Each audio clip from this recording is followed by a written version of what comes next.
commissaires sportifs, tous les officiels, de bien vouloir prendre leur place, s'il vous plaît. Début des compétitions dans 4 minutes.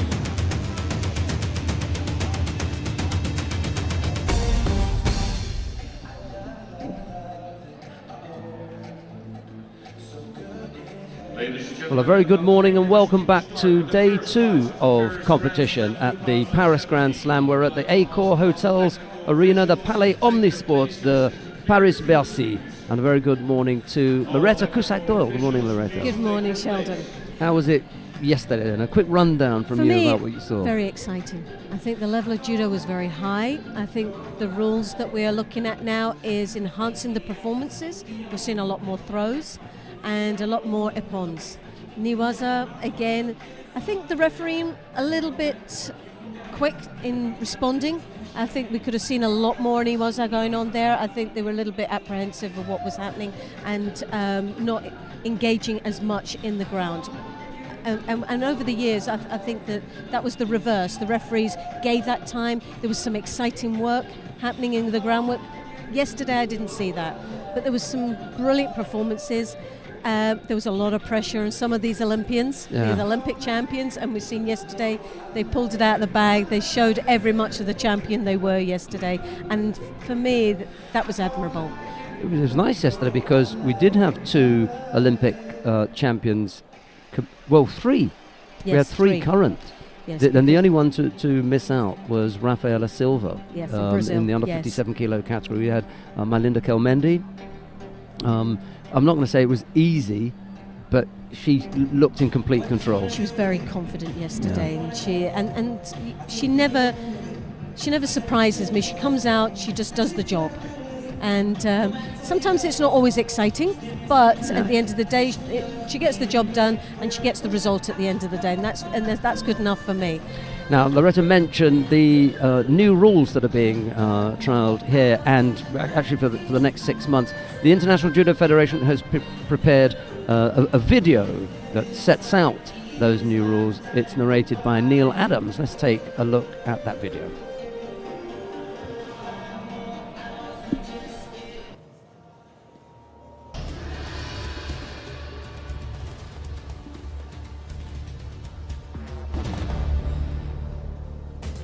The judogi is essential to the strategies and tactics of the sport. Gripping up is critical. The person who dominates the gripping of the jacket will normally be in the best position to dominate the fight. Many variations of grips are allowed as long as they're deemed positive with the intention to throw. Negative gripping is the intention to block without the intention to throw.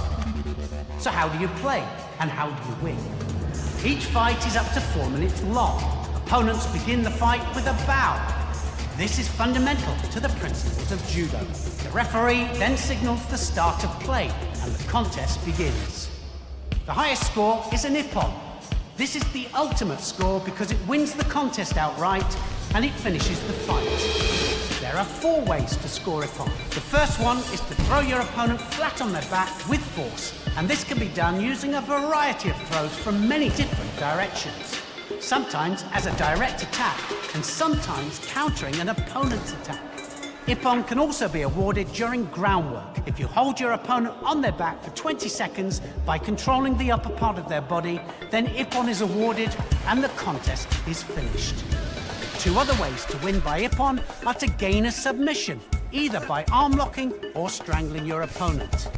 If your opponent taps out, Ippon is awarded and the contest is finished. Wazari is the next highest score. Wazaris are not cumulative to score Ippon, however many are scored, but Wazaris can still help to win on points if the fight goes to full time. Wazari is scored for a throw that is not quite the force that warrants an Ippon, so a throw that lands the opponent onto their side, shoulders, or rolls them onto their back. You can also score a Wazari for a 10 to 19 second hold down. If all is equal at the end of the contest, a period of golden score will begin. In golden score, play continues until a Wazari or Ippon is scored. There is also a penalty system. Disqualification or Honsakamaki can be given for major breaches of the rules. Any behaviour not deemed to be in the spirit of the sport. Penalties for smaller infringements of the rules are shidos. A Shido might be given for stepping out of the allotted mat area, pushing your opponent purposely outside of the mat area, not attacking your opponent quickly enough, or purposely using negative gripping tactics against your opponent without attacking yourself. 3 Shido penalties result in Honsokamaki disqualification. Any touch of the opponent's legs whilst throwing or in defense will also result in a Shido. However, if this happens for a second time, Honsokamaki will be given.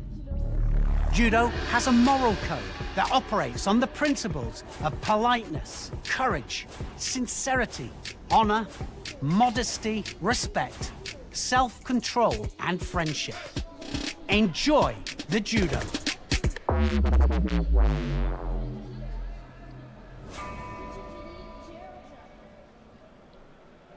Well, there you go. That's an explanation of the new rules that are being trialled here and over the next 6 months. And they're working out reasonably well. We're going to start with the action on mat number 3 in the under 81 kilo category. Round 1 features Zubaida Rekviashvili of Georgia. He's up against Ali Madrashi of Saudi Arabia. It's Rekviashvili in white and Madrashi in blue. Madrashi is already on the board with a score, by the way. Shocker. Well, I'm surprised with that. I just thought that was the Georgians. Maybe I just got it in the wrong angle. It was the Georgians, because it was the co-social. I'm thinking, why is it into blue? So I'm glad it wasn't just seeing things or just haven't woken up yet.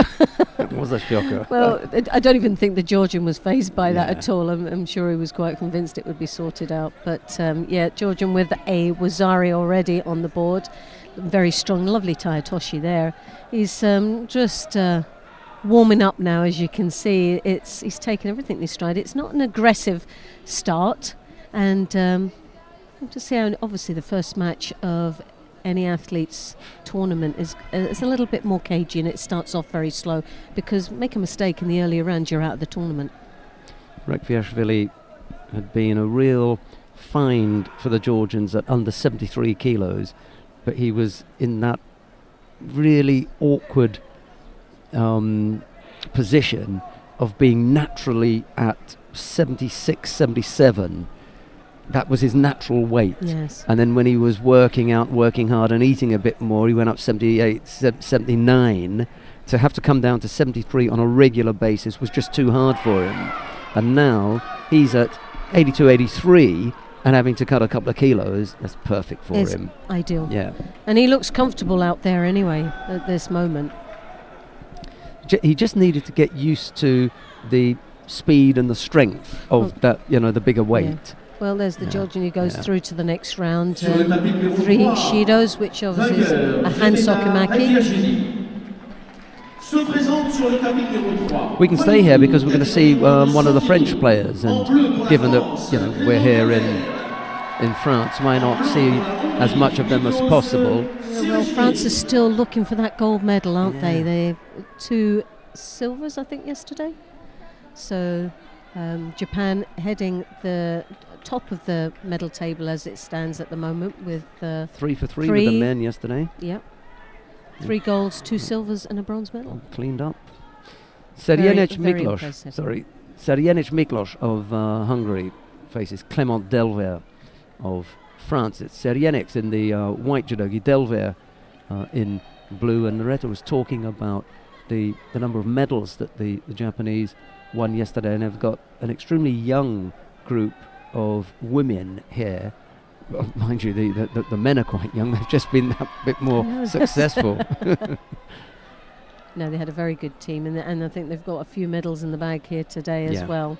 So a great start for an Olympic 4-year cycle up to Tokyo, isn't it? It's a great start for them. Nice Ochigari. Now transitioning into the Niwaza, looking for that shimiwaza across the face. We saw Delver last week in Lisbon. I think he medalled there. I think he did. I should look that up, or I should remember. But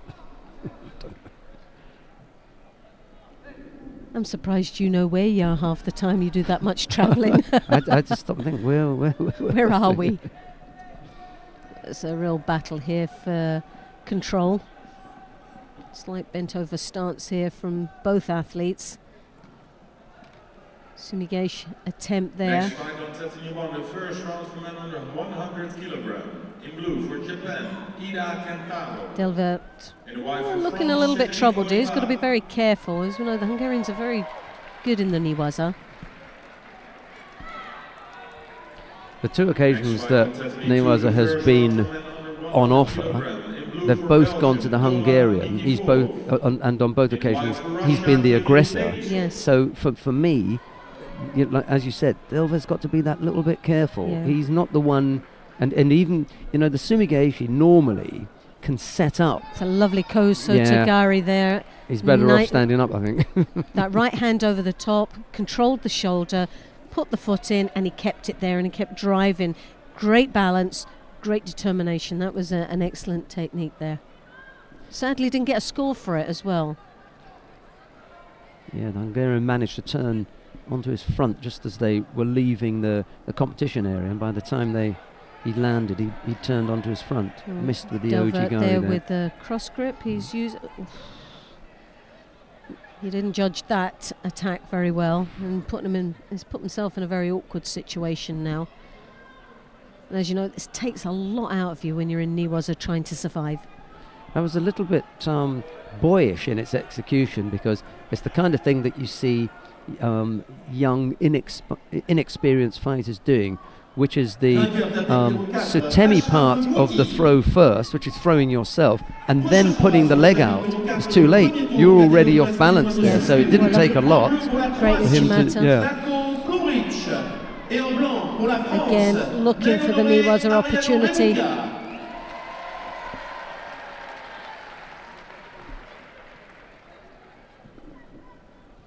Well, a minute and a half left in this contest. No score on the board. Nice to see no Shidos as well. So it's still anybody's match here. Again, that right hand throws over. Oh, a great position. He draws his opponent's head in, looking for that Oso Tagari. Next fight on Tetany 1, the first round for men plus 100 kilogram. In blue for Germany, Sven Heinle. Kosota again. Oh, yes, and he drives it. Well, that was on the cards, wasn't it? We saw a glimpse of it earlier on, and then he just put the icing on the cake with that one. So that was a great win. Great start for the Frenchman, and good start for this crowd, isn't it? There was nothing boyish about the execution of that one. No, definitely not.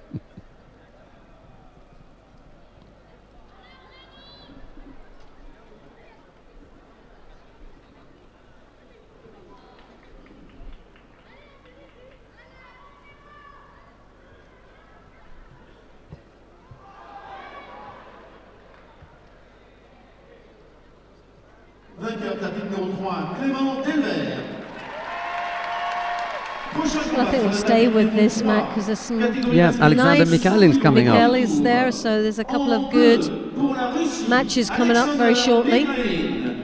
But you can see there the highlights of that last match. There, the Kosota drives it right back.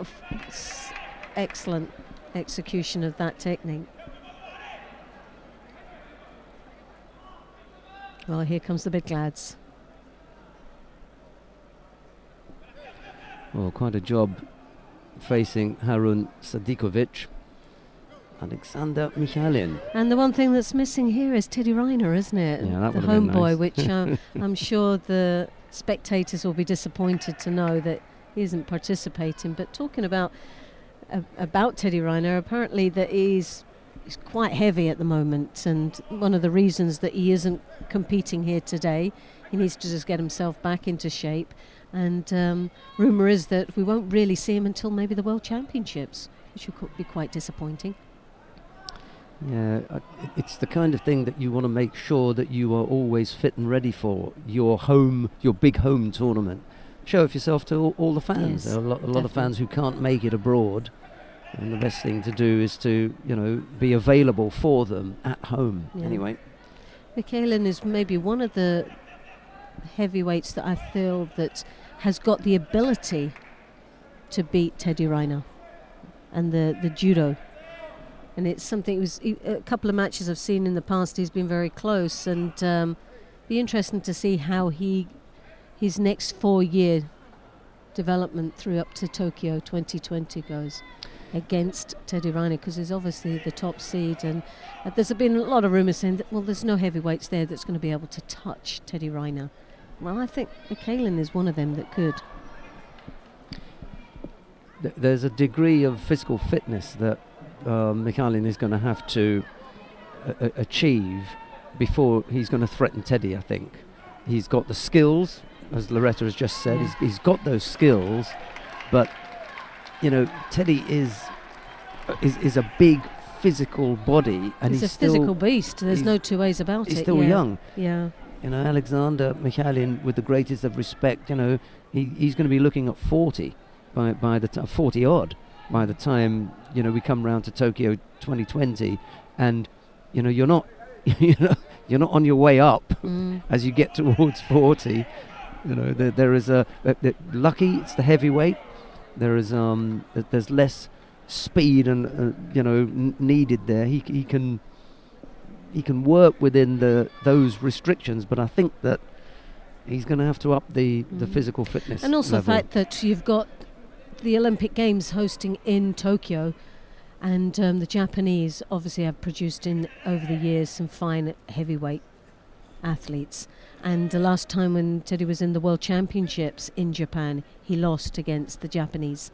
So there's a possibility, would that be sticking in the back of his mind 4 years on? Do you know? And he hasn't been since. No, and he hasn't been there. I don't think he's going either.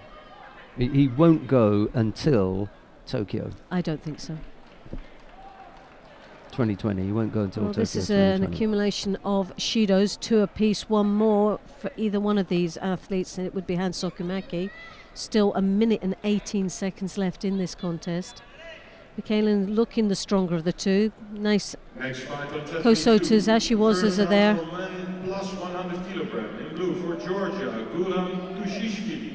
Well, the rules may have changed, but Mikhailin's modus has not. No.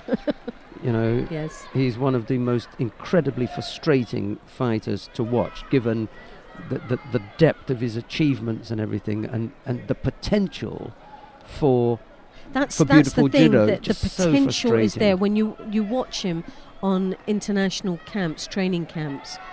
The technical expertise that he has are amazing. For a big heavyweight, he moves so elegantly, and but sadly we don't see it here.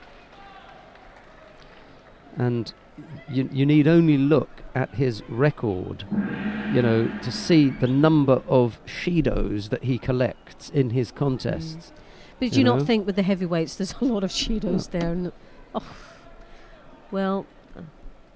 If you are disappointing. That was a disappointing absolutely. first round, and he will be disappointed in himself with that. And if you are a genuine contender for the highest levels, you have to know where your shortcomings are. You have to know what your weaknesses are.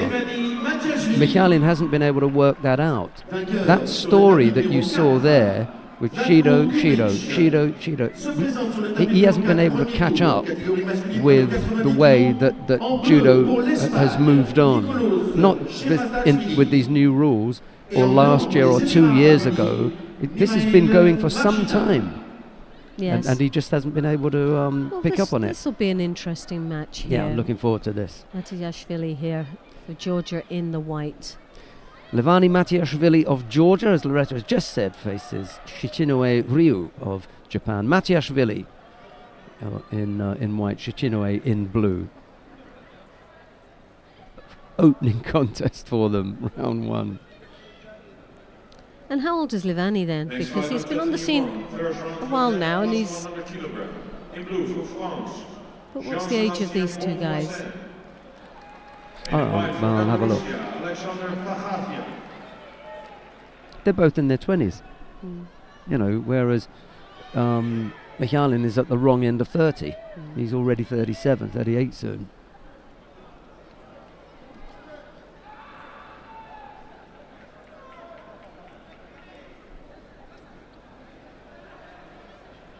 Shishinoi here. He's the one that says, I think it's his mother that's American? I think. Or is it the other way round? I think Dad is Japanese, and I think, if I'm not mistaken, the mum is Belgian. Oh, right. Belgian. So there's somebody else there that remembers got an American. Yeah, that is. Baker and Wolf. They're the two Japanese there. Those are and both of them have got American parents, and I think both of them are. The fathers are American. Baker and Wolf, Aaron Wolf, and Matthew Baker. But we still, because they're Japanese and they represent Japan, we give them the Japanese form of address, which is Baker Mashu. It's not even Matthew, it's Mashu, in order that they can say it. Baker Mashu and Wolf Aaron. Yeah, they've both got American fathers. Well, 2.5 minutes left in this contest, a Shido apiece. Well, it has been a very slow start for the heavyweights. I don't think they're really surprised. 23. Honest, so a great age. For Matiashvili, he's 23 years old.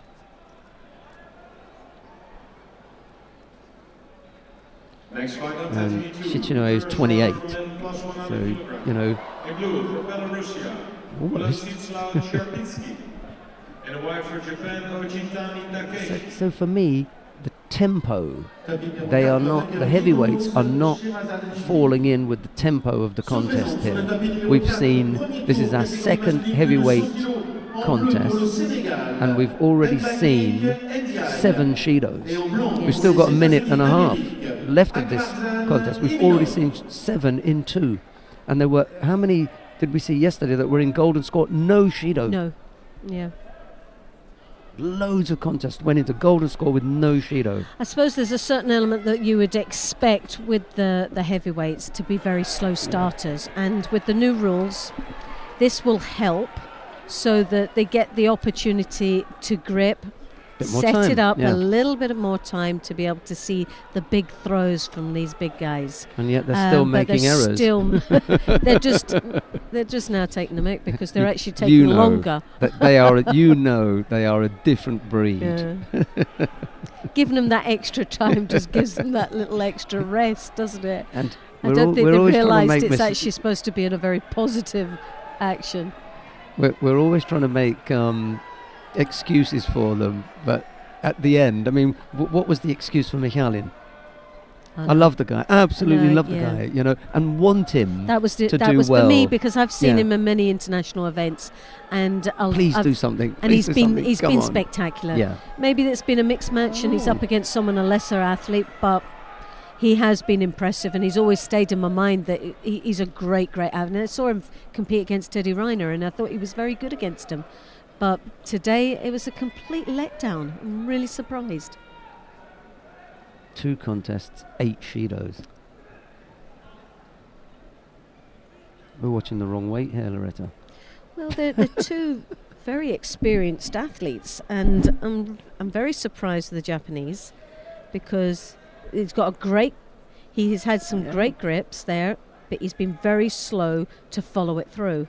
Now, he just seems to be playing a real big waiting game, but this is going to cost him. It's going to come and bite him, because if he continues, he's going to get the next first Shido. Now, they're going into golden score, but if they continue like this, I can see Japan taking the next Shido. Exit. Early exit.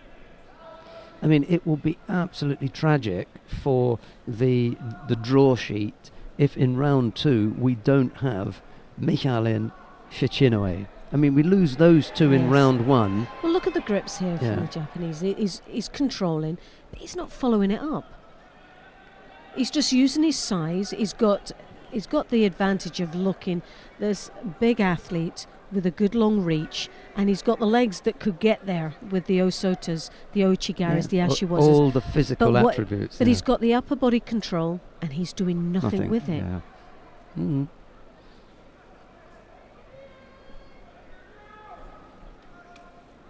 Now, Levani there, he's obviously got the problem that he is carrying a lot of weight in the wrong places.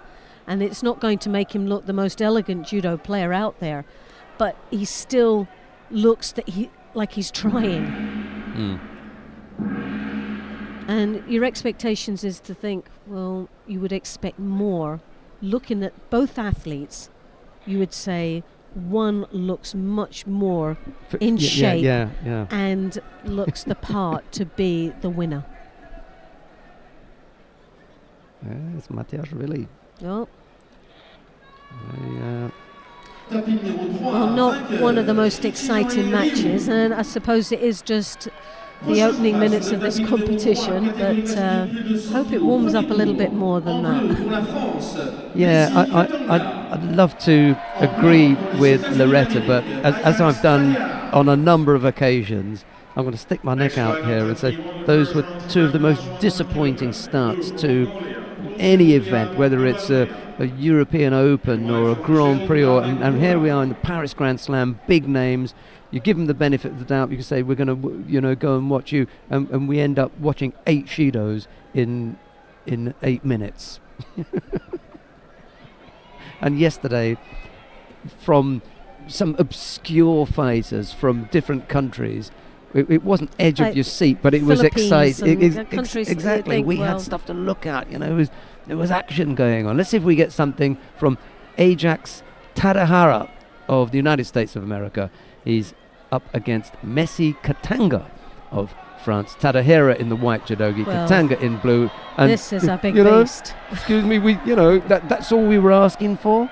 A little bit of movement, bit of action. Well, and immediately you heard a little buzz in the crowd because he moved, once or twice. Plus he is French as well. They'll support anyone. Oh, yeah, that's right. We haven't had it's the first French heavyweight. That's right. That we've seen. Well, Katanga here, for a big man, he's working very well. I'd like to see him with that left hip throw. Well, you see the left arm around the back. He's drawing his opponent in, and Tadahara there, he knows he's got to keep his distance, because that arm, when it creeps round, I can imagine he's got the power to draw him onto the hips and use that to his advantage. Well, look at that, he's just powered him right over. Technically, it wasn't one of the most nicest or stylish of attacks, but it's effective, and he's also coming. It's the first score that we've seen in the plus 100 kilo category. And no Shido. And this is the first contest that was Shido free. Good call. Yeah. Well, that's all you want, isn't it? We're not asking for a lot. too much. Come on, there is a God up there. Right. Well, it's a great start for him. Home grounds and a good crowd pleaser, that one. How heavy do you think Tadahara is? He doesn't look that much over the 100 kilos. Same here.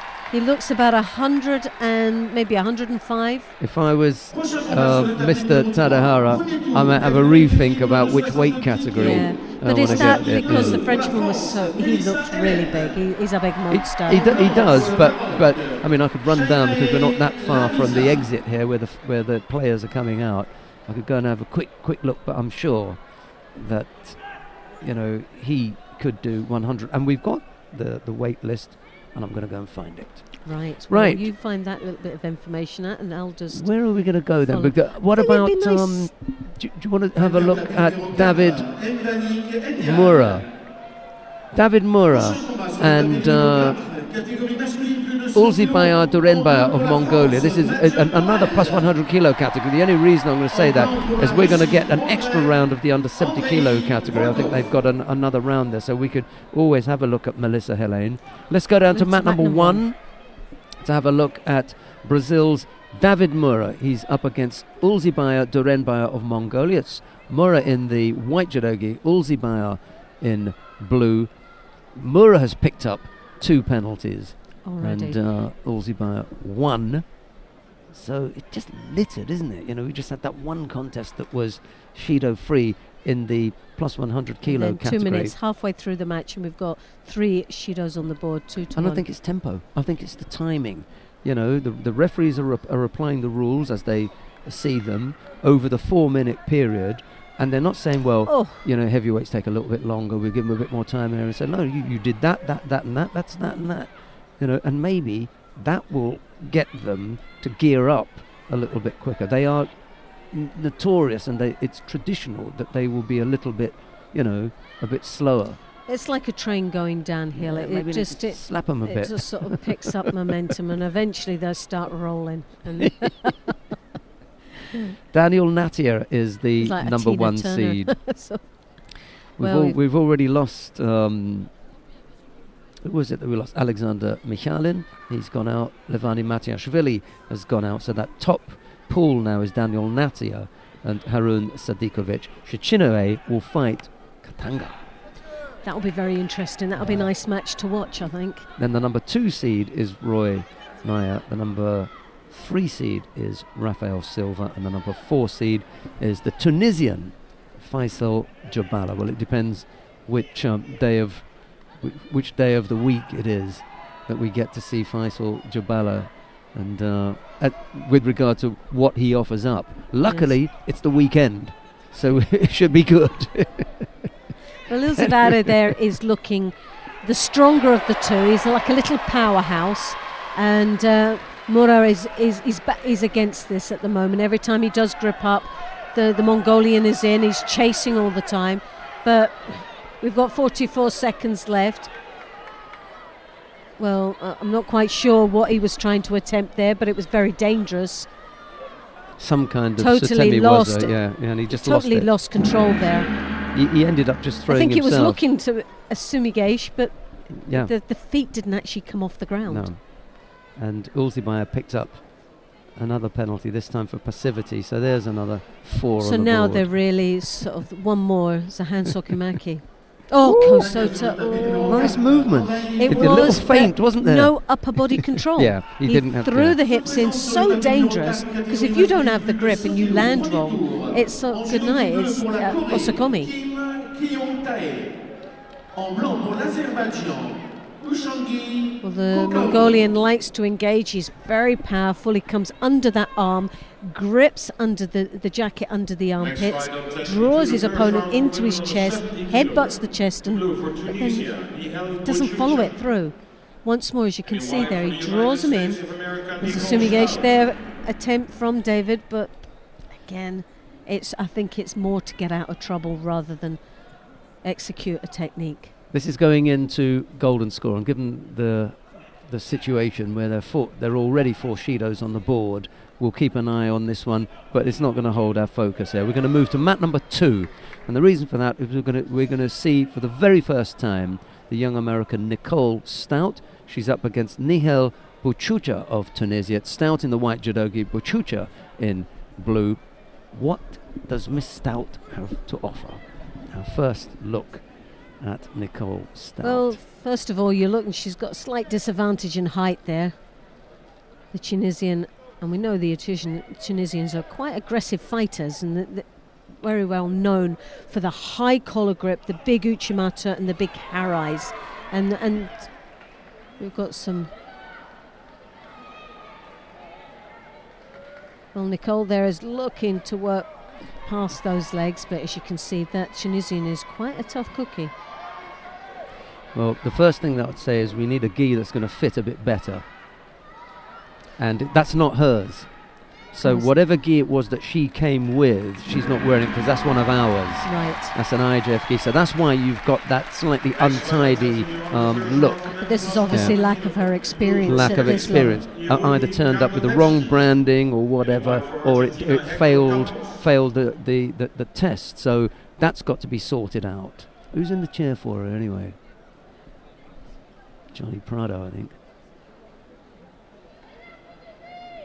Well, it looks like she's not really confident down in the Niwaza. They're just the clock ticking away, and I think this is just a bit of a tactical ploy.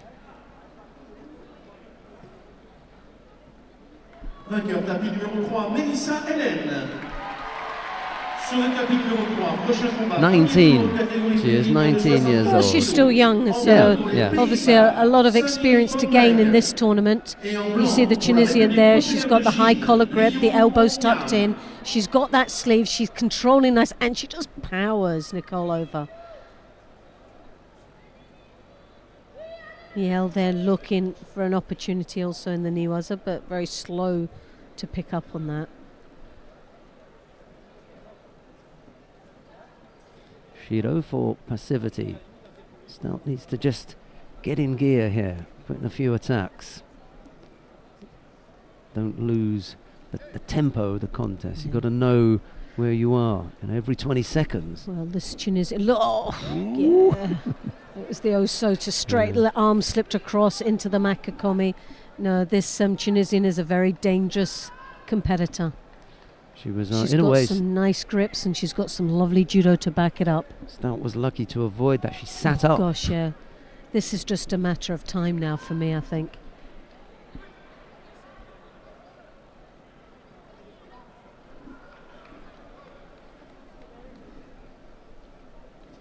Once more, look at her. Great posture, very upright, arrogant sort of look. She threw. Oi! It's not a Oh, bad nearly little just effort. ate me words Yeah, no there. harm. I mean, oh, goodness. we haven't seen her, so we don't know what she can offer It up. was a nice Osota that, but again, I don't know if it was really set up or just it was there Reaction. and she fell into it.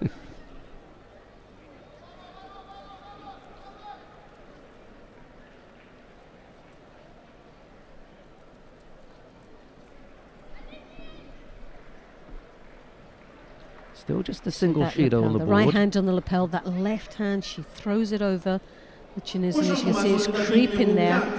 But Nicole's doing really well in blocking it, and she comes across that side off the block with the Osota, which is excellent. So you can't write her off, you really can't. But that's, I think what we're seeing here with Nicole is that she's got nothing to lose other than go out there, give it her all, and give herself a good performance and gain a lot of experience from this. Because at 19 years of age, she's got it all to learn, hasn't she? Yeah. Really does look untidy. The gi just, It's not helping her. Yeah. It isn't helping. She's given it such an advantage away by having an open gi that, especially someone who's so strong at gripping, as the Tunisian is, she's getting her grips at ease, and then she's biding her time in those big long legs for the Osota, the Uchimata, and now we've got a lovely Sangaku turnover happening here while we talk, and she's tied up that head. It's looking, but Nicole looks strong there. Yeah, trap the leg. She doesn't look uncomfortable. The body language is not saying too much there at this moment, but that leg is slipping. Nice turn as well. Yeah. She did well there. Timed it well. She did timed the very turn well. Yeah.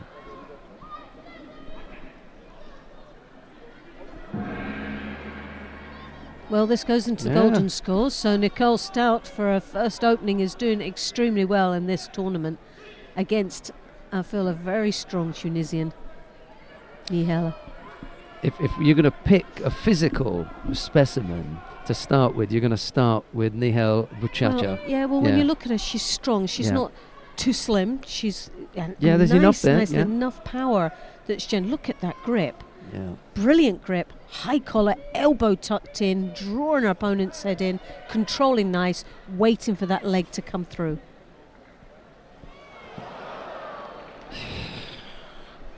Well, I thought that was a bit of a shame. Why? Because what would you know, expect with someone who's that tall, who gets that grip, that's shown that grip throughout, and she never got penalised before, and then all of a sudden gets it now. And as soon as the head went down, she threw in a little attack. Yes. And that's what we're asking. If you were going to do something like that, then you need to attack right away. She did. There wasn't any consistency with that type of Shido. If she was going to get it, she should have got that earlier on, because that's what was happening.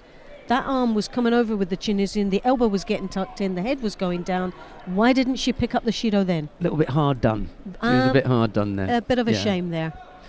Right, well, we can go to, let's have a look and see what's happening down on mat number 4. Lucy Perrault of France faces Nizoe Saki of Japan. The Japanese have scored 2 Wazaris. We've got a minute 40 odd left to go. Lucy Perrault is not out of it. It's Perrault in the white judogi, Nizoye in blue.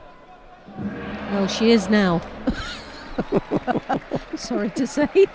Well, that was a lot. You couldn't argue with that one. Nizoe there attacked very well, executed the big Mecca going.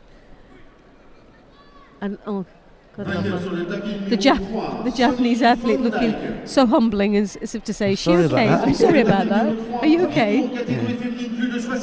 So, did that hurt? En bleu pour l'Allemagne, Jasmine Prelps.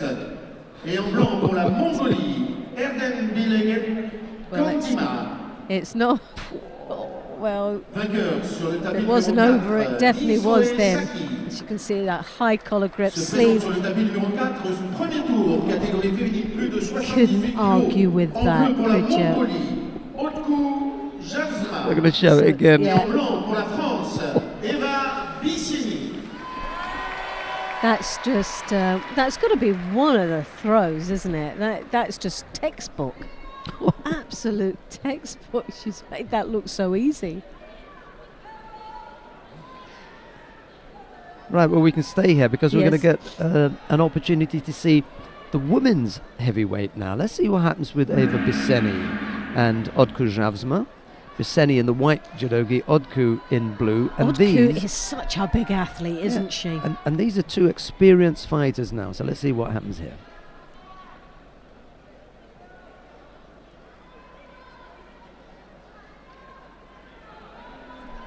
Well, I remember seeing this young athlete, Eva, as a junior athlete. She's got great potential. If you joined us, this is the first round of the plus 78 women in mat number 4. And Bissini Eva of France in the white gi.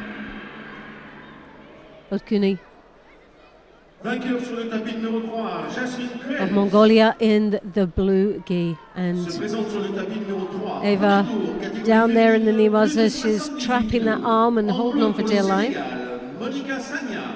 Et en blanc, Kinzerska Irina pour l'Ukraine.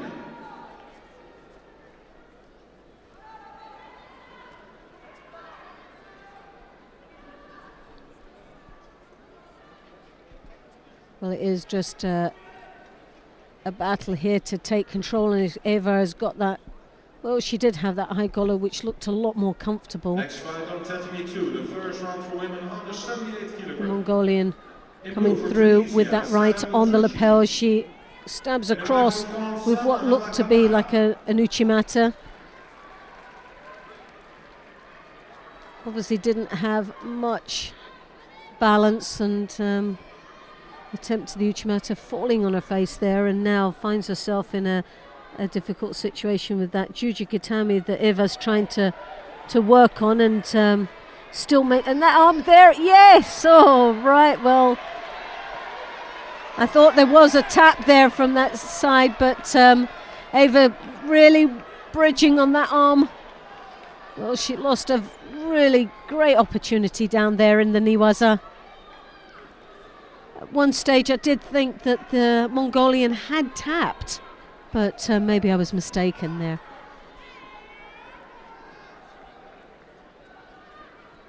So there was Eva's one big chance there to capitalise down in the Niwaza.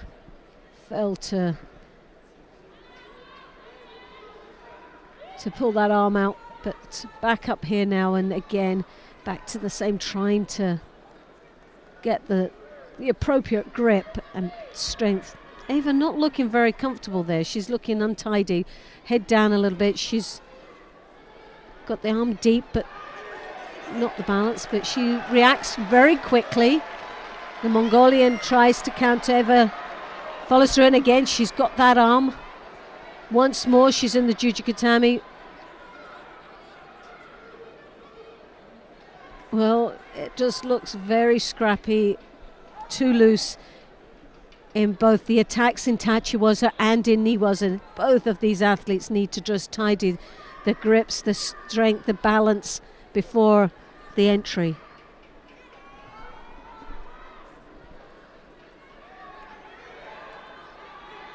Again, Eva looking to throw that right arm over the top there. She's got the pistol grip.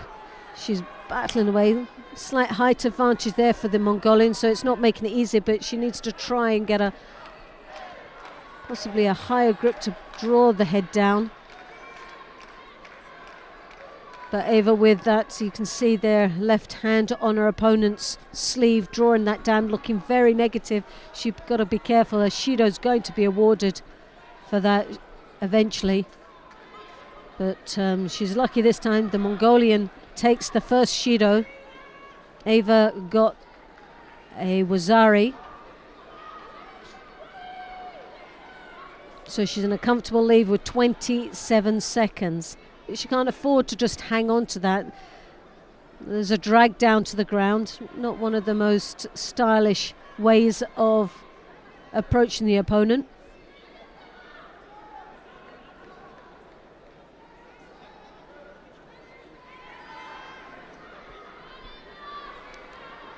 Mongolian there with that right arm over the back.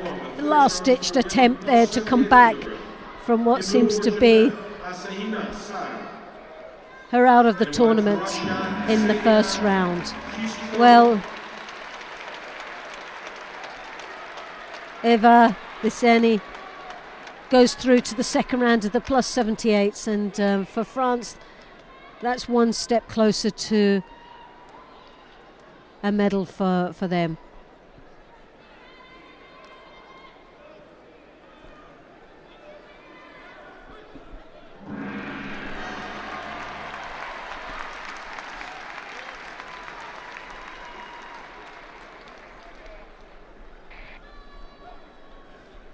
Well, we're going to stay with this mat. Coming up is Kalani of Ukraine and Lee of Korea in the blue. Ukraine white, Korea blue. This is the plus 78s first round.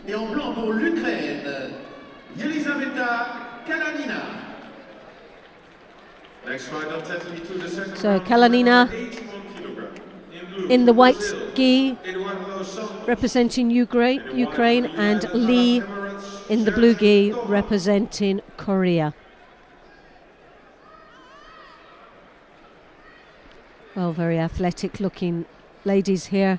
Ukraine, great height advantage against her opponent Lee, but Lee doesn't seem to be too phased as she tries to draw her opponent's head down to her height, and does it very successfully there.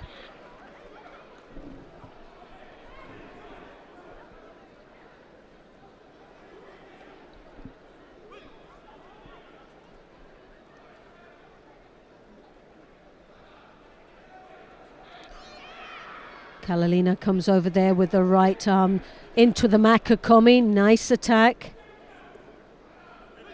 First Wazari on the board now for Ukraine. Lee trying to look for any opportunity down in the Niwaza, trying to create an opening there as she rotates her opponent, or attempts to rotate her opponent over into the Osukumi position.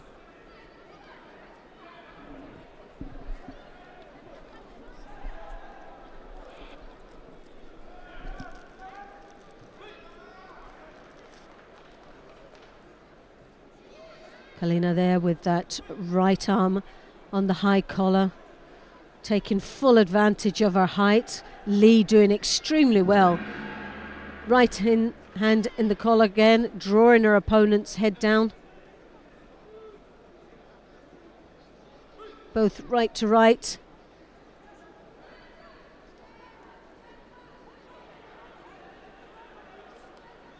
Kalina does really well with the high collar, drawing the shoulder in to break the balance of the Korean. First Shido goes to Kalina. Again, Lee, high collar grip, draws her opponent's head down, looks for what seems to be the Ashiwaza, the Ouchi. Kalina drawing on that sleeve, head now, chin goes over that arm to try and keep the pressure off her neck, and looking for the Osoto.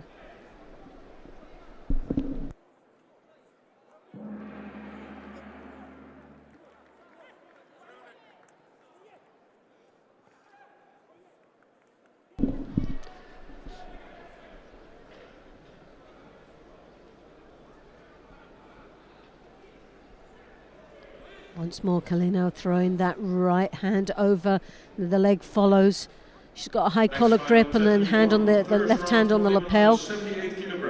Slips it across, looking for the Makikomi that she scored the first Wazari with. Hoping for a same opportunity to arise. Lee does extremely, very powerful. She's able to keep Kalina's head down. As you can see, she's coming out of the jacket, which referee will have to say mate and tidy that up, and really should ask her to put the judogi together and the belt around, because this is a disadvantage for Lee, because every time she draws on the head, draws the shoulders down, the jacket comes out and she's not got the same amount of control. The Osota into the Makikomi there.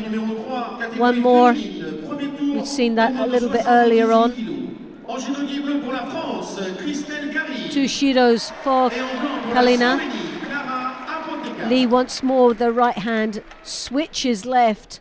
But it's this jacket, and the referee should really get them to tidy up, because this is a disadvantage here for the Korean Lee. Kalina just falling out of her judogi at the crucial time that Lee has got that control around the head, draws in, and the jacket just comes off completely. Now hopefully, now that the gi's tidied up, this will give Lee an opportunity.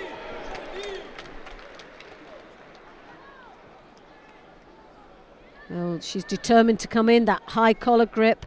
She does leave herself vulnerable though with that Osota Makikomi, and she once more again does that.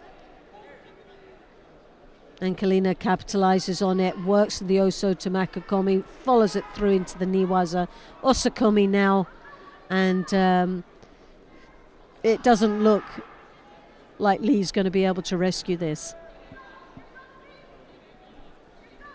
Valuable seconds ticking away there. A little effort there from Lee, but it wasn't enough. And Kalina goes through to the second round of the women's plus 78 kilo category.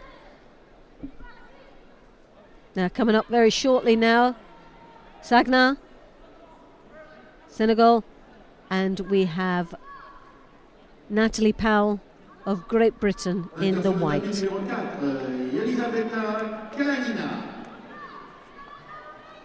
Prochain combat sur le tapis numéro 4, le premier tour, catégorie féminine moins de 78 kg, en bleu pour le Sénégal, Georgette Sagna, et en blanc pour la Grande-Bretagne, Nathalie Power. So this is the under 78 kilos, first round, Natalie Powell of Great Britain, Jogeta Senegal, Sagna of Senegal in the blue. The second round for men under 81 kg. In blue for Georgia, Tamasi Girafasashvili. And in white for the People's Republic of China, Natalie Powell, 2016 Olympian for Great Britain. Brought up in Wales, now living in Warsaw in the full-time training program for the next 4 years in build-up for 2020 Olympic Games, and they're a great start. Hooking in for the Osota Makikomi. Straight into Osakomi. Well, that's a nice start, but Sagna does extremely well to try and slip out, but took it off from here. Well, there was a few extra seconds for Natalie added to that, so she did extremely well to benefit. A Wazari given. So 2 Wazaris now for Natalie, and 2 minutes and 55 seconds left.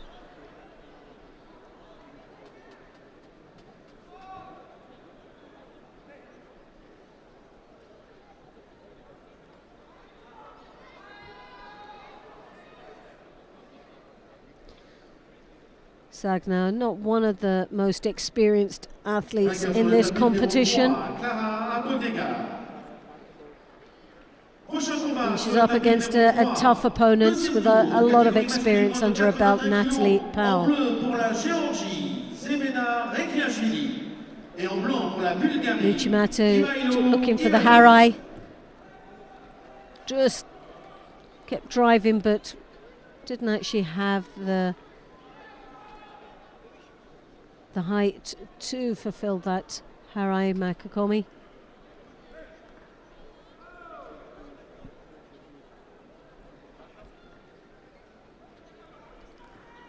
Sagna, the attempt to Nuchimato, could have easily been sidestepped by Natalie. Natalie coming round the back of the gi.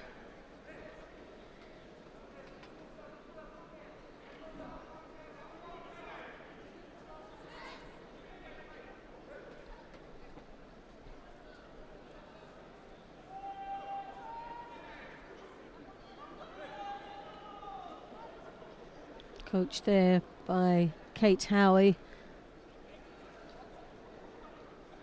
Olympic medalist for Great Britain.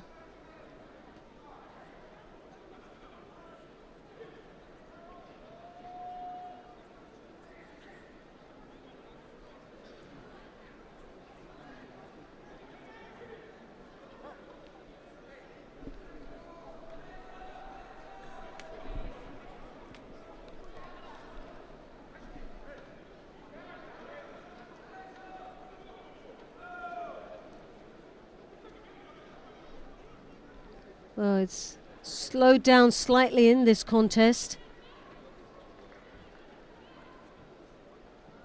Sagna really desperately trying and get past the defences of Natalie's left hand. As you can see, they're blocking.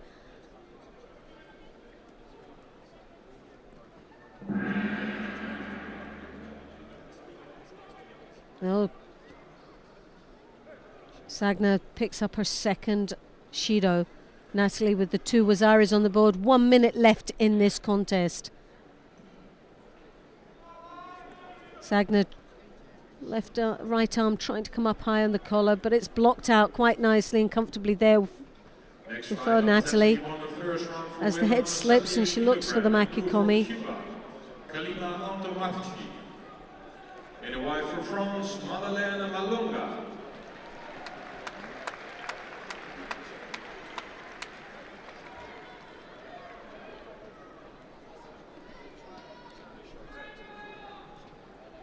Bit of a head-to-head here now. It's just a matter of time as the clock ticks away. 28 seconds left in this contest.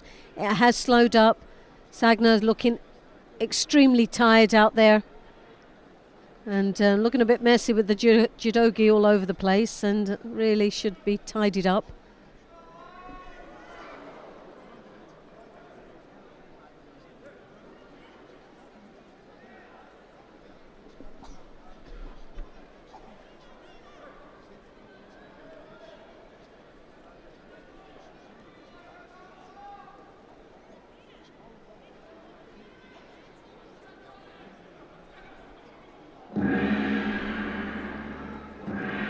Well, that's a very convincing win there for Natalie Powell, under 78s.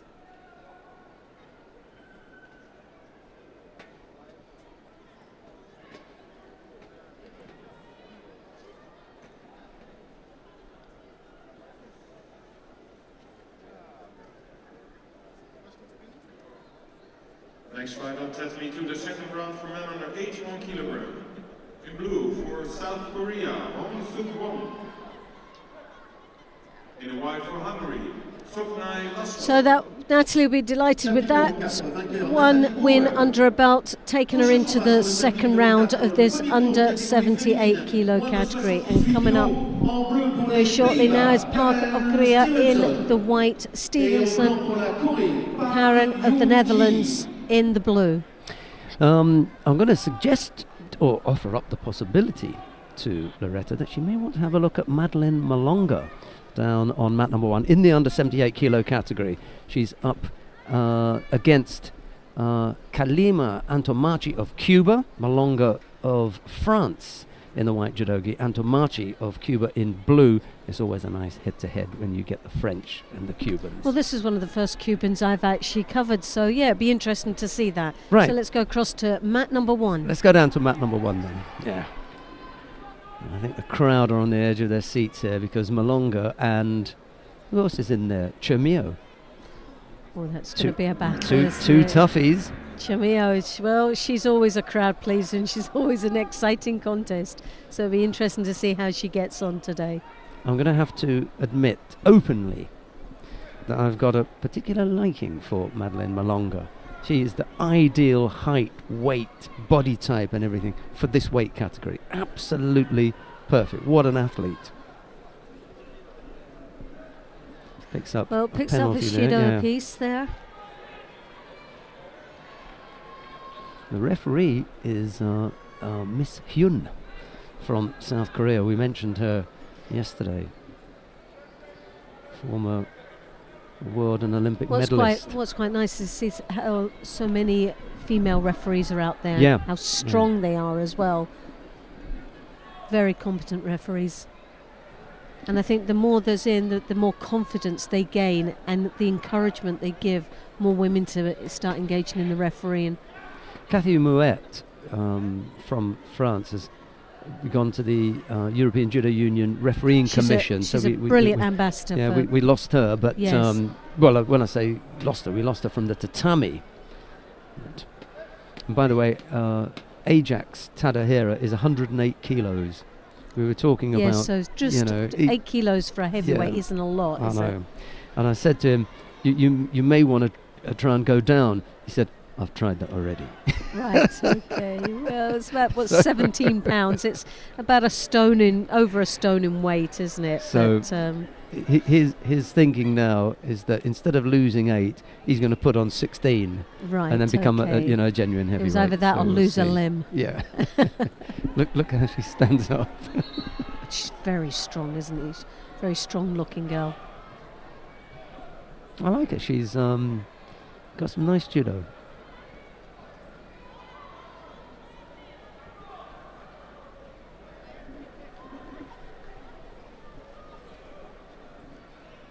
Well, the pressure is on France, isn't it, to try and get that gold medal. They haven't got one yet, which is very unusual, because by now they would have picked up 1 or 2. The Uchimata attempt there, but almost Cuban. Turned the Cuban as well. They're called Mate. Round. Yeah.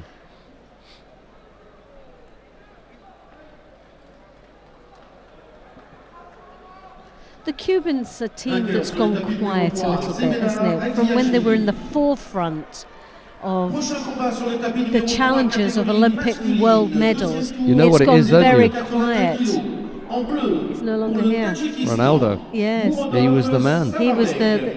I'll be interested to see what happens. Wasn't he, behind the athletes? He was the stick. I'll be interested to see what happens when is that him Fabian Marian finishes in Slovenia. That's right. Yeah, and can you see that happening in the short? Look at Roy. Yeah, it's true. Yeah, Roy Inman.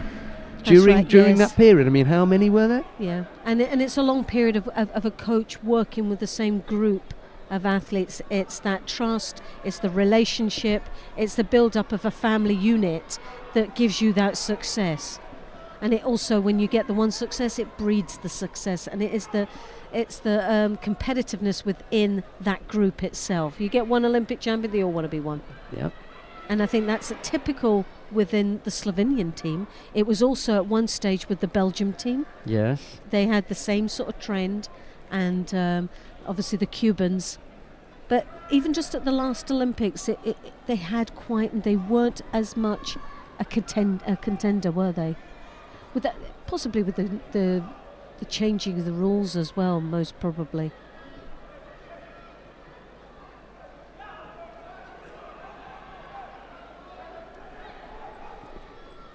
Yeah, I just feel that when you've got a coach who's so knowledgeable, so influential, definitely influential. There's no doubt about that.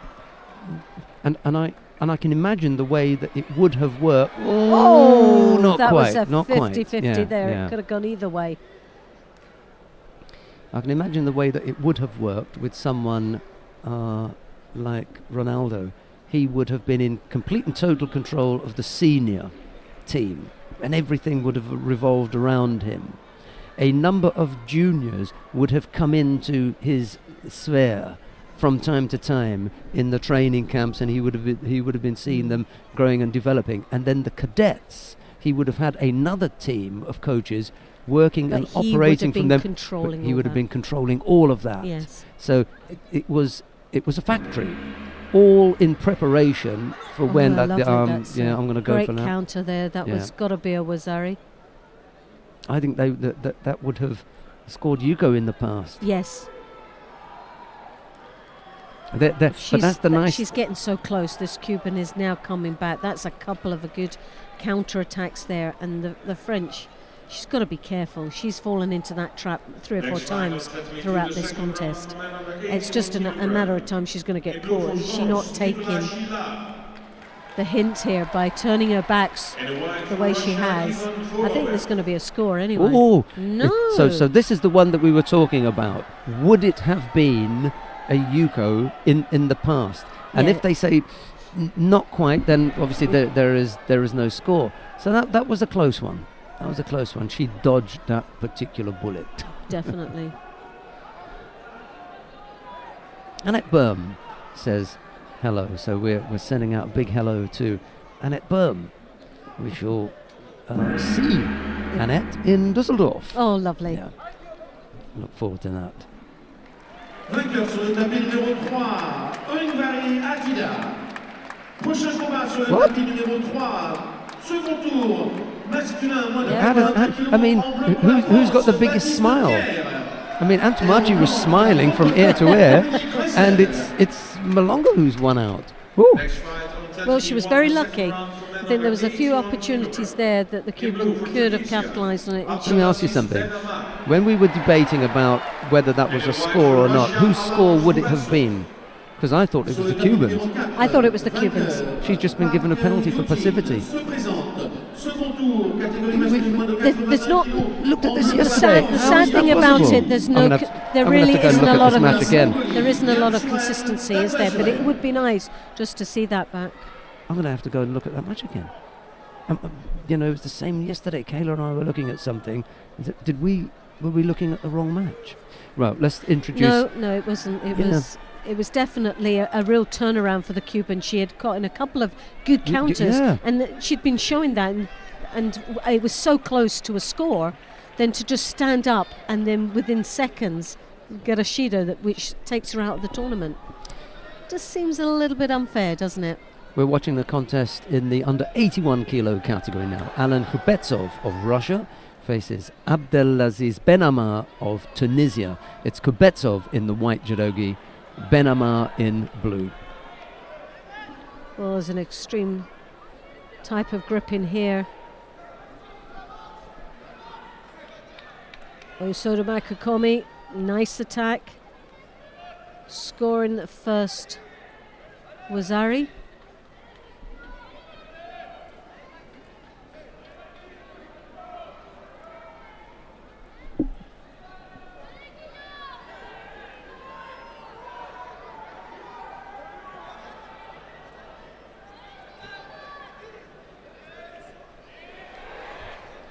Well, Benamar, quite a big athlete there, isn't he? Very strong looking.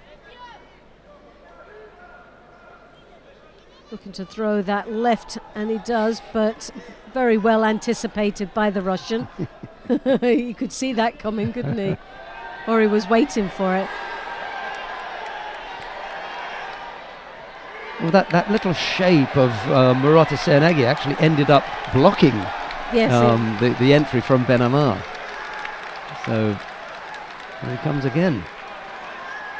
Nice change there. Good gripping. Yes. I think if that Tunisian got that grip, he would be quite dangerous.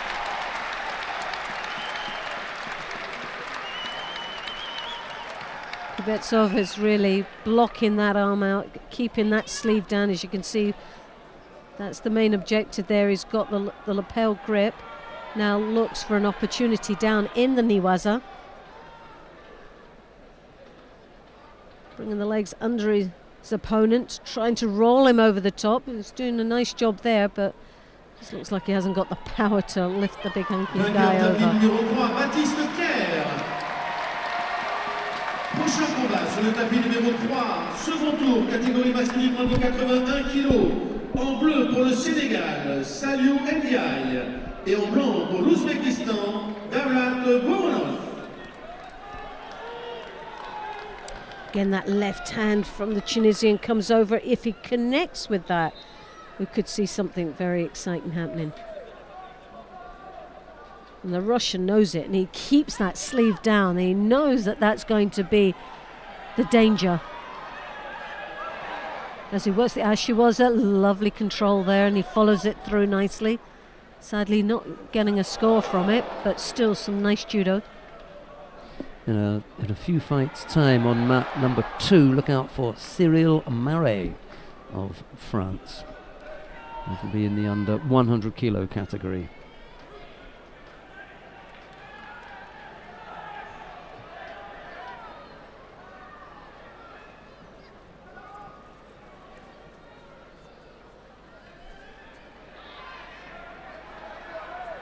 So the nice grip, that left-hand grip from the Tunisian is excellent when he gets it. Very dangerous as well. The Russian tactically just doing really well. He's got a Wazari, he's got less than half a minute left, and he's just going to do what he needs to just survive in this last seconds of the contest.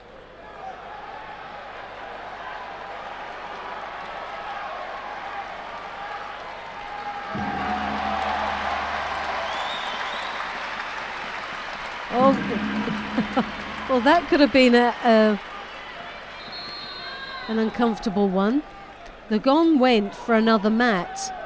Kubetsyov thought it was his mat, and he stopped and paused for a second. And almost got caught. And Benema, he looked up and thought, that's not ours, and carried on. And that left hand came over the top as if to say, I'm going to kill you. And he was... Kubetsyov just went, oh, I've made a mistake here, and just woke up to that. But it could have cost him that match. Yeah. And what we've had in the past have been different sounds on different mats. There'll be a gong for this one, there'll be a buzzer for this one, there'll be a bell for that one. You know? So I'm just going to check with my chief and see whether that is the case or not. Are there different sounds for different mats? I must admit, I've not actually taken much of a notice, but there, on that mat, absolutely, it was very clear that they actually thought it was, because obviously they've been looking at their own scoreboard, knew there and was so only they knew seconds, where the timing was, heard it and thought it was theirs. Could be out, yeah. Let's go quickly to mat number 2, because Cyril Marais of France faces Jaakko Ali of Finland. It's Marais in the white judogi, Ali in blue.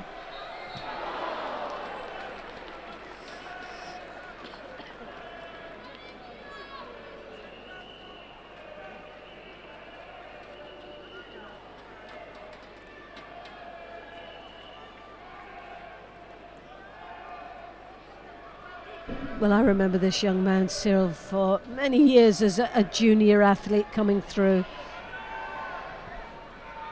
And it's nice to see him here at this top level. Oh, lovely. Ashiwaza there as he rotates his opponent straight into the Niwaza. Osakyomi. Prochain combat sur le tapis numéro 4, second tour des masculins moins de 81 kg. En bleu pour les États-Unis d'Amérique, Nicolas Dekopolo. Et en blanc pour le Tadjikistan, Murodov Akbar. Oh, that was a superb start for Cyril, who goes through to the third round of this men's under 100 kilos. Sur le tapis numéro 3, vainqueur, Boronov Davlat. Prochain combat sur le tapis numéro 3, second tour, catégorie moins de 100 kg. En bleu pour le Portugal, Jorge Fonseca. Et en blanc pour l'Azerbaïdjan, Elmar Lovely to see Kazimov. Harai Tsuru Komiyashi there to finish in that technique. So gracefully done, but wonderful upper body control. For Tajikistan, Abdulvakov Satorov. And in white for Uzbekistan, Sojim Kurbanov. Well, now we have again. We'll stay with this. See what we have.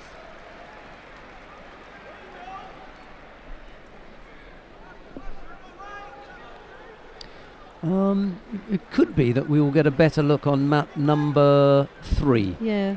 Elmar Gazimov of Azerbaijan up against Jorge Fonseca of Portugal. I think that'll be a good one there. We catch it right at the beginning. Gazimov in the white judogi, Fonseca in blue. Well, Fonseca for me is one of the guys that's got the biggest smile in the world. Lights up a room when he smiles. Oh, a lovely drop Sianagi there.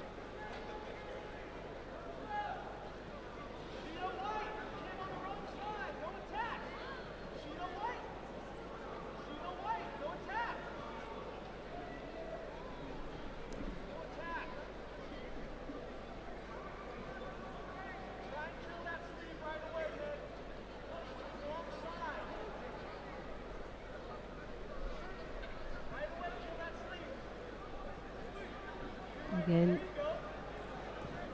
Georges doing all the work at the moment. He's piling the pressure on.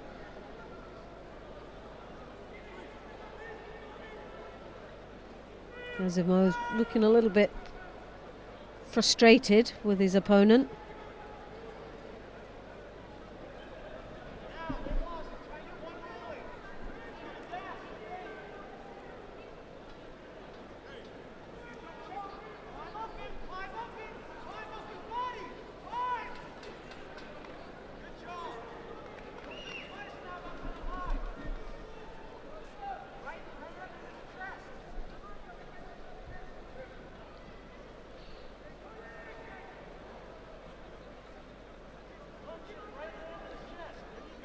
George with the right hand on the lapel.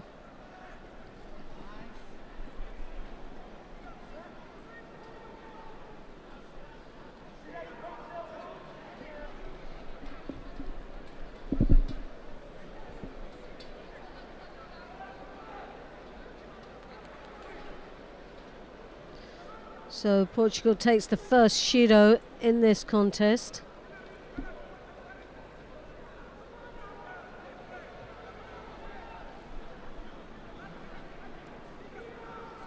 Silver medal in the Olympic Games.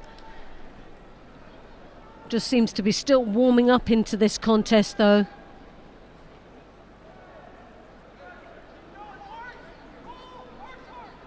"26 years of age, Gazimov.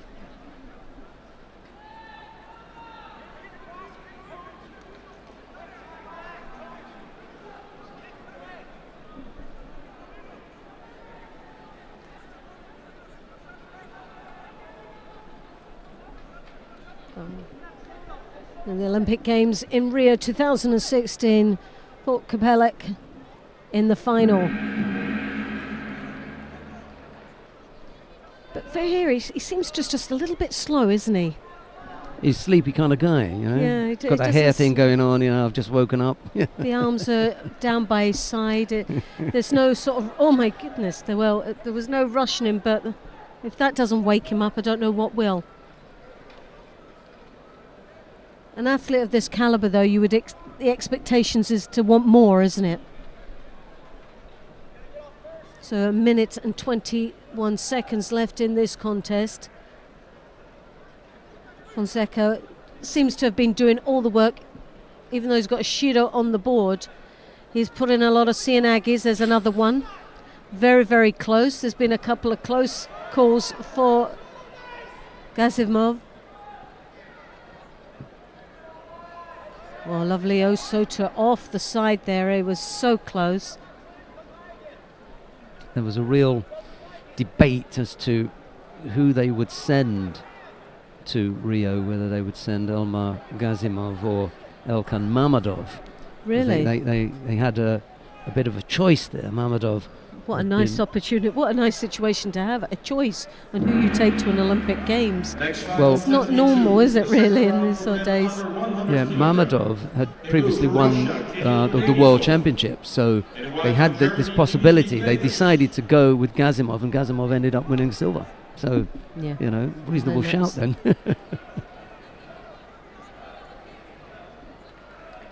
Now we're into the golden score.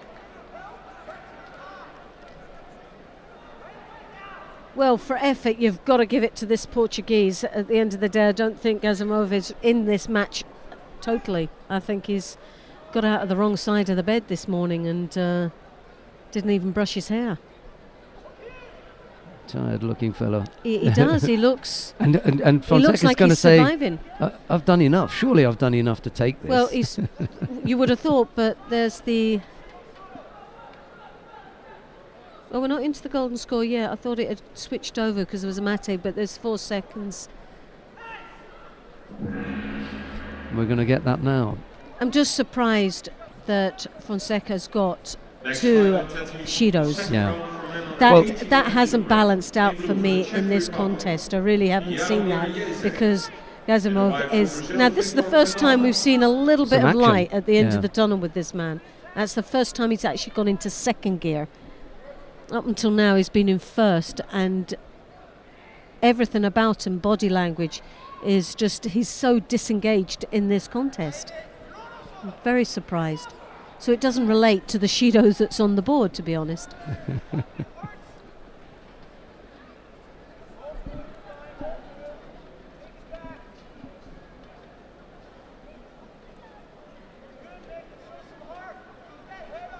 Even there, sort of what you're looking at now, he gets off the ground and he's staggering into the centre. He's struggling, his condition, you can see it.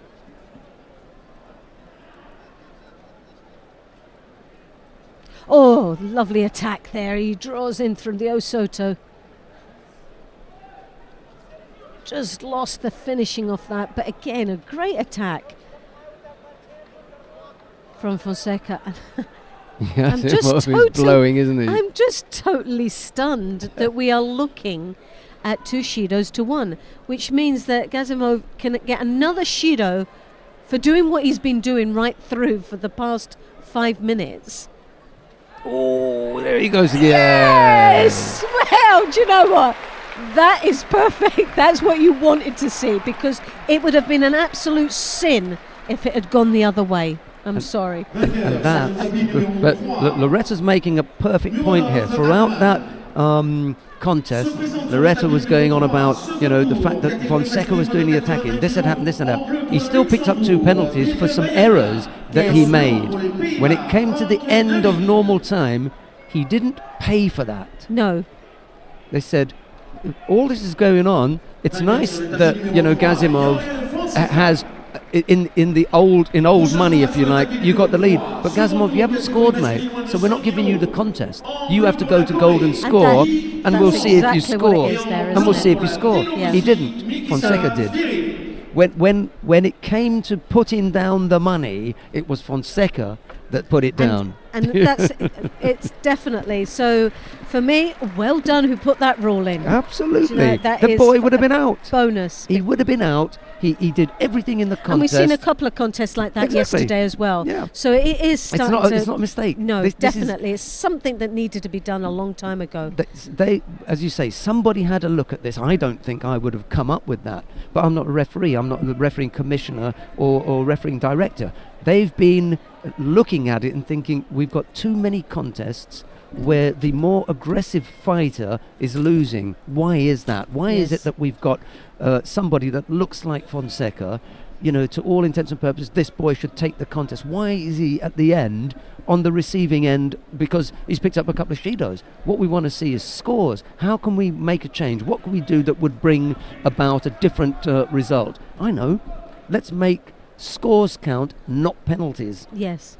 In the absence of scores completely. It was a very brave and clever move because it has made such a difference, not only for Judo, but for this tournament especially. We've just seen it so many times. It now. And it is definitely something that should stay in.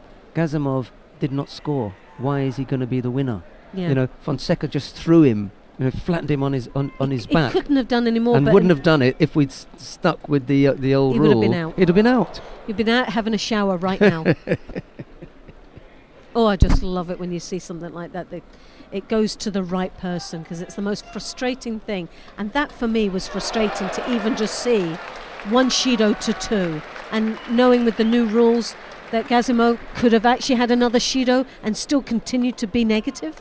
Yes. So it was like, for me, the cream on the top of the coffee. Right. Lee Q1 leads this contest against Mikita Zvirid of Belarus. It's Zvirid in white judogi, Lee in blue. Meanwhile, down on mat number 2, Dmitry Peters of Germany has just lost now to Kirill Denisov of Russia. The Russian moving up to under 100 and getting past a very, very difficult opponent in Dmitry Peters. Victor Banalba of Brazil is up against Jaromir Jecic of the Czech Republic down on mat number 1. They're into the last minute there. Jecic has picked up a single Shido, but as we've just seen, it ain't it's never over yet. We're looking for a score. And then down on mat number 4, Ashraf Muti of Morocco is up against Emmanuel Lucenti of Argentina. There's no score in that contest. Oh, that was a nice attack there. He just managed to get that one elbow down, and you know what would have happened if he'd had to put 2? They'd have given a score. That's but it. Just the one, it was like a spring. He went there and then he was back. No score. Nice bit of action. Well, apparently I think they were questioning that yesterday after the competition, where there was an incident where one of the athletes had put both elbows, saying that his back didn't touch, so obviously didn't understand the new rulings that had come in. And we do. Yes. So there was a 1 or 2 complaints of that. But as we know with the new rules, if the elbows go, it's a safety thing as well. You go down heavy like that on your elbows or on your hands, you're either going to dislocate an elbow or dislocate a shoulder. So it's a safety mechanism they put in there. The same way the head dive, putting your head into the ground, it's to protect the athlete that's doing it. And we know we've got a lot of young judoka watching. They like to mirror what they see their, the superstars do. Definitely. And if they find that that's a way of avoiding giving up a score, they're going to mirror that. They're going to do it. Well, athletes, as we've seen over the years, because of these rules in to keep an athlete safe and fit, we had it with the weight control, that we had the double weigh-in, which meant that athletes had to be much more professional in their approach to a tournament, which means we're not getting the yo-yo dieting, we're not getting the incidents of dehydrating and the accidents that come from that. So for me, the athletes are much more prepared, they're physically fit, and they're ready to go, because it's a long career out there. Athletes are staying at the top level in their late 30s. As we see Mikhail, he's there at 40, almost 40 years of age. Yep. So, and the standards still stay high. They're not wrapped up like mummies to get on the mat, fingers all taped, elbows, shoulders, the heads, looking like they've come out of a horror show. They're actually still fit specimens.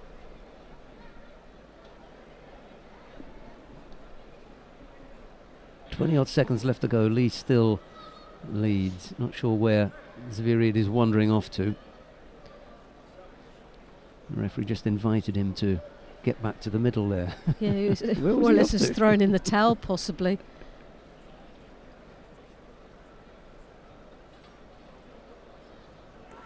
Lovely drop under his opponent, straight from the break of that grip.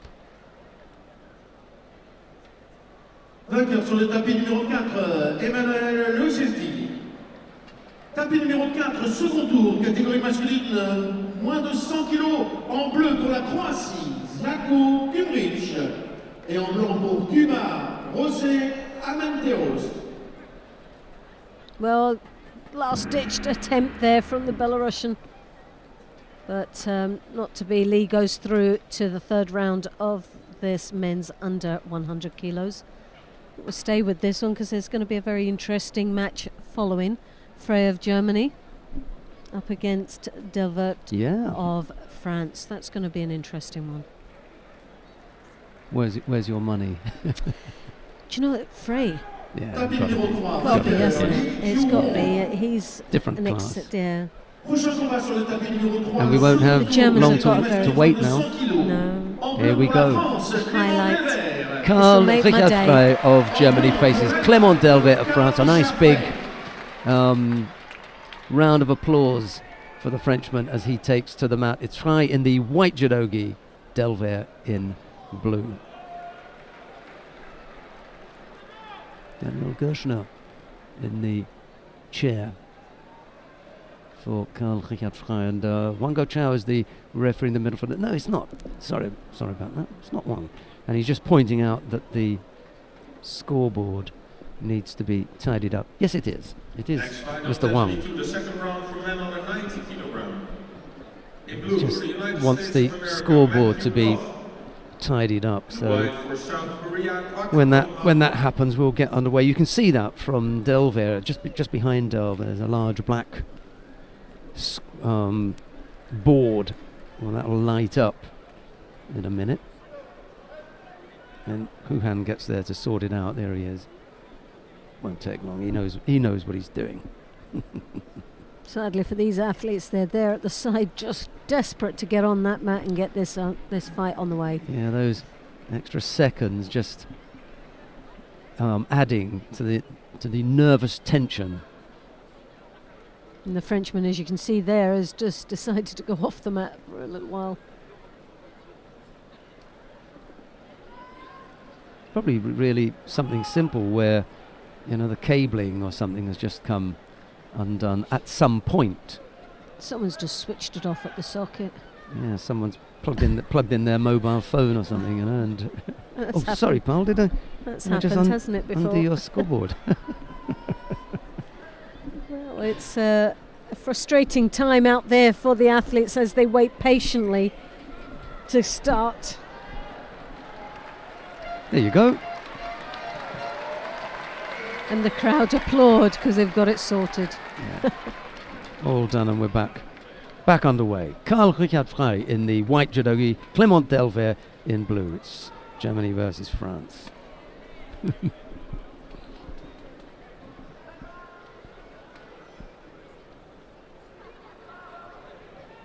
Mr. Wang is nothing if not correct. He just likes to have everything in order. I'll let you know when to get underway, he says. It's his moment to shine.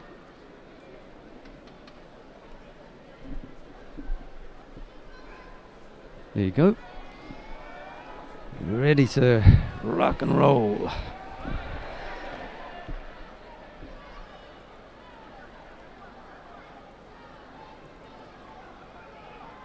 Well, straight away, Delver cross grip.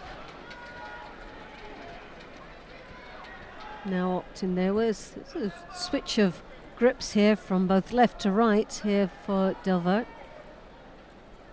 Oh, goodness. That was a scary moment.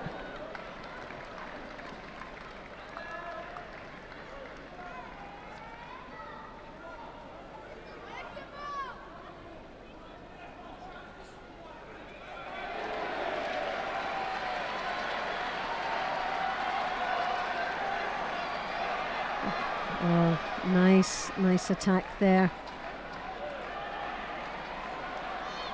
So he looks for the opportunity now in the Niwaza.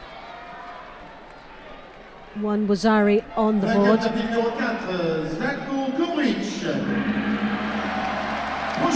Such a significant difference between the pace of the under 100 and plus. You blink and you can miss it.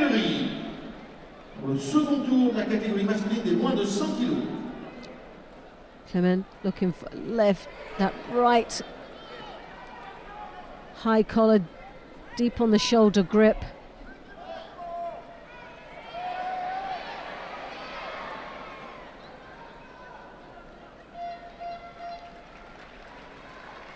Next fight on 21, the second Oh, a round. bit Marotti Sianagi. Fantastic.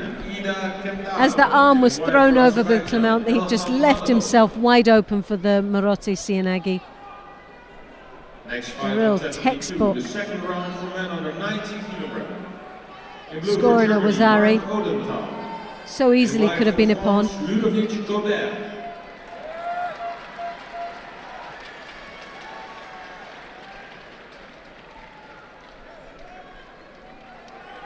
Tomanagi attempt there from the Frenchman.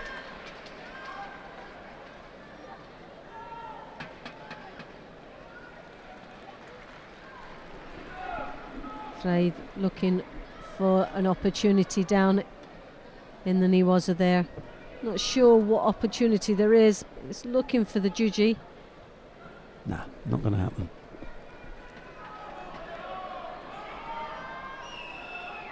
There's another France-Germany match taking place. That's on mat number 2 in the under 90 kilo category. Ludovic Gobert of France faces Marc Audenthal of Germany. Gobert, a particular favourite. He comes from Saint-Geneviève, the club. Same as David Larose, I think. We saw him competing yesterday. Well, immediately after this contest, we're going to take a look at Beka Gviniashvili of Georgia. He faces Taban Paye of Senegal. That'll be on mat number 2. We'll have a look at Gviniashvili coming up next. In this fight, we've got still 1 minute remaining in the contest. Oh, and there's the Judikatami. Well, eventually got it. It was on the cards. We'd seen it a couple of times. He was looking for it, hunted a few times, and there he capitalised once more. He's super on the ground. Yes, very, very tough. Really enjoys his Niwaza.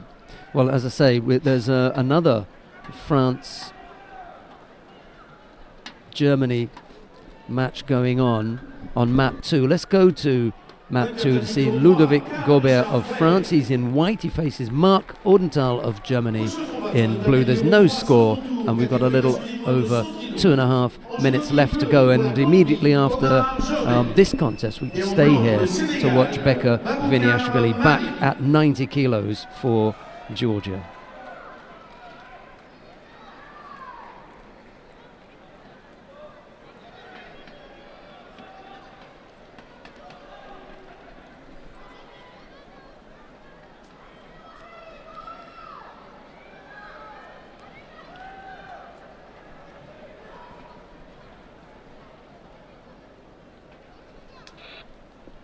Down on mat number 2, Lasha Taveluri of Georgia faces Luciano Correa, the former world champion from Brazil. And then down on mat number 1 is Elkan Mamadov of Azerbaijan facing the Japanese Ida Kentaro. Well, both picking up a Shido. Lack of engagement there. Both were trying to get that sleeve, battling away on a sleeve left to right.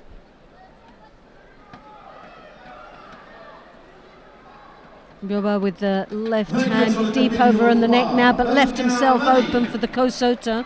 Marc capitalised on that opportunity. Sadly didn't get a result from it, but still a great attack.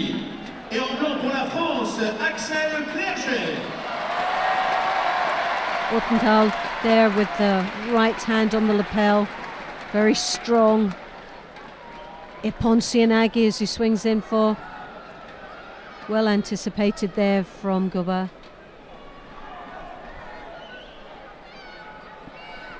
Oh dear, second penalty. We're starting to accumulate them now. One more result in a Hansokumaki for the Frenchman.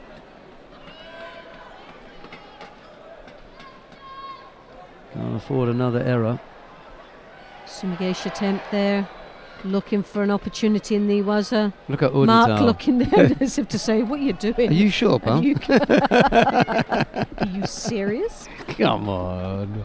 It was just that look of disgust. Where do you think you're going? Next fight on Saturday, won the second round for men under 100 kilograms. In blue, That was very, very funny. It was very dismissive, wasn't it? Romania, Valentin Ralu. Now, as much as I'd like to look at Ludovic Gobert and Marc Audenthal, there really is a big match taking place on the adjoining mat. Axel Clerget faces Avdandil Chirikishvili. That's on mat number 3. So here we go. The Frenchman and the Georgian. Axel Clerget's already got his head taped up, and it's coming apart, isn't it? Some of the tape around there. He's got some injury that he needs to protect.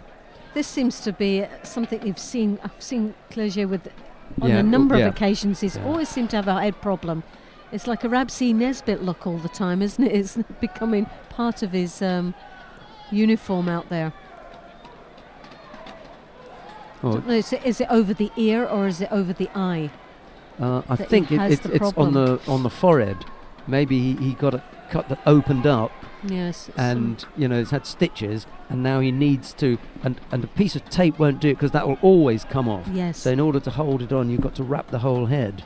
So it probably looks a little bit worse than it really is, and we're only a minute and a half into the contest, and already he's having to have it, retaped.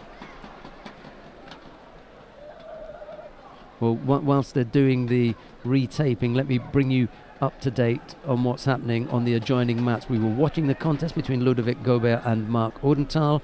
Gobert has picked up 2 penalties, as Loretta said just before we left there. Marc Odenthal just the 1. And now we're getting Clerget back to the mat, and down on mat number 4, Lasha Taveluri is in golden score against Luciano Correa of Brazil. There's no score in that one, or else it would have been over because we're in golden score. So the first score wins it, and indeed the first penalty during golden score will gift the contest to the opponent. Axel Clerget just picked up a Shido there, by the way. 2 minutes and 15 seconds left to go.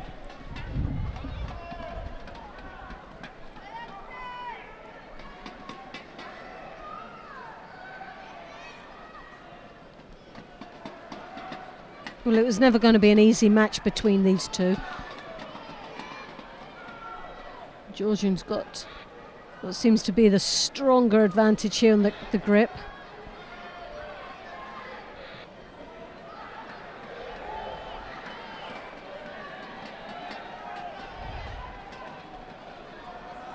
Sinagi attempt there from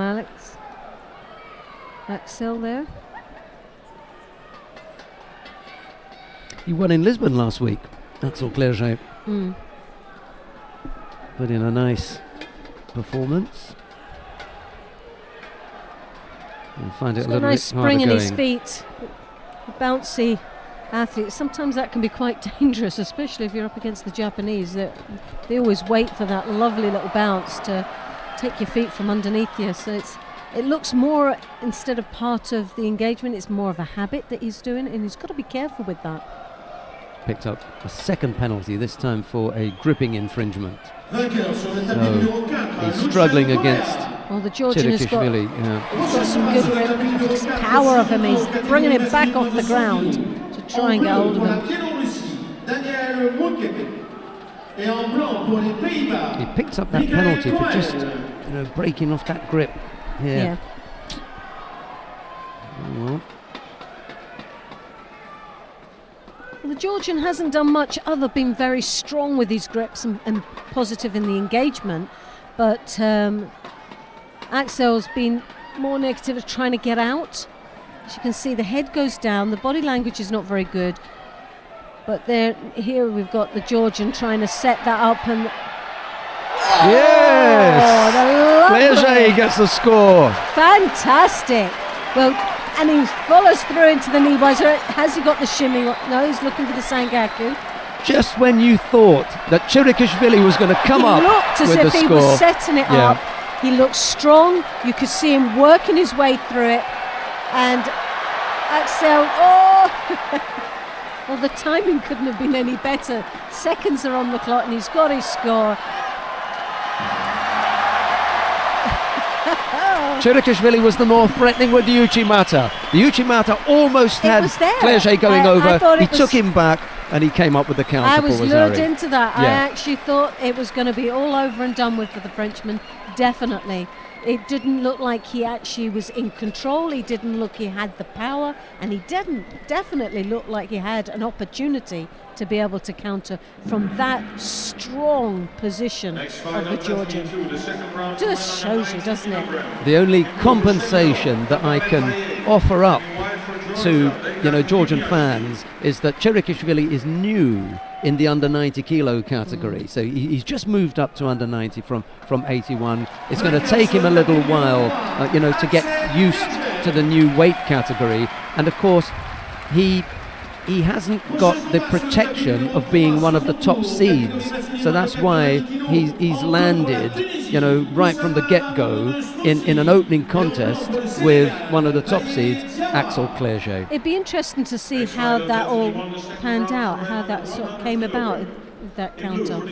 Are we able to look back on that? Yeah, well, it was a left Uchimata attempt from Chirikishvili that Axel Clerget stepped off and took him back. How he we'll managed see, yeah. to slip through to gain the power for the counter. Because I was so busy looking at the Georgian, seeing what he was going to do next, that didn't see the slip of the Frenchman coming through for the counter.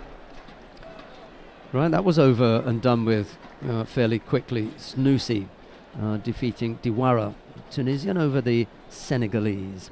Now we're going to go down to mat number 2, and the reason for that is Beka Gviniashvili is back at under 90 kilos.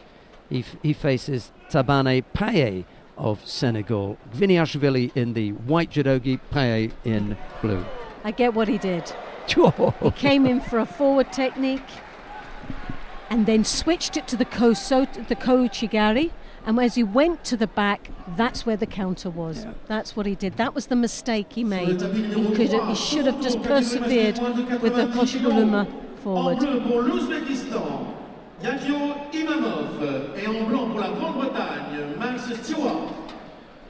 Well, Gviniashvili has just been given Ippon, having thrown Tabane Paye of Senegal.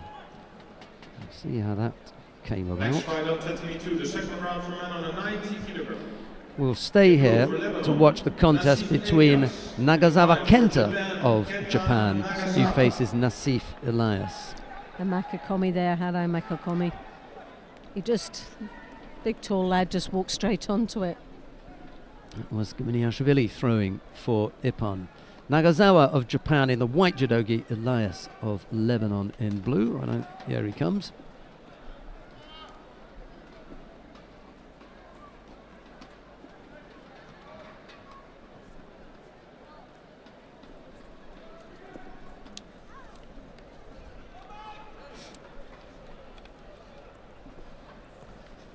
Keeping us busy, aren't they? I know. One after the other now. To be honest, there's a little bit of a mixed match here. There's some, because I think I was just checking there to see if there was any buys, because obviously we are now looking into the second round. So to even get past the first match in, you've got 33 athletes in the under 90s. But there is one or two that had that buy that took them through to the next round.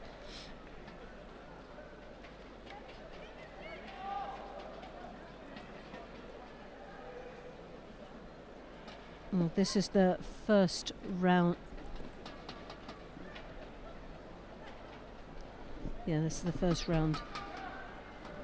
So whilst Loretta's checking up to see where everyone is, I'll just tell you quickly that if you're interested in when Varlam Lipatiliani is going to be on, he will be on mat number 1 after the contest that's up there now. So, and we will probably, well, I don't know, we may watch that one. I can't promise you. It depends what's on at the time. But Lipatiliani is one more fight to go on mat number 1, and then he will be on there in the under 100 kilo category.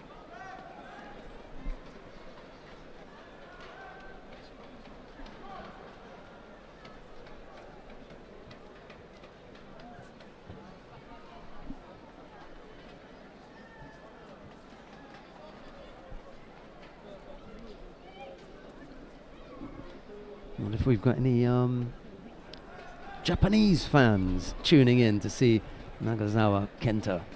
Well, I'm quite sure we have. In that case, we can say good morning to our Japanese fans. Ohayou gozaimasu. Welcome. Join us here. Now you are showing off. Wait until we greet the Georgians next. Is there any Scots out there? Oh, could be.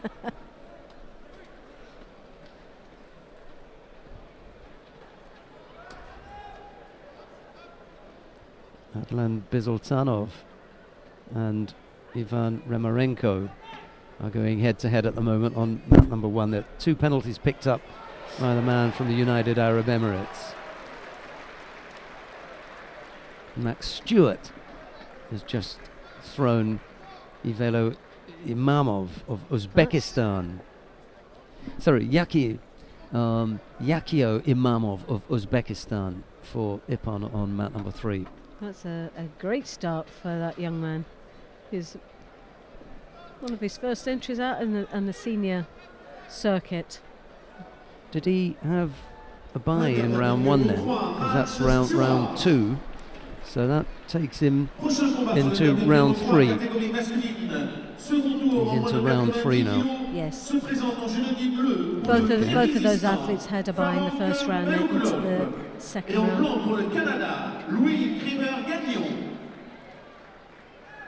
Well, Nagasawa there, a little bit stumbling there, and the Libyan is all over him at the moment. So there was a bit of a wake up there for the Japanese. Just a minute left, a Shido apiece for these 2 athletes. Oh, a lovely Chimata entry there from the Japanese.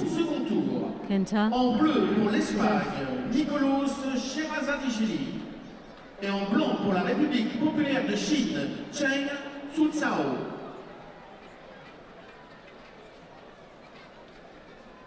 Nagasawa looking for that sleeve as you see him reaching forwards. The Libyan just keeping back and now catches the collar of Kenta. And going through for the drop Sianagi, not very effective on the edge of the mat there.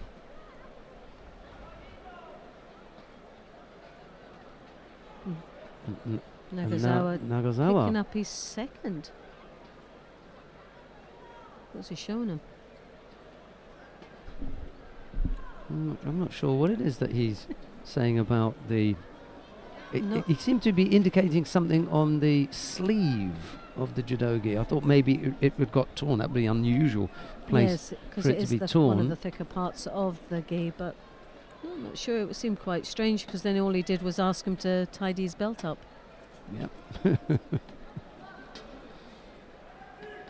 But you men are like that, aren't you? When you get a tiny little cut, you think your finger's just cut off. I need hospital.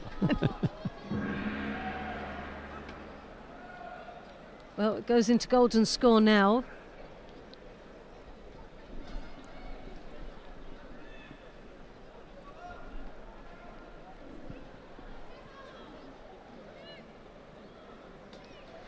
Two Shidos to Nagasawa.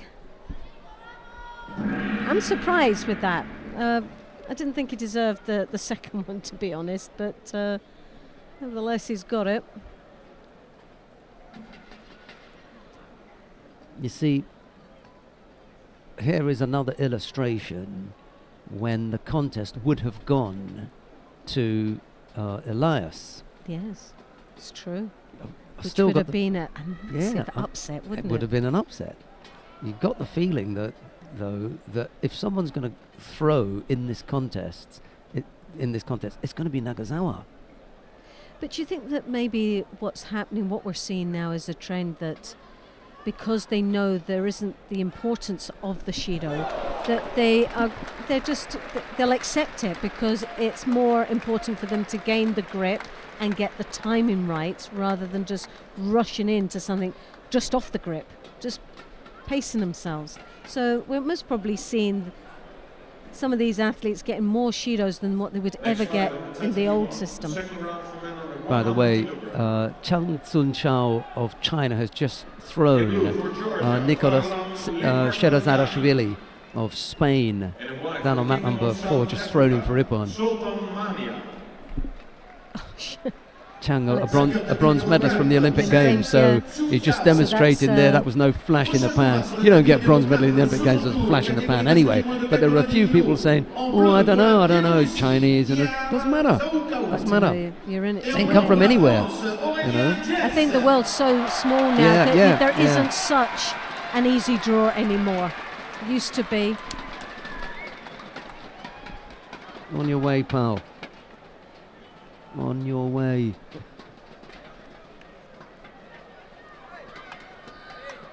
I think he's saying, give me one more chance, please. Yeah, you've only told me One more. once. Well, I'm telling you again. Clear off. On your way.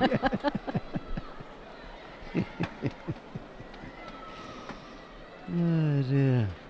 Right, for those of you that want to see Varlam Lipitiliani, Nice. he is now down on mat number 1. You can click on that and you'll see Vala. Well, 1 minute 15 into the golden score. 2 Shidos to 1. Sur le tapis numéro 3 vient de Kenta démarrer looking le for that second sleeve all the catégorie time. de He's plus de 100 desperate to get that. En bleu, Haroun Sadikovic. Il est Nagasawa's got to be opposé en careful blanc here au because, Roumain you know, they do dish out the passivity I penalties know, and fairly this fairly what's- quickly. This is what's making me nervous. But oh gosh, well that should be a Shido. He didn't like the grip, and it looked as though he That just was just yeah, avoidance yeah. rather than an attack. So that now that evens it up. So they're both in very vulnerable situations now. Anyone receiving the next one will hand Sokumaki. Lipitiliani has finished his contest on mat number 1, so if you didn't rush, you'd have missed it. That wasn't a bad little effort there from Elias. That was actually okay. Managed to get turned. Yes. There wasn't any sufficient enough No. speed and It was a power good in attack. it, but it was a good attack. Yeah. Now Varapay. And in white for Slovenia, Michael Scott. Nagasawa really, he needs to do something a little bit special now. He needs to break this contest up a little bit. Not impressed. I'm not impressed, I must admit. It's not your typical Japanese way of fighting, is it? You expect a higher level, and I don't think he's really delivered here in this match. No. I think it's And I all think over. it's all over now. And I think I think the Nagasawa Japanese is going having to. an early shower. Yeah. Just because Elias, although another false attack. Oh, right. Yeah. Hey. Well, do you know what? That could have gone either way. Yeah. Nobody is a very lucky man to be heading through to the next round. That's all I'm saying. He needs to do something a little bit more special than that for the next round. I don't know who he will be up against. Right, coming up on mat number 2 now. Roy Meyer of the Netherlands faces Guram Tushishvili of Georgia. It's our chance to say hello to the Georgians who are watching. And a you good go. morning to them. Gol Majerba. Galmachuba. Gol Majerba. All right. So, welcome. Here he is, Meyer in the white judogi, Tushishvili in blue. Well, the Japanese in the next round will have the Georgian, Meninashvili. That will be an interesting one. If he fights like that, it'll be an early round for him.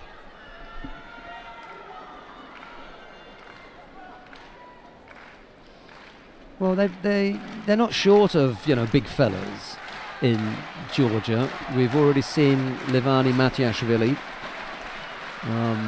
taking part.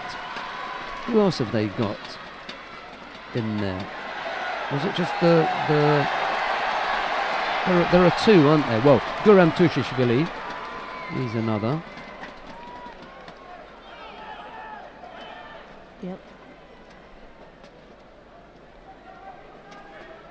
Levani lost out to Shichinoe in the opening contest. And that's it. Those are the 2 Georgians who are taking part in the heavyweight. Yes. Naya. And they've obviously got the 2 in there. Great asset to have. You've got, they're able to produce 2 in the 90s, 2 in the 100s, and 2 in the open. Big, big men. Great Randori. Tushishvili had a first round win against Nabil Salah of France. That put him into the second round. 2 rounds, a quarter-final and then semi-final final. They are threatening with that Harai Goshi, and then at times the big hip throw if you can get the right arm around there. Uchimata from Tushishvili. Maya is able to fight that off. There's the attempted Uranagi, and then he's come out on second best here He would have scored. He must have had a score going should've over got there, a and then now score. Osaikomi. There But they should be haven't actually given a score for it, but there should be one. It should be on the board for the counter. Well, that's for the Osaikomi, Yeah. but there should be a score on the board for the counter. It's not going to matter now because No, I don't think Tushishvili it's not getting out of that. no, Well, Tushishvili in the end, the Kazuri Yoko Shiogatami did it. It was Yoko Shiogatami first. He slipped the head. And then that was really unfortunate for Roy. Yeah. Very unfortunate, because I think if he'd gone on longer, we would have seen such an exciting match. But as you can see there, comes lift, the counter. he sat up. He probably sat up. Yeah, he was didn't- on his bottom. Yeah, he was on his bottom. That's why they didn't give the score. Good call. We were saying, we should have had a score, but that was our initial feel. Both It of was us. when he rotated, he landed him on his bottom, and he then sat can up, turn. and then he went over into the Osaikomi. Tushishvili dodged that bullet. It's a shame, because I think that would have been a very exciting match, and I think we could have seen a lot more from Roy. Yeah. Right, we will have a live Twitter question and answer with the IGF president, Mr. Marius Visa, this after at 9:30. That's this evening. This evening, 9:30 Central European time. Use the @AskVisa to send your questions. So if you've got any questions and you want to put them to the IGF president, there is @AskVisa. There you go. Ojitani Takeshi of Japan faces Andre Breitbart of Germany. It's Ojitani in the white judogi, Breitbart in blue, and all of a sudden the heavyweights have just They've come just to come life. They've The just woke first up. two were like wet fish, but these have taken a bit. This is a bit more interesting. Oh, That was a slip of the foot there. Yeah. The German Almost did the slipped his splits, foot. didn't he? Obviously, the advantage there would have been the Kouchigari, but it was like he actually did a Kouchigari without touching him with the foot. But the arm movement, the upper body control, was just there and planted it. It was actually quite a nice movement. Ojitani. He's a big lad. And Has he got the foot trap? No, Ippon is called. And normally we wait for the result, but there's such a contest taking place on mat number 3 that we're going to have to leave Ojitani and Breitbart. Ojitani having taken the win, we're going to see Shichinue Ryo of Japan. He's This up will be against Messi interesting, Katanga yeah. of France. Shichinue in the white judogi, Katanga in blue, and Shichinue has picked up a single Shido. We've got 2.5 minutes left to go, and here is Loretta. Well, Japanese in the first round wasn't that impressive. And again, it was really in his opening rounds when we saw him. But here, Katanga, Messi has been impressive right from the word go, hasn't he? And he's started this crowd up and warmed them up. As you can see in the backdrop there, every seat has got a bottom on it. So good crowd Katanga in. here, we're going to be supporting this young man. He's had, like I said, oh goodness, he just rolled straight into that. That was a big message saying, here, take me, hold me down.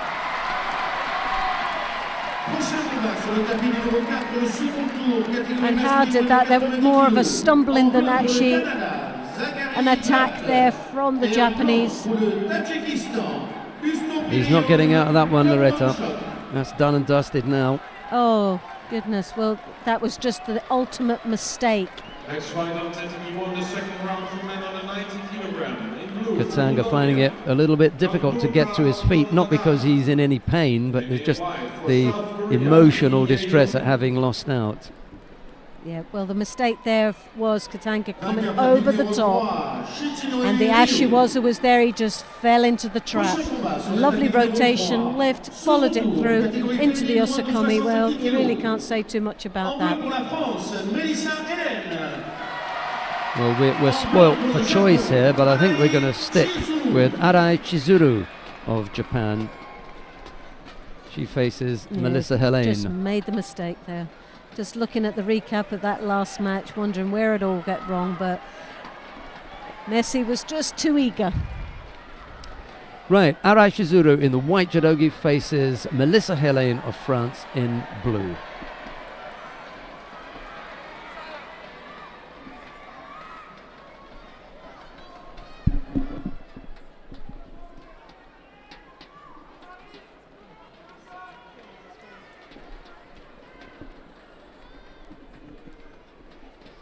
Tough ask for Melissa Helene come up against Arai.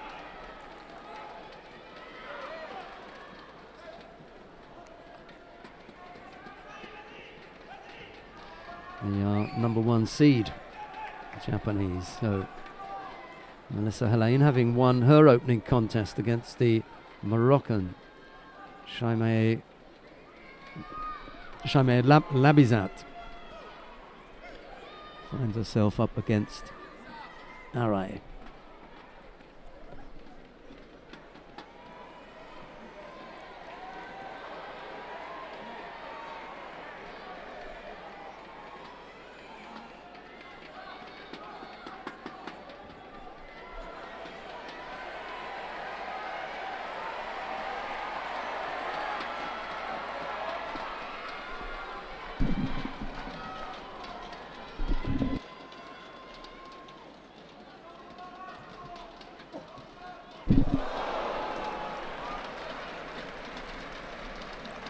Well, there were 4 women's weight categories yesterday. The Japanese didn't take a gold medal in any of those 4, but I tell you what, Arai might make up for that today. That was beautifully executed there.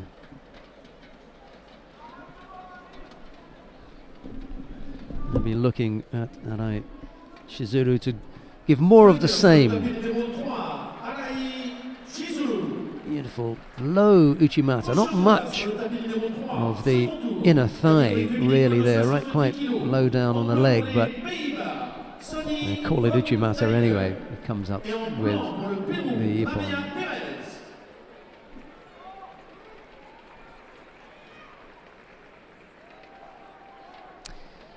Right, Maria Perez of Puerto Rico faces Sanne van Dijk of the Netherlands. It's Perez in the white judogi, Van Dijk in blue.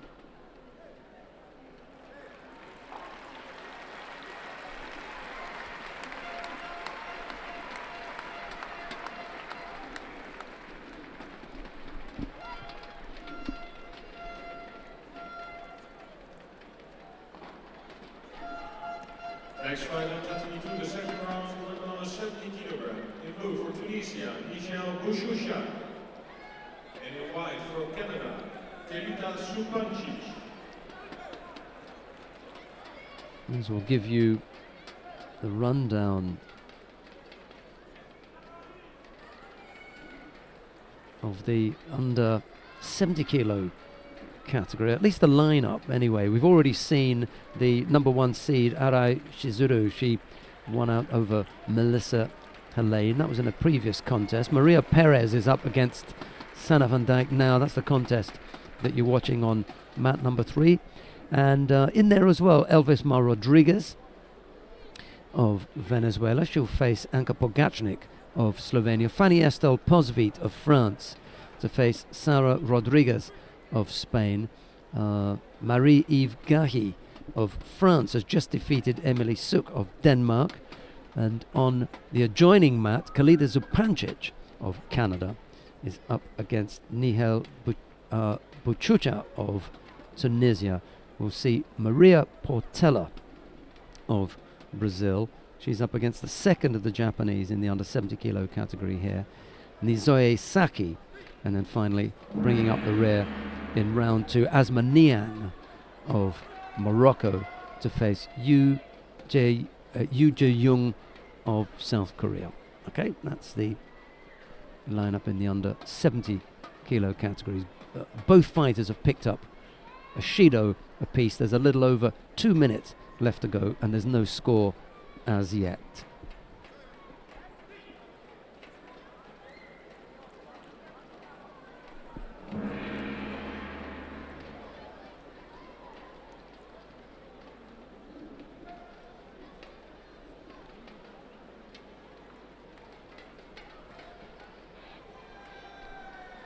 Next fight on 21, the second round for men on a 90 kilogram. In blue for Russia, Alexander Grigoyev. And in white for France, Alexander Idir. Perez picked up a second penalty there, slightly untidy work Next fight on 22, the second from round for women plus 78 kilogram. the Puerto Rican. In blue for Lithuania, Sandra Jablonski. And a white for Japan, Yamabe Kana.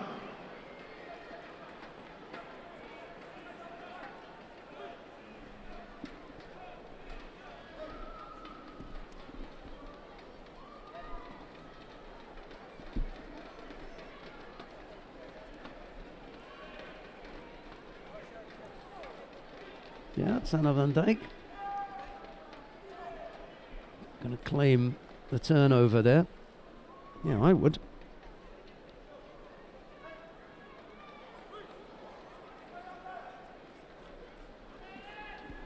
No, well, the referee thought that it was. I was right with him, and eventually it goes on the board. Yeah, I thought that was a good score, and they eventually put that on.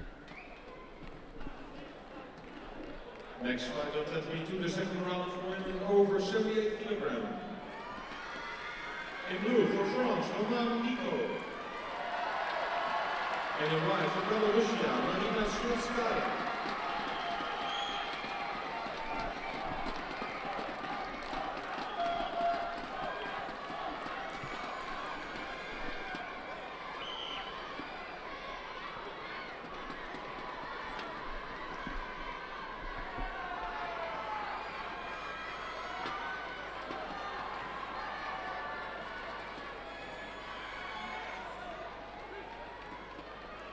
Vainqueur sur le tapis numéro 4, Usto Commonstone. Prochain combat sur le tapis numéro 4, second tour, catégorie masculine moins de 90 kg. En bleu pour la République démocratique du Congo, Eyale Lebo. Et en blanc pour la Finlande, Samuli Viitanen.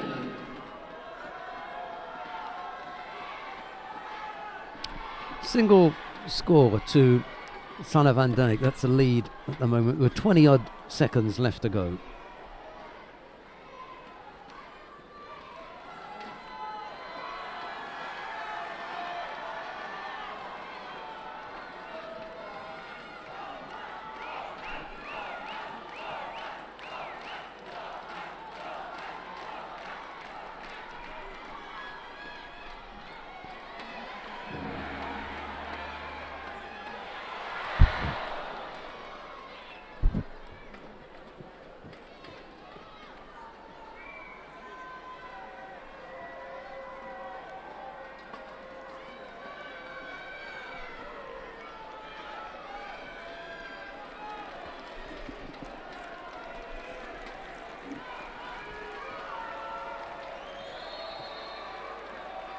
Vainqueur, tapis numéro 3, Sonny Van Dijk.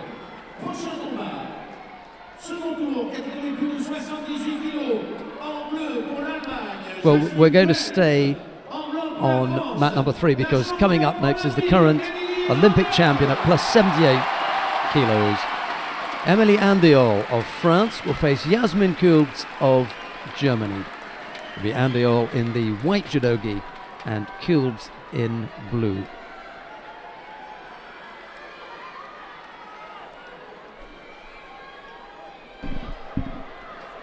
Well, this is going to be a really exciting match, isn't it? Andiol narrowly, very narrowly, escaped a loss last week in Sofia when in golden score her opponent was given a penalty. She was fighting a Japanese junior who was number 9 on the Japanese ranking list, not in the world, number 9 on the Japanese list, and took Andiol into golden score and lost on Ashido. Well, it just shows you the depth of Japanese judo, isn't it? It's scary. Or she just had a bad hair day. Kulbs was unimpressed with that effort and unthreatened by Well, it's Andiol still one of there. those memorable moments, though, when Emil won the Olympic Games. It was like, was it really ever predicted? I don't think so. But Not from me. I remember watching it and being ultimately surprised. It was nice. 2 heavyweights winning the gold medal on the same day. It was good. Yeah, for France. For France, it was The best excellent. result ever. Yes. And it was the first time that the women's heavyweight division in the Olympic Games that the cabal of Cuba, China and Japan had been broken. No Yes. Olympic gold medal in the plus 78 kilo category had ever gone to any other country apart from either Cuba, China or Japan. And then all of a sudden in snuck Andy Orr. No taking that away from her now. No, and she's putting up a good fight here. She's up against, there's quite a bit of a size difference here as well. Andy Orr, for a change, she actually looks a lightweight out there against her opponent. Yasmin Kulbs has picked up the single Shido. She's just coming to terms with things. Kulbs actually looks like she's lost a bit of weight, and she looks a bit more athletic, if you can say that. It's I wonder, maybe it's the different hair colour. I don't know. I just doing think she looks a little bit smaller.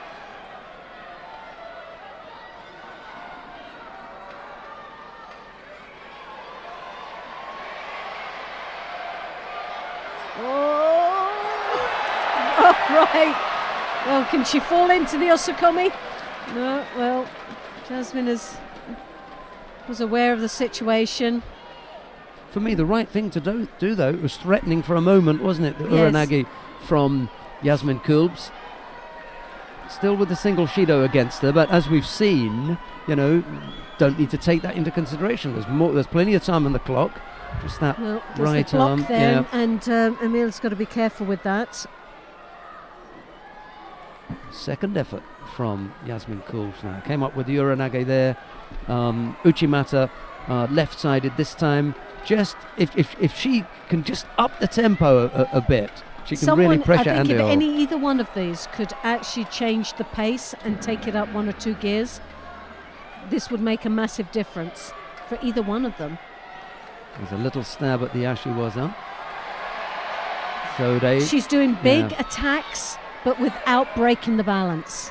She's not moving her opponent, and if you're going to move someone the size of Yasmin, you've got to make sure she's actually moving. It's like hitting a brick wall and expecting it to crumble. The Makakomi there, but she's doing a total on the wrong side completely.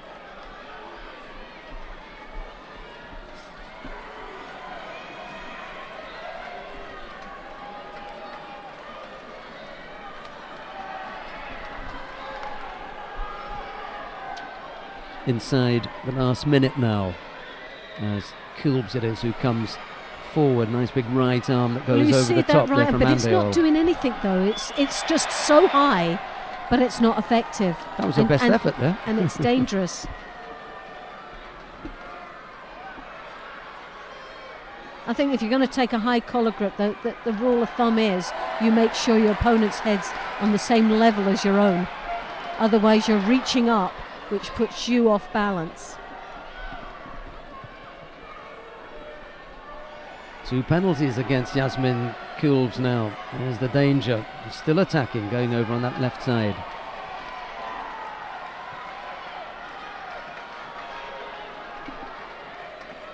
Well, now she's opted there for that right hand and the lapel.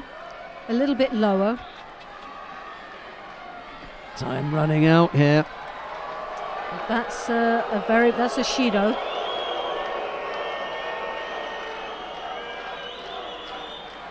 Well, it's not going to give it to her, but looks from this angle a blatant drop. Now, in the past, this would be done and dusted. Yes. You haven't thrown her. You haven't thrown her. There's been So no now throws we're there. into the golden score. Okay, Yasmin Kulbs can't afford a penalty here. What she's got to do is to Got a come good up with a score. left-handed grip there. Yeah. That was that looked like something was going to happen there. Emil takes it, but she just didn't bring it across with her. She needed to take that sleeve along with her.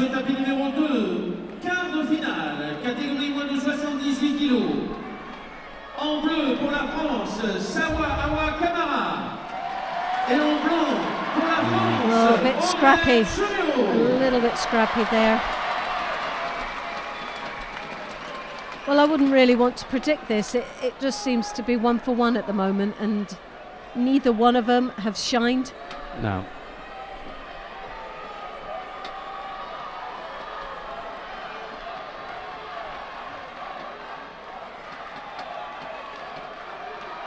Crowd will go crazy if Andy All scores here. Well, definitely. Well, they're supporting her all the way. That's got to be an advantage, isn't it? A percentage that you could do with, especially when it's such a tight match like this now. She's starting to look tired, though.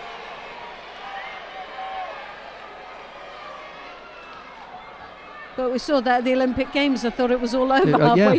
Yeah, she was almost on her knees, and all of a sudden she became Olympic champion. So you can never write her off. That's one thing. But that just looks so messy.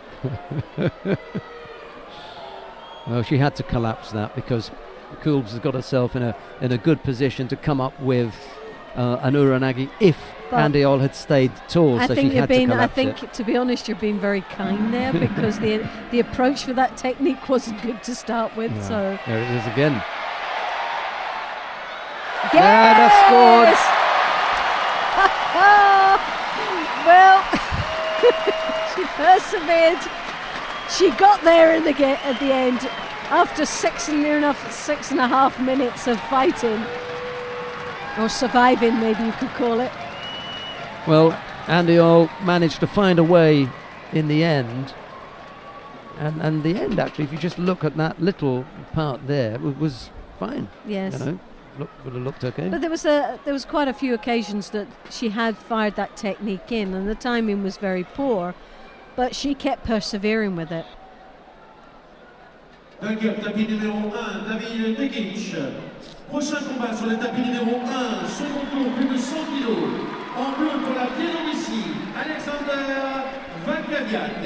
Et en blanc pour la Right, Tunisie, we Faisal haven't yet Chabat. had an opportunity to see Audrey Chemio, so let's go to map 2, Be nice to see her form today.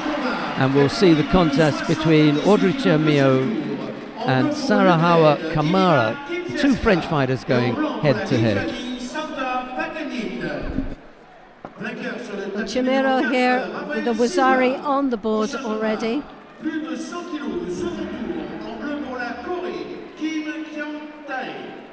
Kamara, well, you will expect this to. Oh, well, it's another. Well, it's a hand sokumaki anyway, so Chimero goes through, so we don't get to see much of that weight category anyway.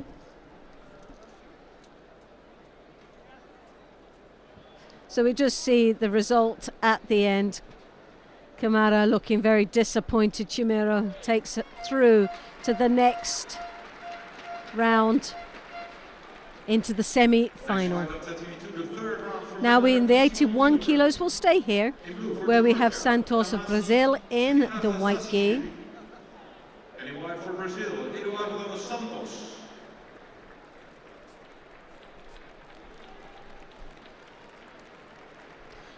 And Koko Shoshvili for Georgia in the blue.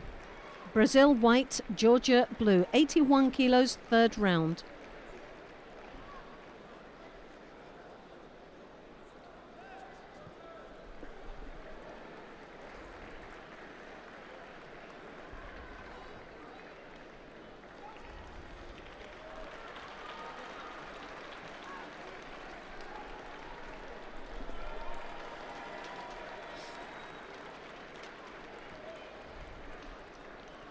And on the draw, this is the bottom half of the pool.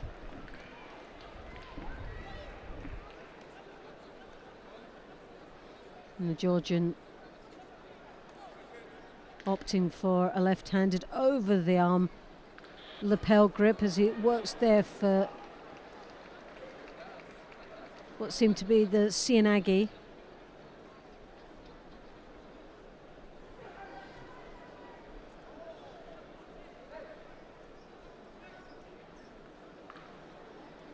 Left to right, grip there.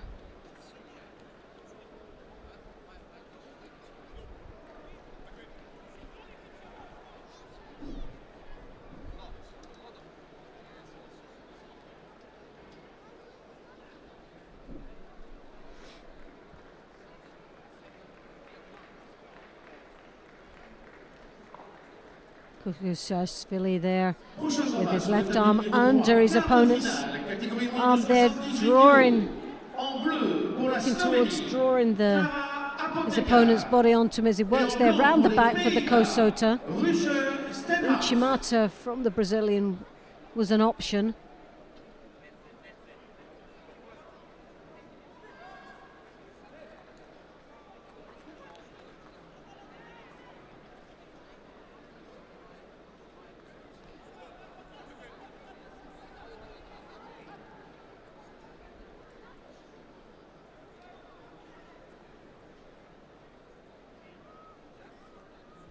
Kukurashvili there, left hand in now, trying to get that sleeve. You can see Santos with the right hand just under, and a nicely executed move as he swings under himself through, looking for an opportunity. Sadly at that time nothing came of it. Santos looking for an opportunity down into the Niwaza.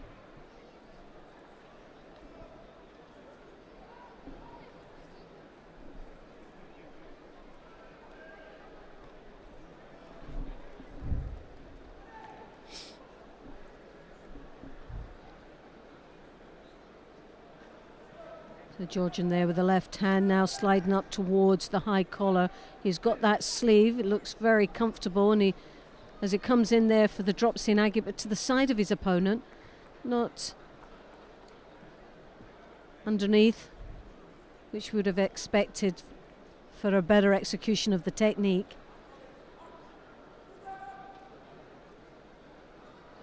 Again, that left hand onto the belt, very deep indeed as he looks for the Kosota.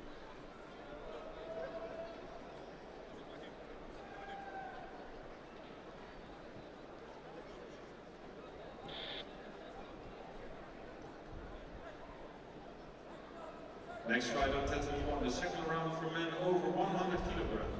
In blue for Kyrgyzstan, Yuri Dragovetsky. In white for Mongolia. So there's a real battle for grips here with just less than a minute in this contest. A Shido apiece for both the athletes.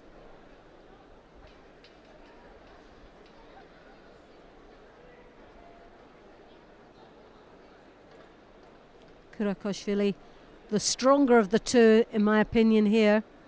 It's been a couple of moments where Santos has had opportunities, but mainly in the Niwaza. No Uchigari there, nice as he comes through, but looking as those arms are showing more towards the forward techniques, but countered there nicely from the Georgian with the Osakomi. No, it's been pulled out. Now Santos obviously very, very comfortable down in the Niwaza.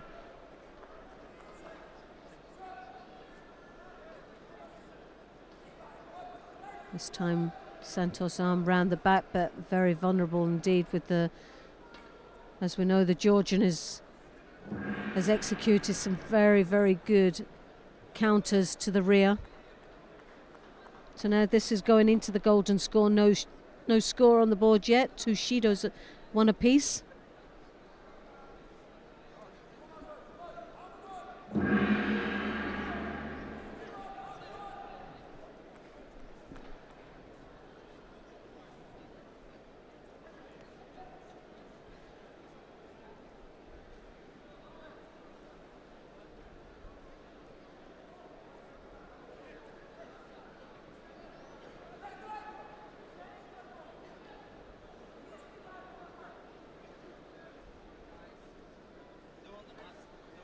So again, Georgia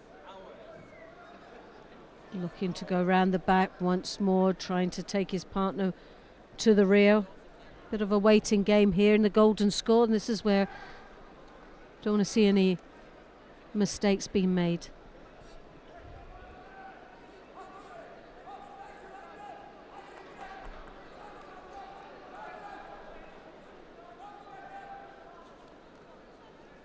And the Georgian again comes round that back, and the Kosota Gary there, the Santos! Brilliant attack. Fantastic. Well, he had been threatening that, but also the Georgian as well. So a wonderful display of judo. And in the first 35 seconds of the golden score. Now that really did turn it all around, because in the opening round of this contest, Santos didn't look like he was in the contest at all. And the Georgian looked like he was going to definitely be the person that would go through to the next round. But we got all proved wrong, and Brazil takes the next stage through in the under 81 kilos. Now we've got 81s again, third round. We've got Kong of Korea and Chilad of France in the blue. Korea white, France in the blue. En bleu pour le Japon, Nizoe Saki. Et en blanc pour le Brésil, Maria Portela.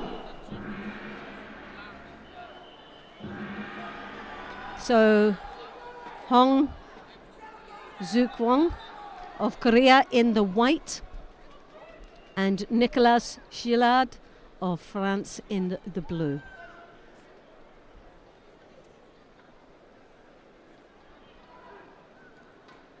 So this is the third round of the under 81 kilos for the men.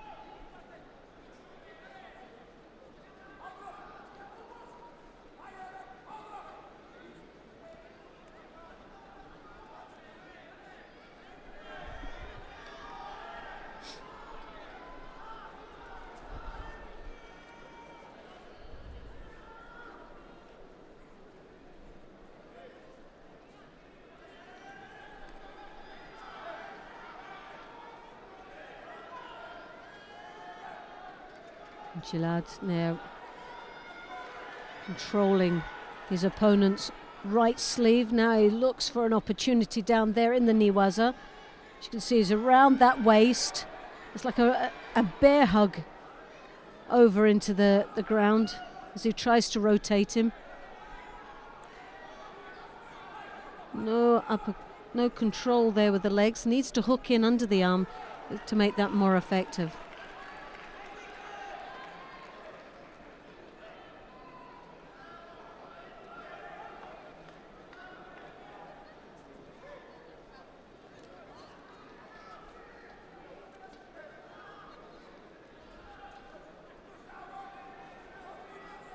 Korean there, Hong, throwing that right arm deep onto the belt as he hooks in.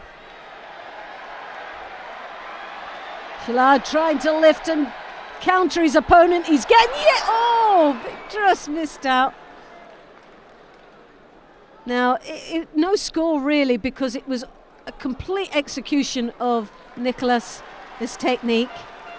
He was the one that lifted, bridged, but just didn't get the Well, it shouldn't be a score at all, but they've given it down as a wazari to the Korean, but there was no execution from the Korean. There wasn't even the actual start of that technique was Nicolas Chilad.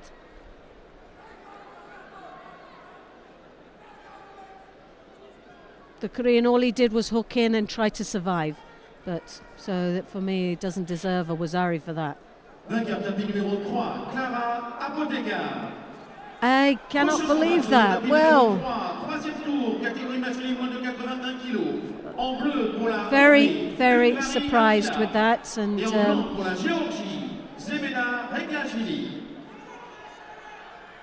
Chilad will be quite disappointed with that one, and was surprised that the crowd haven't been as vocal as they normally will be when they see decisions like that happening. But we'll have a look at that again, most probably a little bit later on.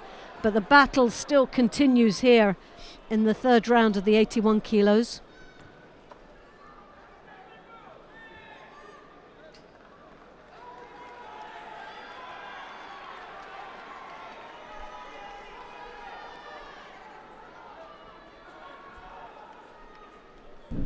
And my first look at that was no score. Yeah, but now when we look back, it's the hooking in of the leg for the Ouchigari. I never even saw that. I didn't see that.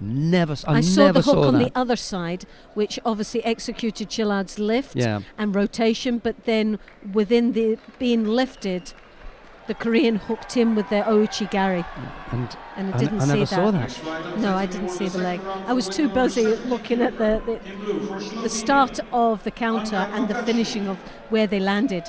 And this replay thing and the experts that they've got there, they've got the benefit of those replays and they can do Yes. that. But on the first look, I was absolutely convinced. absolutely Definitely. convinced. No score for Hong. On the second look, I thought, oh my God, Yes. he's actually So hooked that apologies in. out there for the referees. You got it right, and we were wrong. Driven him back. That's a score. Yes. And it actually turned out to be a good one. Yeah. So we're down there in a minute to tell him, good call. Yes. And yes. he was Sincere apologies. and he was so adamant that it was a score and it was score for white. I thought, how can it be? And he's got him again. Well, it looks like it's all over and done with there. The second was Ari on the board and the Osakomi to follow through with. Couldn't be any more convincing than that. Two things with that score from Hong. First of It's all, the arm belt over the grip. back of the belt grip. I'm not going to go with that as the deciding thing. If there was no leg, then it wouldn't be. I'd say, well, he could still be falling over because he was falling over in the end. But look what takes Chillard over. It's the grip and the belt, the hook. He did the Osotogari and then On the switched inside. it in the inside. Yeah. The foot didn't actually even plant back down. And there's It a actually sweep as went- well. So, yeah. Good call. There was a great combination of techniques there from the Korean. Yeah. But do you know what? He kept his composure. He didn't panic. Sometimes a natural reaction when you get lifted like that is to throw your body forward to avoid, which sometimes accelerates the counter.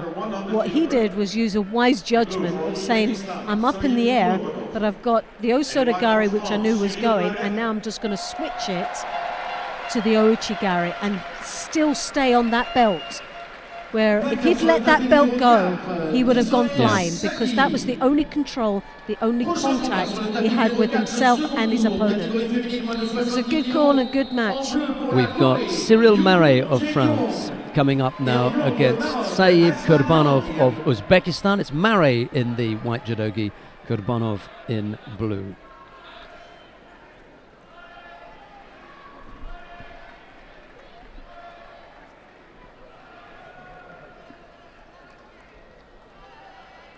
Well, Cyril's got to be a top player for a medal here.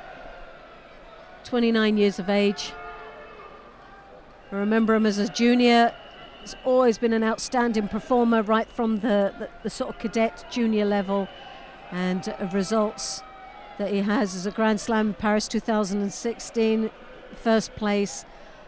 Tokyo Grand Slam in December in 2015, third place. So he hits the Grand Slams all the time. He's always in the top 4. So top 3. Vainqueur tapis numéro 3, Zemeda Ekefili. Prochain combat sur le tapis numéro 3, le 3e tour, catégorie masculine, moins de 81 All right, kilos. and yes, and it's also been pointed out that he's had 3 gold medals in Paris in the Grand Slam. So He's looking for number 4 now. he'll be doing a Teddy Riner, but just on a Grand Slam. That's got to be a record, though, isn't it? Well, it's got to be getting close, because I've been looking at some of the backgrounds here and thinking, hang on a minute, you don't come into Paris and win it 1, 2, 3, 4, 5 times in a row. I can't think of good. I can't think of any at this moment, any other athlete. Lucy DeCoste may have a few, you know.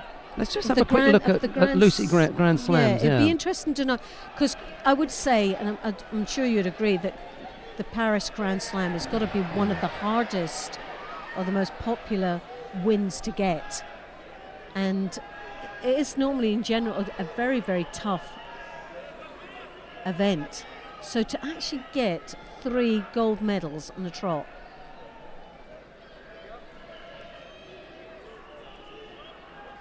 I can't think of anybody, and even Lucy, possibly Lucy, maybe Teddy Riner. Be interesting to find out, and if he's going for a bit of a record here. So 1 minute and 50 seconds left in this contest, and he's not getting his own way here, Cyril. It's a tougher match than possibly anticipated. Ivanov there really bring the fight on to his opponent here in home grounds. Not deterred by the support the crowd are giving Cyril here.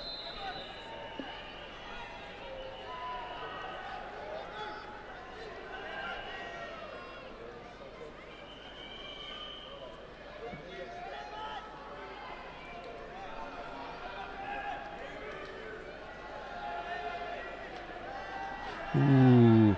Well, Lucy ended up with 3 golds, a silver and a bronze. So 5 medals in the and that was within the 2009 to 2013 kind of bracket. Three gold medals. Yeah. So one more today for Cyril, and that would. So that could be a record, was it? Yeah. I don't know, because I think there may be others in there. I'm going to have a look, because you see somebody like Asami Haruna or Teddy Riner. Well, I'm going to get to Ted, because I think that is. I think that will be there. Let me see what he's been around that length of Asami time. did, just out of interest.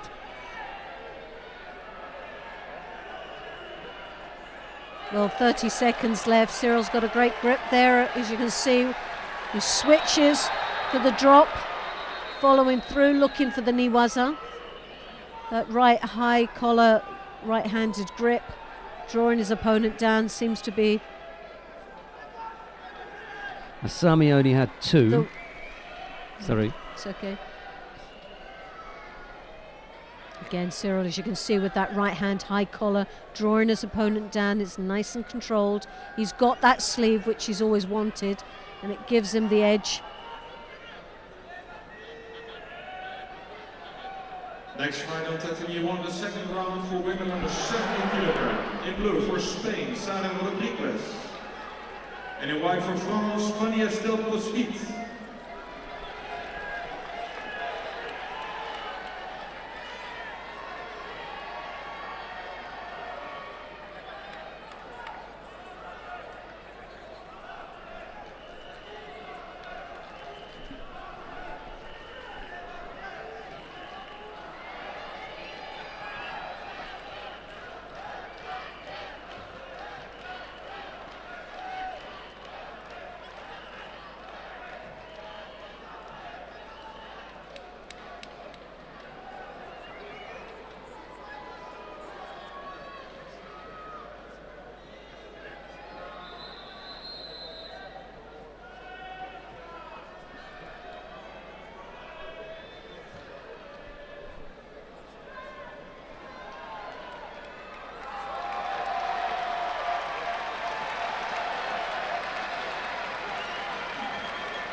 Sur le tapis numéro 3, Baptiste Lepierre. Again, a nice strong grip from Cyril as he tries to draw his opponent Sur le tapis numéro 3, First Judo being awarded catégorie there. masculine, moins de 100 kg. En bleu pour la Corée, Lee Kyu-won. Et en blanc pour le Portugal, Jorge Fonseca.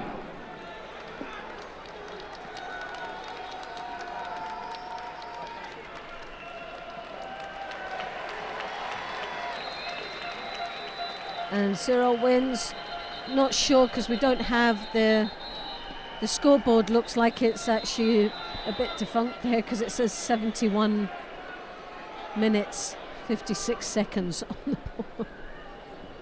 So, but it must have been an accumulation, I think, of shidos, bringing it into a hand sokumaki. Okay. So Cyril goes through. Tough match. I'm just going to have a look to see who we've got coming up next then. I mean, we could stay here to see Denisov and Menashkin, but I think we've probably got a better bet on mat number 3. Let's go to mat number 3 to have a look at Jorge Fonseca of Portugal. He's up against Lee Kyu-won of South Korea. It's Fonseca in the white judogi, Lee in blue, and we'll follow that with Karl Richard Frey of Germany and then Axel Clerget of France.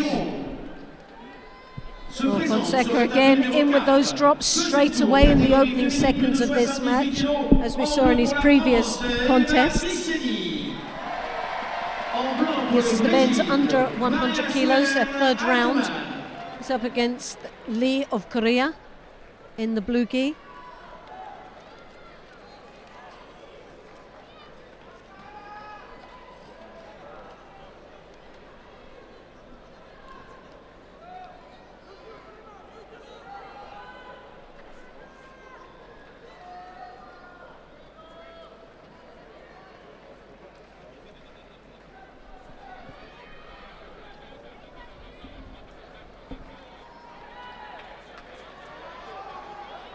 Well, just a minute gone in this contest, and the first Shidos have been awarded one apiece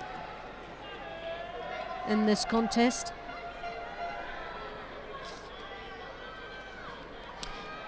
Yamagishi Emi from Japan won this 3 times as well in the under 48 kilo category. 2009 and then 2010 and then again in 2014. I suspect if they'd picked her in the years in between, she may have done it as well. Yes. Yamagishi, she's up there with 3 as well.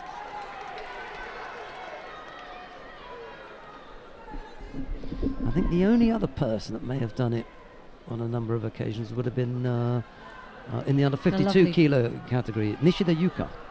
She may be in there. I'll just have one more look at that, and then we'll do Teddy, because I think he's going to be the man. Yeah.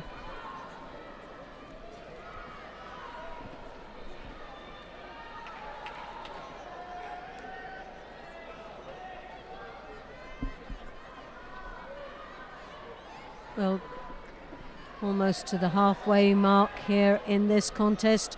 A Shido apiece. Fonseca, very predictable in his style. The drop Cianagi. Looking for a shimiwaza there. Had it, but just let it slip out.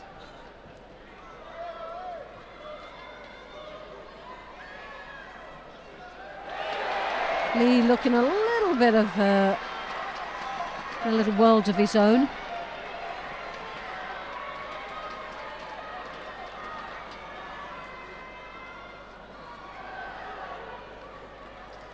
Five times the big fella. 9, 10, 11, 12, 13, and since then we haven't seen him here, which is a real shame for the home crowd. I mean, they've got to sort that out. Yeah, but it is something that they always look for. Is the pinnacle of their sport here, isn't it? He's the real ambassador. Give them something at home. Yeah, tragic if he's always injured, which is a shame. However, I don't think it's actually an injury. I think it's more down to weight and just out of or condition. poor timing. But what's got to happen is your biggest event, you must time that to give your public something. This is something we've always said. At the end of the day, when it comes to your own home tournaments, you've got to give back to your sport, to those that support you day in, day out, regardless. They're always behind you, and that's your own country. So here we have Fonseca again into the Osakomi. He has a sneaky look over at the clock. Caught Lee well there, and then the Yoko Shiogatami to finish off. He's having a good performance today, very steady, but he's dangerous. Well, that's another win under his belt. He'll be happy with that. Taking him into the quarter-final. But I think the next match possibly could be the real challenge for him.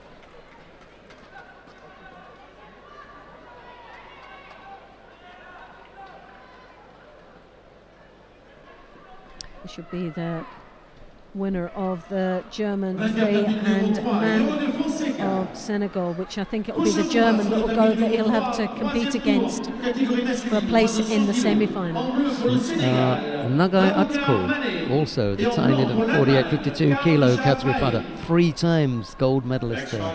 In the absence of Tani, when we go back to look at Tournoi de Paris, yes. you know, if you look at that, I knew that she'd won, because whenever they didn't send Tani, then little Atsuko would come in and clean up 3 times. That's amazing.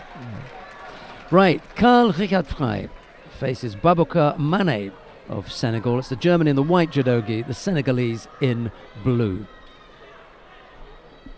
We're still only in round 3. 3 rounds, quarter-final, semi-final, Well, there's final. 36 athletes in this competition. Yeah. It's a big group. Not sure which is there. I think maybe yesterday had the largest weight categories, but here today 36 is the largest weight. This young man from Senegal had his first match. He had a bye in the first. The second one had Joby of Gambia. Threw him for Ippon beautifully. Lovely had the crowd technique, on their yes. feet. Yeah. And now I think he's going to be really challenged here. But the danger is that these guys, they can throw. If you give them that opportunity, there is no fear.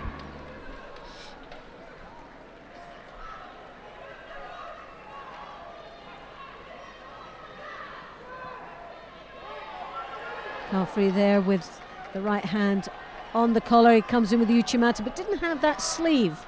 If he had that, he would have had more of the rotation and the finish of the technique. Mane there just keeping that right sleeve away. You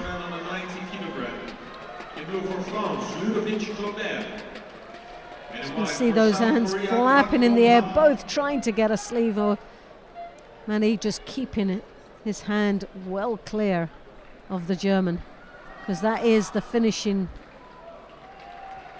of his Uchimata.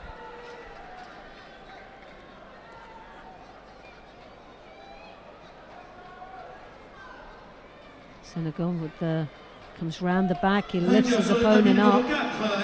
And thank you to Cookie Vessel, who tells us that, of course, Kelmendi made it 4 yesterday. She was already on 3 and 4. So thank you very much, Cookie Vessel. That's for your email. And there's the shimmy-wazzer, and the win goes to Germany.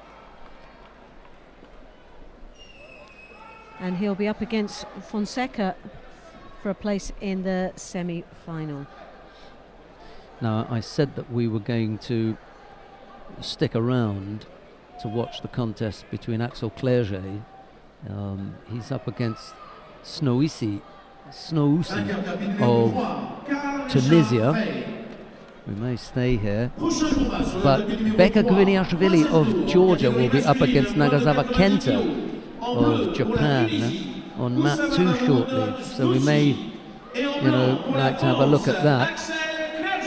Caroline Weiss of Germany is on mat number 4 against Yelisaveta Kalanina of Ukraine. That's in the women's plus 78 kilo category. But we'll stay with Axel Clerget for the moment. Let's see the homeboy against Oussama Snoussi of Tunisia. Clerget in the white judogi, Snoussi in blue.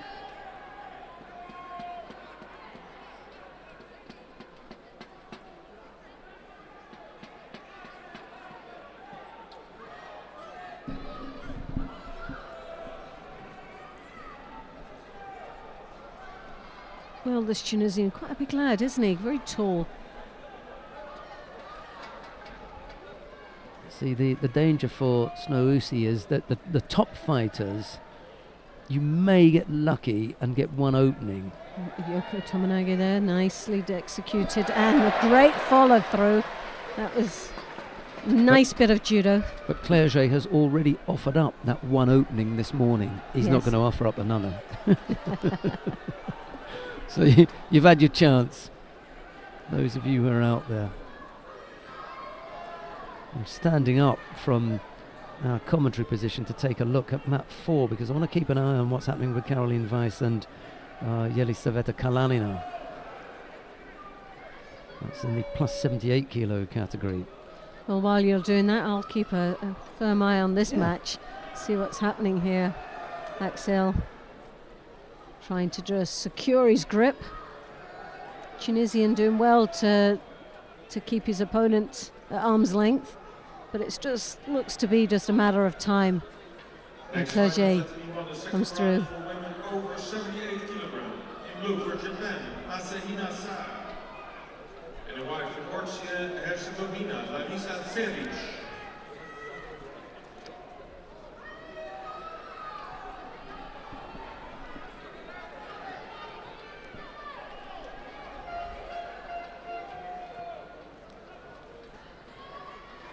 Clerget trying to get that right hand aside. A lovely Tomanagi there, but Onto great his front, aerial yeah. awareness there from the Tunisian. He did extremely well to get off that. He looked like he was taking a real flying lesson.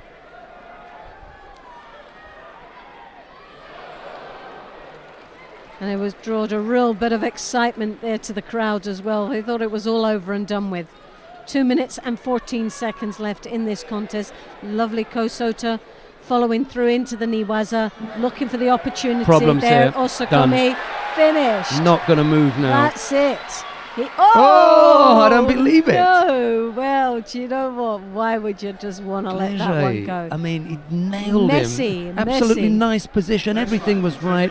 He rolled out of it like nothing. Well, he's still not out of the woods yet. There's still a lot of pressure on this Tunisian as Clerget keeps working away, but Look at the scoreboard.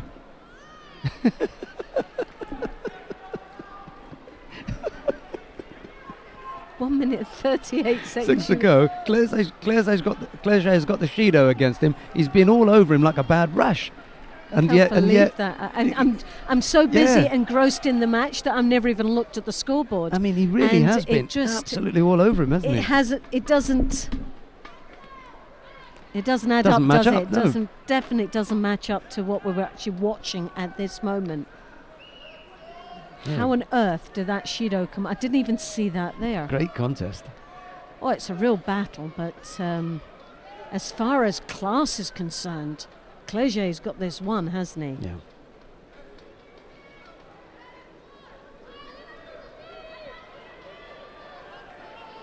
I just feel like the Tunisian has been surviving out there. And again, we're going back. It seems like we're repeating ourselves, but if this was the last seconds, we're looking at the Tunisian at this moment going through to the next round in the old rules. And now he's just picked up. He's just that picked his net, Shido, yeah. The steam has gone out of it. The sigh. It's still not matching up there. Oh, an Ouchigari there from the Tunisian. Ooh. Nice counter there from He's going to have to tap out of this. Yeah, the shimiwaza is there. He's going to have to tap. Yes. Yeah. Well, Axel Clerget again pulls it out for the crowd. Punches the air for a sigh of relief. Couldn't believe that.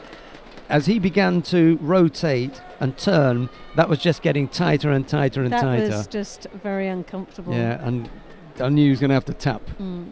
or he was going to go to sleep. Well, Clerget it is, the crowd it, pleaser. yeah. It Super was fight, yeah. super It was contest. a nice match.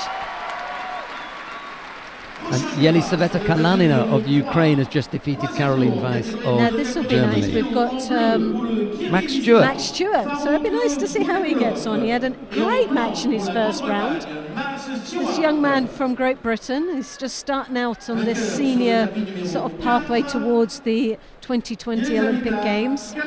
Father, former Olympic bronze medalist in 1988. In I was Seoul. thinking 84, 88, but 88. In Seoul. So it's obviously in the genes.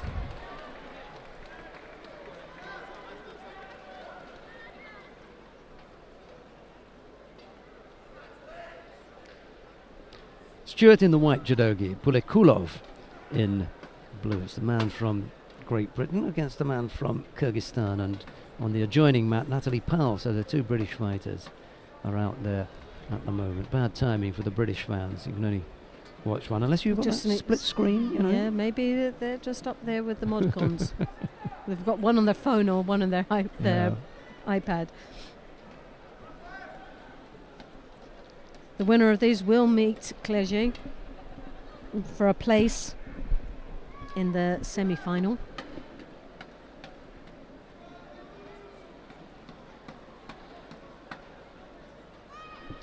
And Max Stewart has really just come back from having quite a major injury, and he's come back so strong. It's nice to see him here at this level of tournament and into the third round. It's a great boost for his confidence.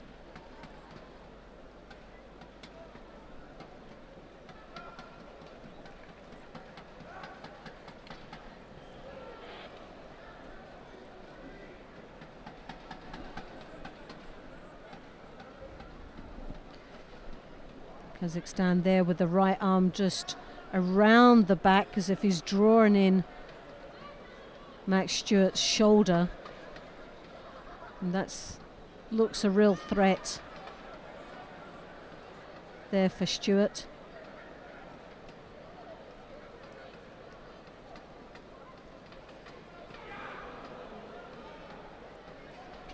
Max drawing on that sleeve. Yeah, just hang on there for a little bit too long. Just a little bit too long, yeah. A Judo apiece now.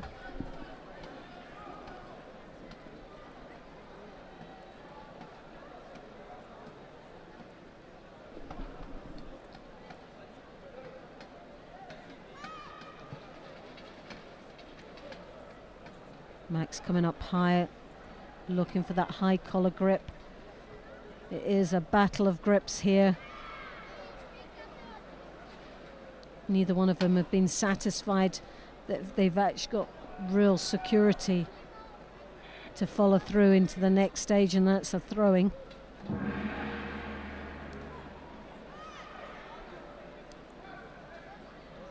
Drop Sianagi there.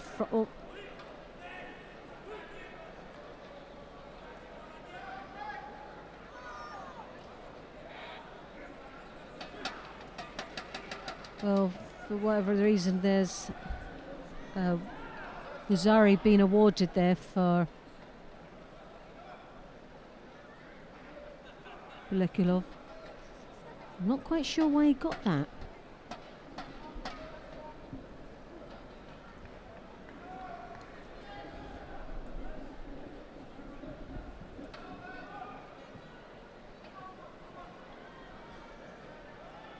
Well, the Kazakhstan now leading with a Wazari.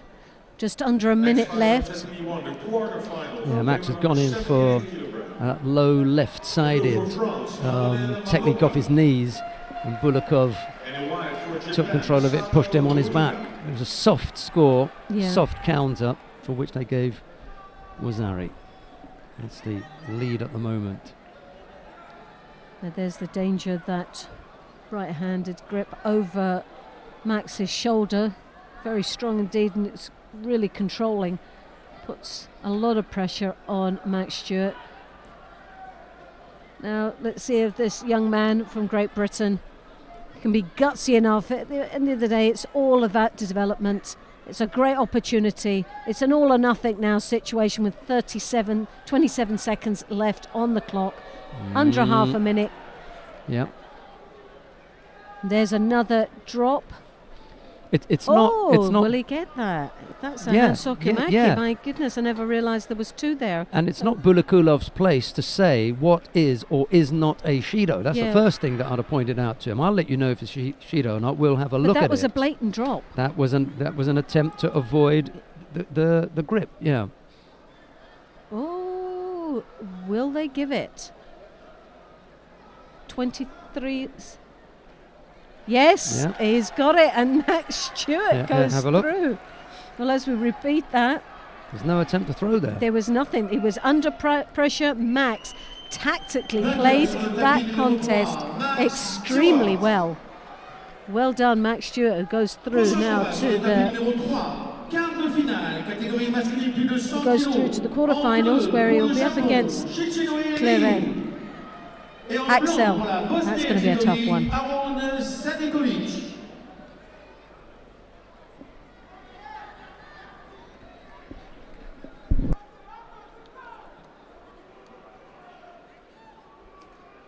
Now we have the quarterfinals of the plus 100. Sadikovic of Bosnia and Herzegovina, and he's up against the Japanese in the blue gi. Shishinoi from Japan.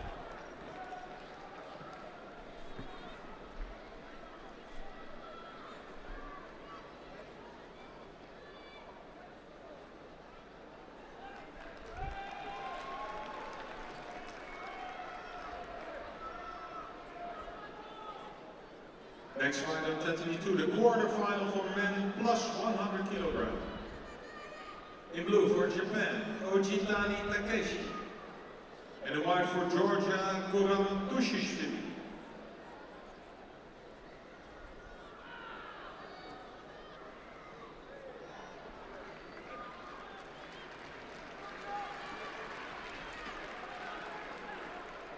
Sadikovic.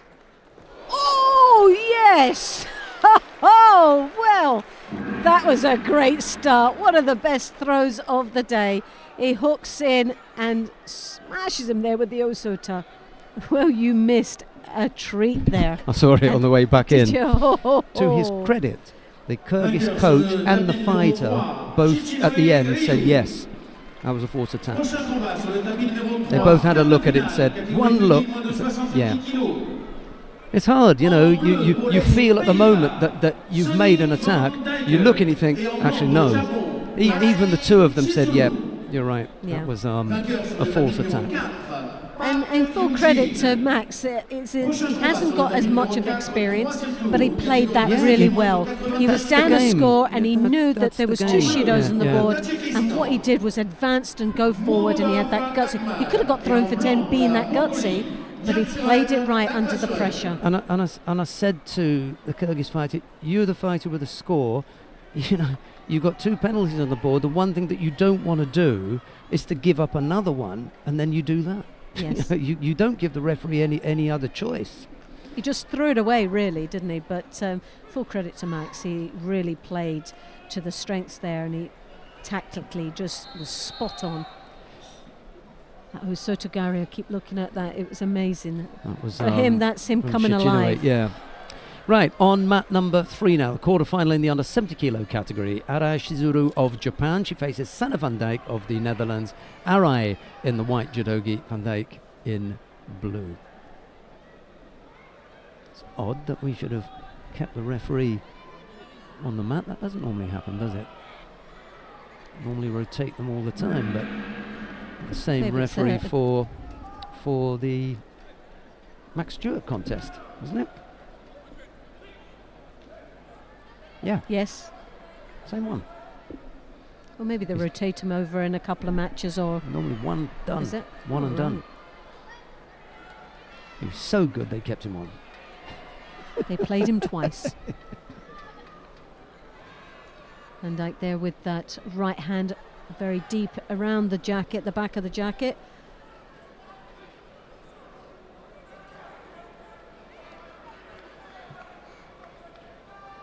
Shido first going now to Japan. I know, it did take a rest then, because there was a different one for Shichinoi, so he's come back. It was so Shichinoi was so quick. And then we've got back, yeah, okay. So that's what threw me.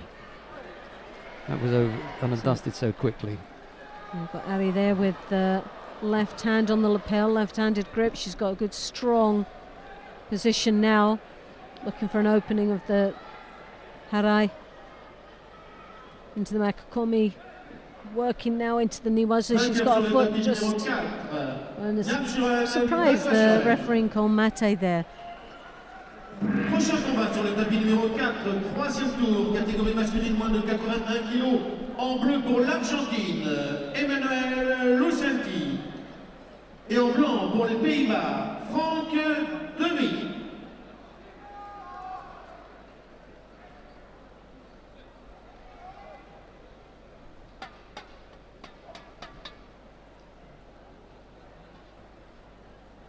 Good strong left-handed grip there from the Japanese.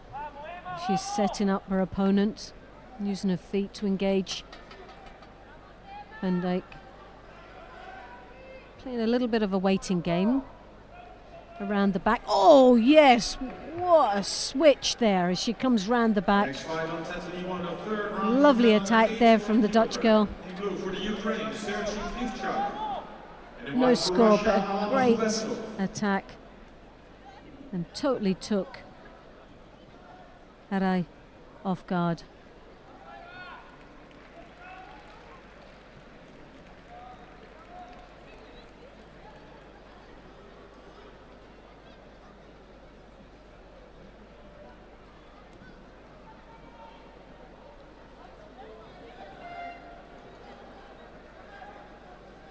Sort of anticipation there, seeing something's about to happen. From which one we're not quite sure here, because both have got a real good advantage. Van Dijk, she comes round the back with the Kosota Gaki, and you've got Ari who's got the Uchimata and the good Ashiwazas. So both very comfortable in the grips that they have, but it's just who's gutsy enough to be first on the attack.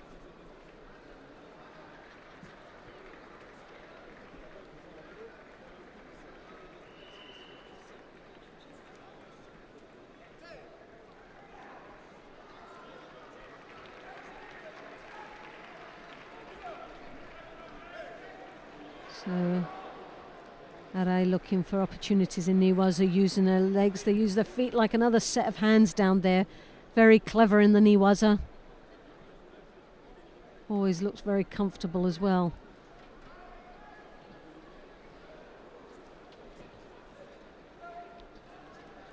Van Dijk again looking for the rear attack.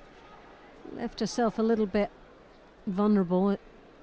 Arai capitalising on it and working in the Niwaza there. As you can see, she's tied up that head very nicely. Real control.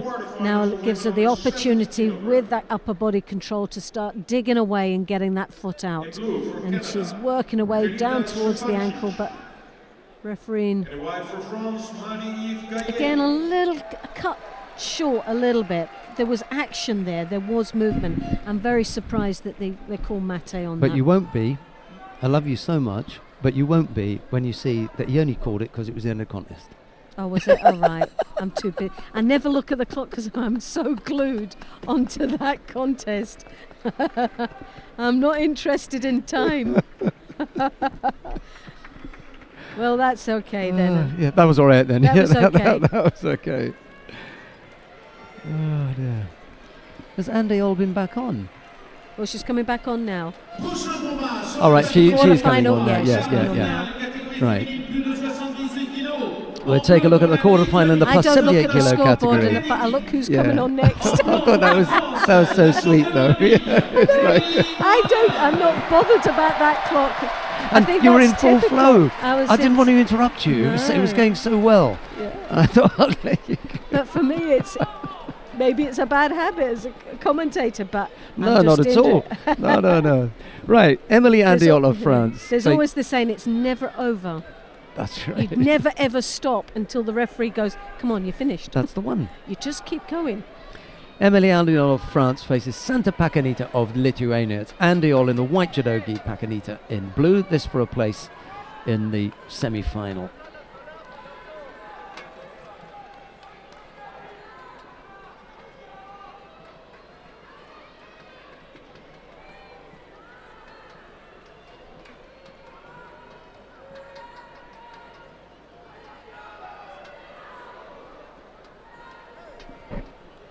Well, there definitely is a bit of a size difference here, isn't there? Height as well as weight.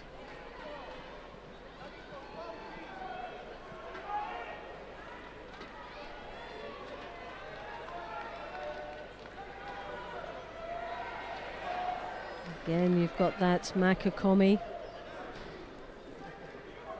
Michelle Jackson has asked, how did Natalie Powell lose her quarterfinal contest to Park of Korea? Well, there were 2 scores for the South Korean and 1 for Natalie Powell at the end of that contest. Loretta and I didn't see No, because we were the covering contest. the we match. were doing something else, I'm The afraid. match we were covering. But the contest went to time. There were 2 scores for Park Yoo-jin and 1 for Natalie Powell. Sorry about that, Shell. Et en blanc pour la Croatie, Zlatko Kubric. Andol there with that right hand high on the collar, but she's not really benefiting from being so high up and stretching above her own limit. Needs, if she's going to get that grip, she seems to make that mistake quite a lot. She reaches up for a high collar, and I totally get that because she has to bring her opponent down to her own size, but she doesn't get that. So it's so high but leaves herself so vulnerable.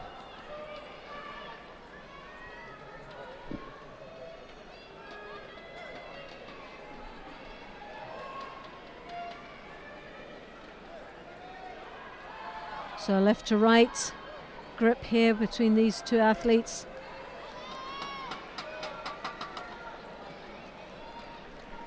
Just anticipating the next move. Oh, well, that I don't know about that. That didn't look a comfortable Yeah, move. I think they might. I'm surprised that they haven't stopped to have a look at that. If they pause the referee now, we'll know what they'll be looking at. The referee was on the opposite side. He was on the other so side, but it's got to be this the side, care this table system that would has a have look seen at that. Yeah. Well, they've obviously not spotted that, but it was very, very close, wasn't it? I don't know whether it was deliberate, but it was. I think it was more towards the Makakomi. Andol reached forward.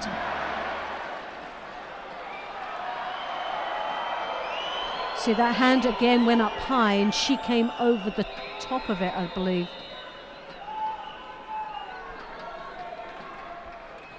And Shido now, the second one to Lithuania.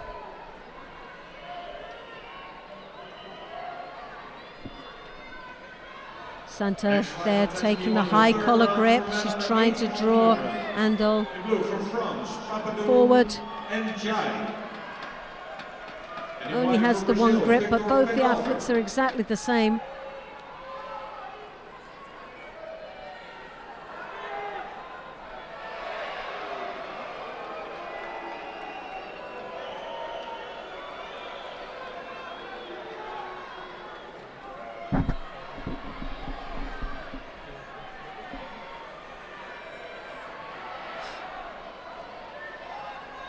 Inside the last minute now. 43 seconds left. 2 Shidos to Santa, Lithuania in the blue.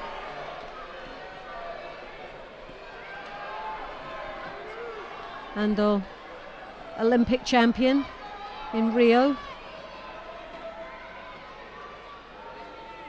Crowd supporting her all the way, but the Lithuanian giving no respect out here on this mat in Paris in front of her opponent's home crowd.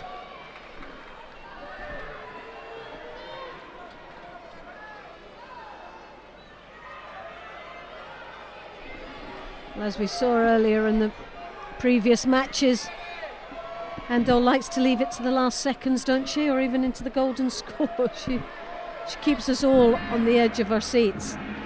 Now we're into golden score, 2 Shidos on the board, Santa.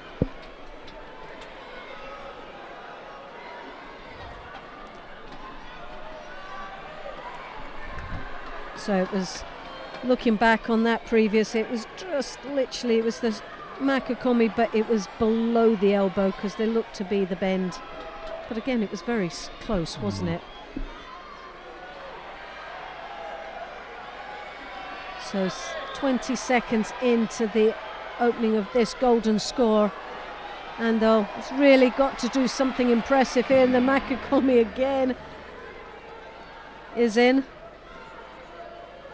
totally dismissed.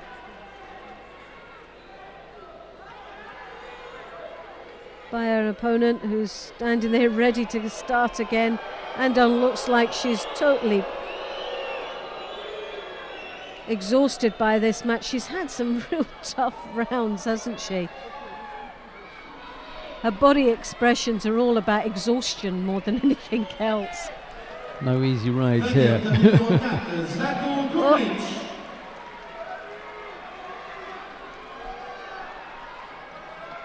The next fight on Tatami to the quarterfinals for women over 78 kg. In blue from Belarusia, Marina Slutskaya. In white for Japan, Yamane Kane. Prochain combat sur le tapis numéro 4, troisième tour, catégorie masculine moins de 100 kg. En bleu pour la Tunisie, Anis Benhalel. Well, 1 minute 2 seconds left in this contest. And with the new reels, Emil can take 2 Shidos to even up. And that's the third one going, and a Hansokumaki. Vainqueur sur le tapis numéro 3, Émilie Andéol. Well, she's finding a way to do it. She's not taking the easy route. She's Prochain combat sur le having tapis to work numéro for her. 3, quart de finale, catégorie masculine moins de 81 kg. En bleu Well, pour la we can France, stay here to see Baptiste Zebeda Pierre. Rekviashvili. En blanc pour la Géorgie, He's going to face Zebeda Baptiste Pierre Rekviashvili. of France, Fonseca and Karl Richard Frey to follow, Axel Clerget, Max Stewart after that. What a lineup. So, if you're wondering what it is that we are going to be bringing you on Judo TV, the lineup will be as follows. We're going to see the contest between Zebeda Rekviashvili of Georgia. He's going to face Baptiste Pierre of France. We'll follow that with Jorge Fonseca of Portugal and Karl Richard Frey of Germany. And then after that will be Axel Clerget of France and Max Stewart of Great Britain. There you go. How nice is it though when you've mentioned all those athletes at world-class level, and you've got, I won't say we because he's quite a big lad now, Max Stewart in there now in the mix of it all at such an early stage of his career as a senior. It's quite refreshing. And I'm quite sure his dad will be at home sort of grinning from ear to ear, thinking his boy's getting up that ladder. Yeah, but that's nothing new. Dennis Stewart is always grinning from ear to ear. Every time you see him, he's got a big smile on his face. And it's very, very positive man. The other thing is, there's never going to be a small a smile on a face of a man who's so big. Just remember, he is bigger than you, and you will get to see him. He will find you. He will hunt you down. He is one of the most gentle of big men that I've ever met. Well, he is in line with I think the biggest gentle giant I've ever known is got to be Yasuhiro Yamashita, the big teddy bear for me. But Max comes very close to him. Dennis Stewart comes very close to him. Right, we're underway with the quarterfinal in the under 81 kilo category. Zebeda Rekviashvili faces Baptiste Pierre of France. Rekviashvili in white, Pierre in blue. And this is the quarterfinal of the men's 81 kilos.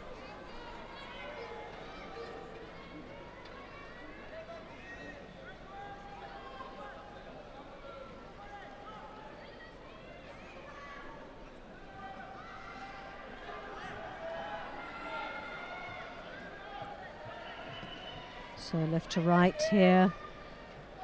Very left hand on the lapels. Traditional grip there, lapel and sleeve. Trying to draw his opponent onto it. Oh, lovely Tomonagi there. Very fast entry into that attack. Followed through by Baptiste, looking for an opportunity in the Niwaza.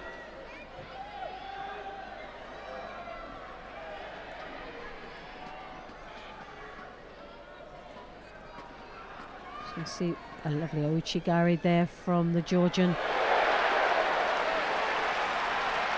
Rekviashvili has had some tough matches here. His great performance up to this position right now. Well deserving. Whoa! A flying Jujigatami. Well, you didn't see that one coming. Whoa! Oh, Pierre didn't. Pierre definitely didn't see it. That was Could too not sharp. Yeah. believe that. That was just superb. Superb. Well done. Superb. Well done, Loretta. Fantastic. Superb. I've just got that little bit of French in me. I've been here far too long, haven't I? That is just amazing. Yes, you don't see that sort of a judo very often, do you? But when it is as sweet as that, it's superb. That was really, look at Oh, class. look at that, very classy indeed. And Pere didn't see that coming. Look at this, Definitely. Oh, 81 kilos airborne. oh, that He is did that like a 66 nice. kilo player. Oh, What is it that tells him So this is a good agile, time to wasn't do it? it? You know, there's a trigger, isn't there? do you know what? I wish I could give you the answer to I that don't because know. I really don't know it. It's not something that with my little legs, I don't think I would even try to attempt something like that. Prochain combat, tapis numéro 4. Troisième tour, catégorie masculine. And the thing is, you can't even seem to slow it down because Terrific work by Zubaydah amazing. Rekviashvili. Oh, I just love that. Now, that is just class, isn't it? It's absolutely classy. No, I do like that. That's definitely, for me, the move of the day. Right, we're going to see Jorge Fonseca of Portugal next, up against Karl Richard Frey of Germany. It'll be Fonseca in the white judogi, Frey in blue. Well, Fonseca's had a great innings, hasn't he, in this tournament? He's just trudged along with his combination of his Cianagis and his Osotos. A big powerhouse. And Freya, well, he's just an exceptional athlete, isn't he? And there's no real big surprises. He's performed to what we expected. A very big hello to... Oh! What a spank that was! That's done. That is done. Excellent! Absolutely excellent judo. He just took him so cold there. The Oso Tagari right off at the side. He threw that in and he committed 110% on that. Well, looking at the German, it says it all, doesn't Yeah, it? he knows, yeah. Whoa! Oh, do you know what? That is fantastic. You just love to see it over and over. Hooks in, Oso Tagari. Whoa! You couldn't ask for any better than that, could you? What a shocker. Hey! Oh, goodness. Every time. That just gets you. Hooks in.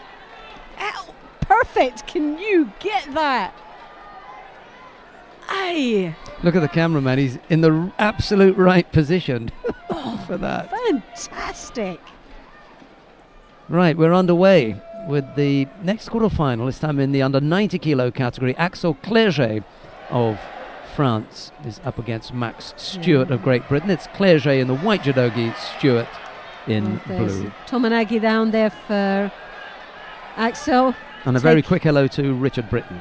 Loretta, go ahead. Sorry, Rich, no time to stop. We'll be back. Loretta. Well, there comes first attempt of attack. There was from Axel with the Tomanagi taking Max into the Niwaza. And as we know that Axel's very clever down in the Niwaza and has had a couple of real great opportunities to show those expertise. And Max here up against a very tough opponent, starting this is one of his top senior debuts at senior level. Come back from under a serious injury and has come back very, very In blue for strong. Estonia, Moved up a weight category and he looks very, very comfortable indeed white at for this France, weight. He's starting to Cyril Marais. make his mark here as a contender in the under 90 kilos. This is the quarterfinals, so for this young man it's a great start for a 4-year preparation now towards 2020. He's got to be one of Great Britain's great hopes for a medal in Japan.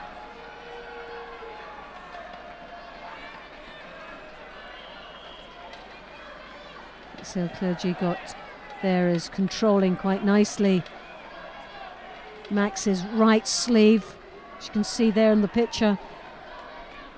Max really uncomfortable with that. I think you've got here a situation that there is a real physical maturity between these two athletes. That's quite obvious there.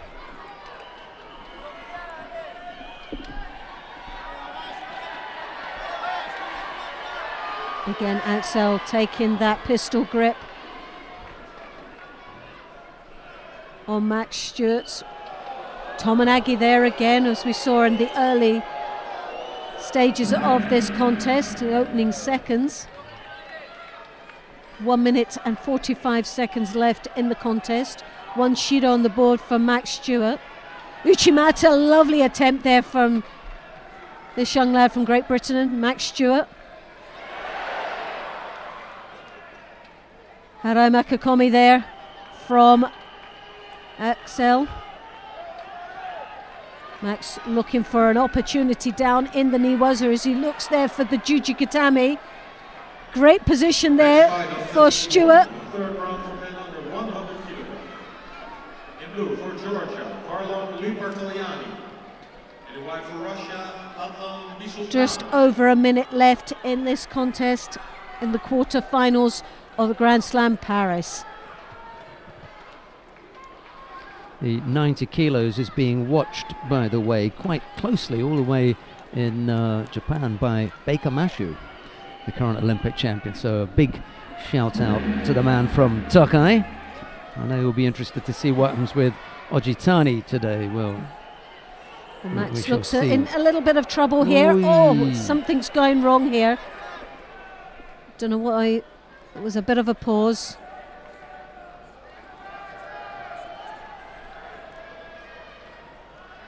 So 45 seconds left in this contest.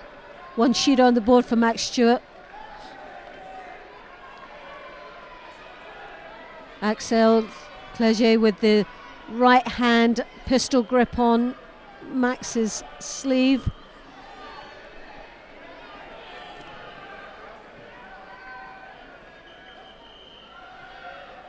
Max Stewart showing a real level of maturity in this contest up against a very experienced opponent from France on home grounds. A great fight from this young lad from Great Britain.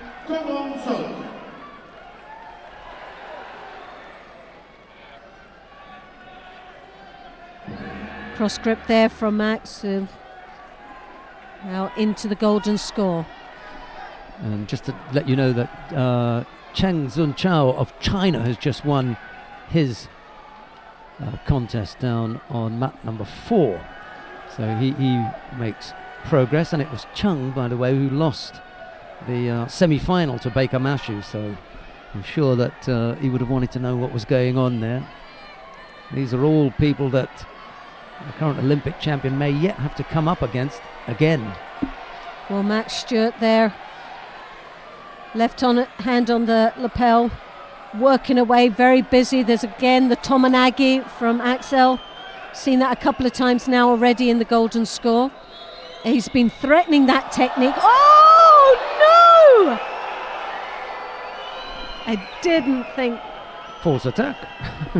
Didn't expect. No, for me it didn't look like. Osada Makakomi there, and well.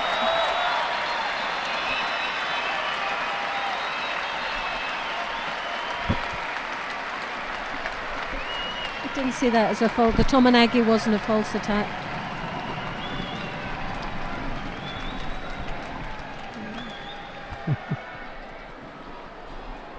Now you see the throw. The throw's going to come up. They've The shown throw it 10 will come times straight anyway. afterwards. You'll definitely have it on the big Yeah. screen.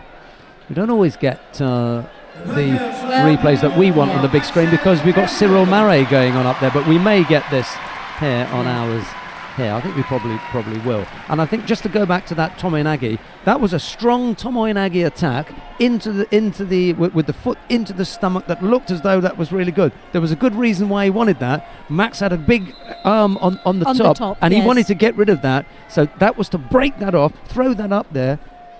It all looked good until you think, hey, there's a reason why he's throwing that in. He's not trying to throw him. He wants to break that grip up. Clever. That's the difference you were talking about. Well, they obviously seen something different from it, but I just seen it as a very strong attack, regardless if it was under pressure or not.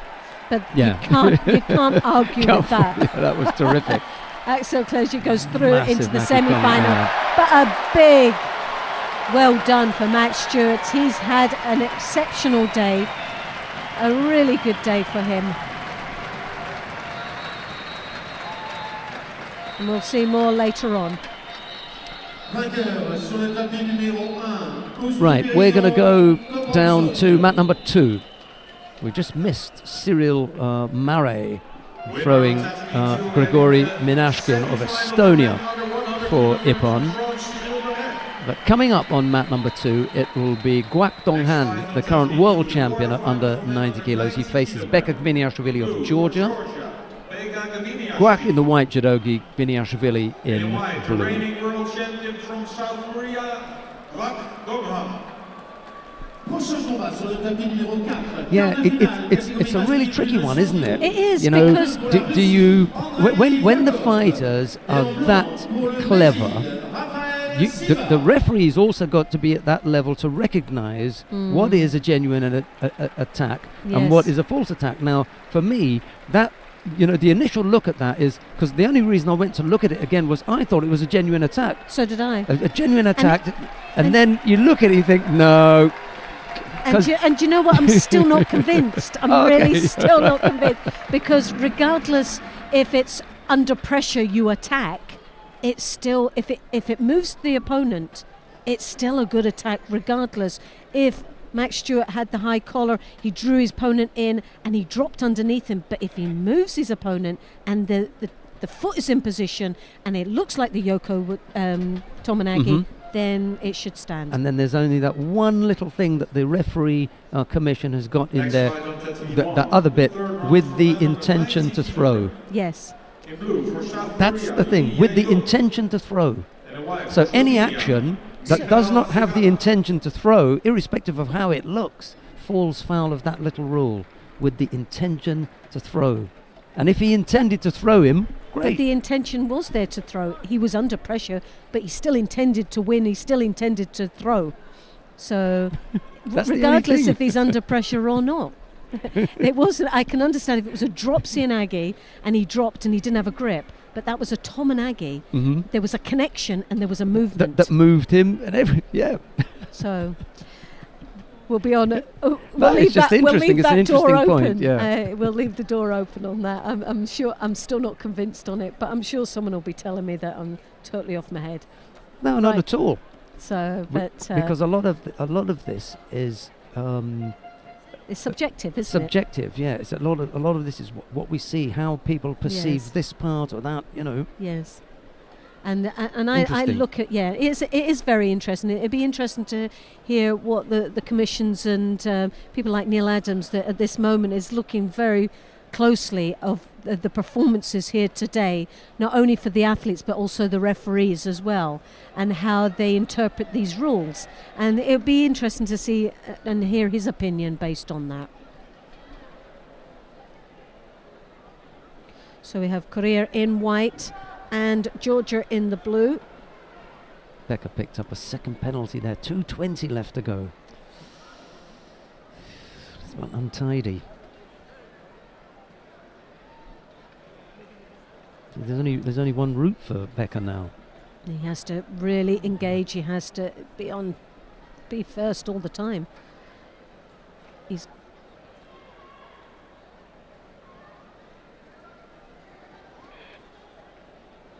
Well, he's got that really strong right-handed grip that is like its lifeline. The head comes in, but he doesn't leave himself much space to be able to engage with an attack.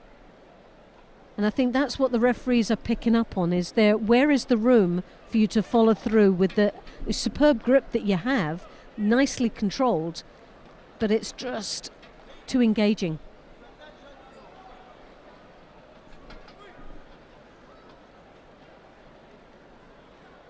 Well, 2 Shidos on the board. It's not a comfortable position there for the Georgian. I'm afraid not. He's still got 1 minute and 23 seconds left. And to already stack 2 up, that's some going, isn't it?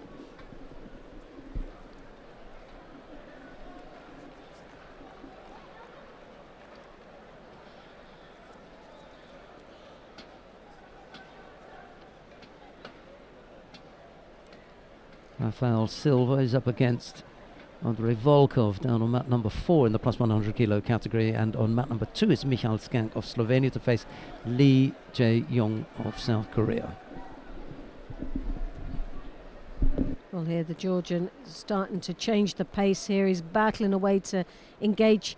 Can you see that right arm? He doesn't know really which way or which place to put the grip, whether it's over the arm or under it. And the Korean now is playing to the strengths, and that he knows that there's 2 Shidos on the board. And picking up, the Korean now should pick up a Shido, which she does. For the lack of engagement there.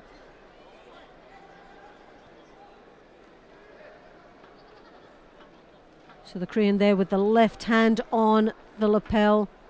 Becca finding that, and a lovely drop, Sianagi, and that's got to be the Wazari there, and he follows it through. Now the timing couldn't be any better there with 31 seconds left in this contest. Korea, Wazari, and 1 Shido, Becca of Georgia. 2 Shidos. 1 more would result in a hand sokumaki.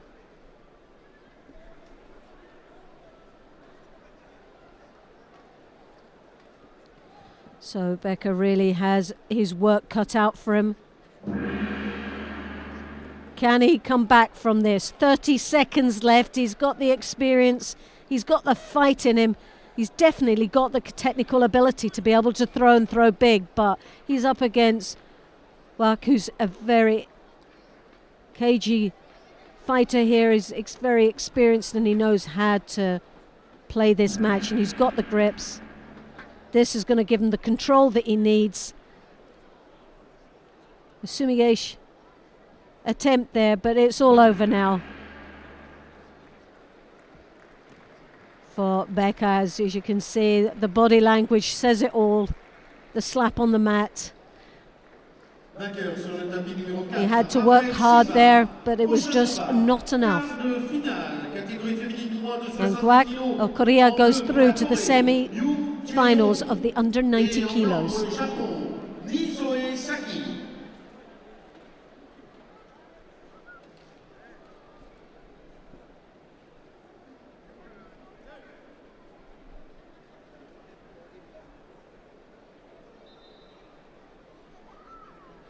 Ivaninashvili there will obviously be very, very disappointed in himself, but he was up against a very tough opponent, and on the day, just the better man. We'll have a break on Tatooine 2.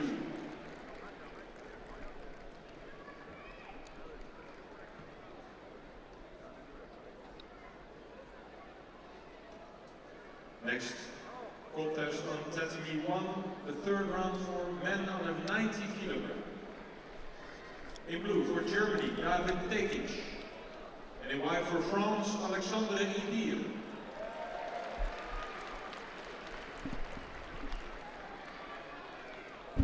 So now we have, this is quite an exciting match here in the semi-final of the men's plus 100s. I think that what's going to happen is what happened yesterday. Is there going to be a break? So we need to look at either Alexander Idir of France and David Tekic of Germany, or Alexander Idir of France and David Tekic of Germany, because what we're doing is we're giving the home fighters just that little bit of more of a view. That was a lovely view. That was lovely, wasn't it? Yeah. It was just Air France, that was. As Alexander Idir took the air against Lufthansa. Against Lufthansa, yeah. David Tekic launched him there. So it's Tekic who leads inside the first half a minute. Yeah. That must have been the first grip there. Start the way you mean to go on. So is that what we're going to be expecting? That was quite a landing. That was very nice. That really was a great opening there. And if that hasn't woken him up or frightened the life out of him, I don't know what will. Drops Yanagi there from the Frenchman.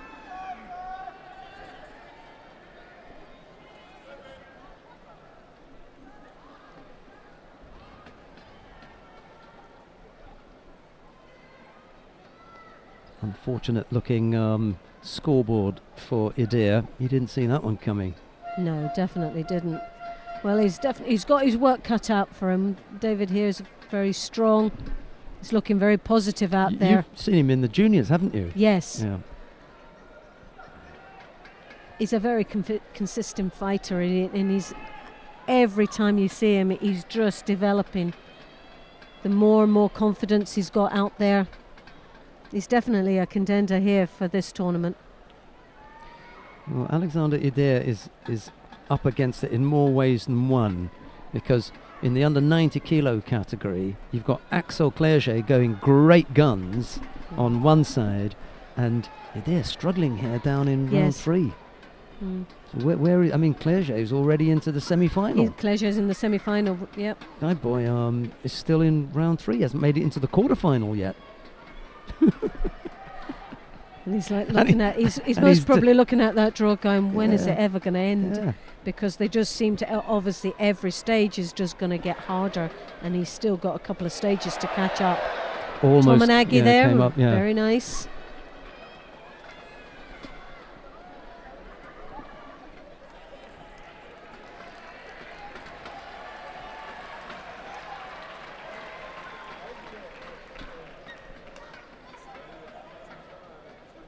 So just the referee just asking him to hurry up a little bit.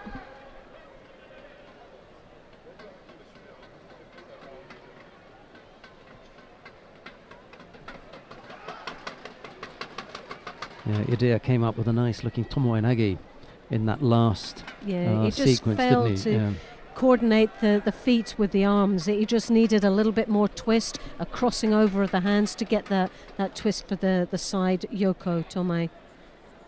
A bit too direct, and forgot that he had a set of hands to finish it off with.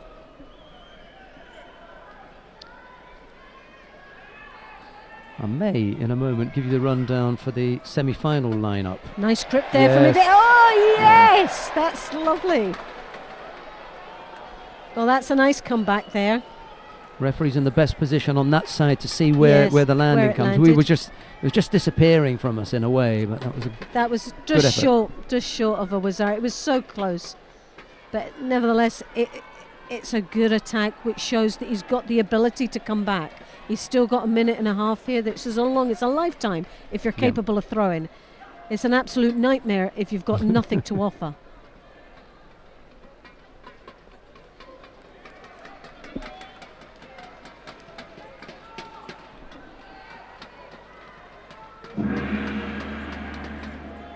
So 1 minute and 19 seconds left in the third round of the under 90 kilos.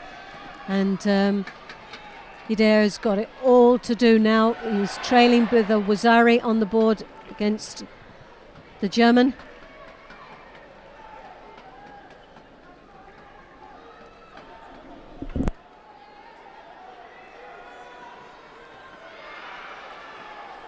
David Tekic there. Still leading quite comfortably. First Shido been awarded now to David.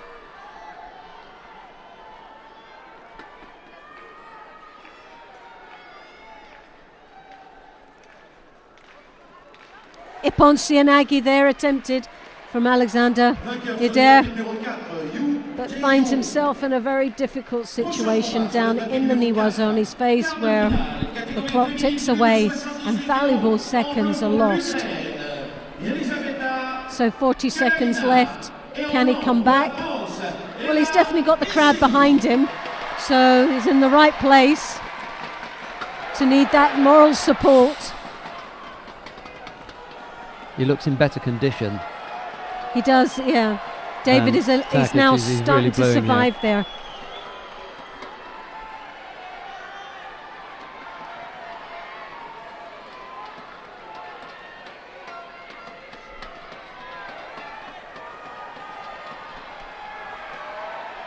Oh, Chigari, he's just thrown in the towel, hasn't he, really? Yeah.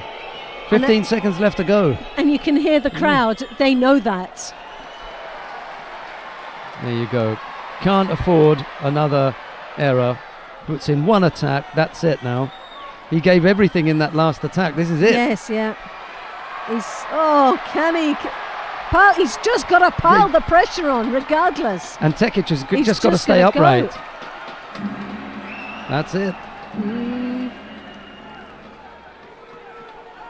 Can't argue with the score. No, there's a throw. You know? 2 Shidos, but I think David was very lucky. I think he was lucky at the end because I think if Alexandre Idre just kept pushing a little bit faster, a little bit more, even if he got thrown for 10, it didn't matter. The fact that he would have actually given it all in that last few seconds, I think it could have gone his way. Just managed to hang on, David Tekic. So he did well, David, to carry on with that one. So it takes him through. It's done, it's dusted, and he moves on, and that's all you can say with that one. Clerget really is cementing his place as the go-to guy at 90 kilos for France. Yeah. Well, he's had an excellent performance here today, I think. He's had some tough matches, but he's come on top extremely well. We are going to see the contest between Faisal Jabala of Tunisia. He faces Ulzibaya Durenbaya of Mongolia. It's Jabala in the white judogi, Ulzibaya in blue.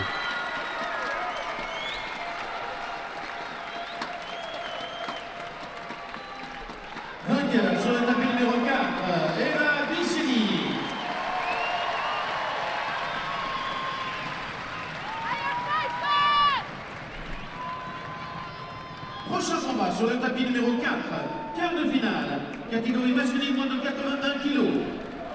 En bleu pour les Pays-Bas, Frank De Witt.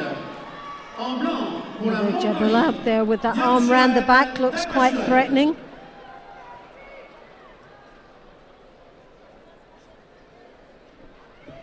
Ulzibaya just slightly smaller than his opponent. Good Ashiwazas we've seen in earlier matches. Well, I think both of these are looking for a Shido now. Very little happening. Yep, Shido been awarded to both athletes.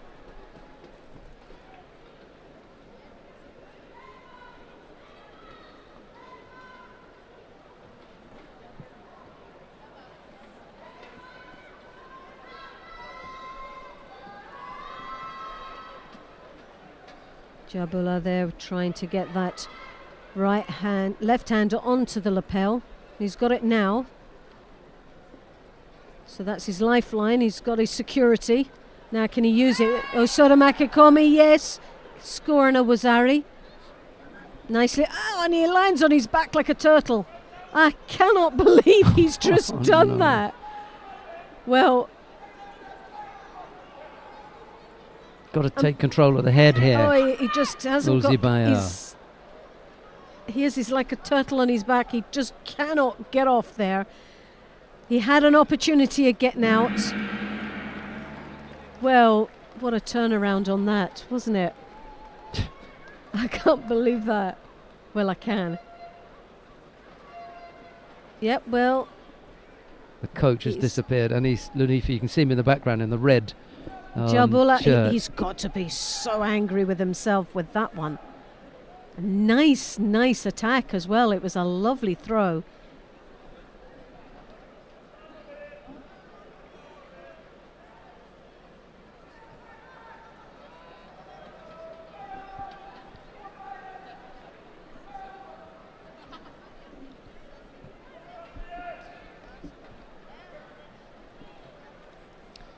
Well, quite surprisingly, Ulzibaya Durenbaya of Mongolia winning out there over Faisal Jabali. It's not necessarily the result. You just look at the on paper what happened. It was how it happened. It was the nature of the defeat. That was what was surprising. Right, we've got Rodriguez and Rodriguez going head-to-head here. Elvismar Rodriguez of Venezuela faces Sara Rodriguez of Spain. As far as I know, no relation. Well, I'm going to predict this win. I know. Rodriguez. I'm going to put money on this one. So it's the quarterfinals, the under 70 kilos. Elvismar. For me. We shall see. Well, yeah, lovely Ashiwaza there. Good coach, Igari. Now Careful. Sangaku turn there. Ooh. Tying it up nicely there. She looks like she's going to then try and rotate over the other side of her opponent's body. If she can, too tight. Trap that leg, and you need that to really secure the top half, you know, and start to work from there. But once that leg is a little bit weak, you leave too much space for her opponent to be able to stay flat. Elvismar Rodriguez, the more active of the two Rodriguez in this opening minute.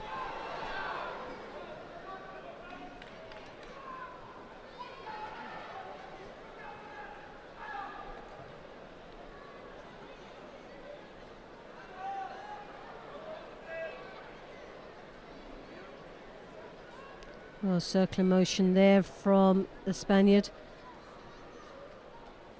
Right arm over her opponent's left as she then follows through into the Niwaza looking for an opportunity. She doesn't seem to be comfortable or very confident in engaging down there.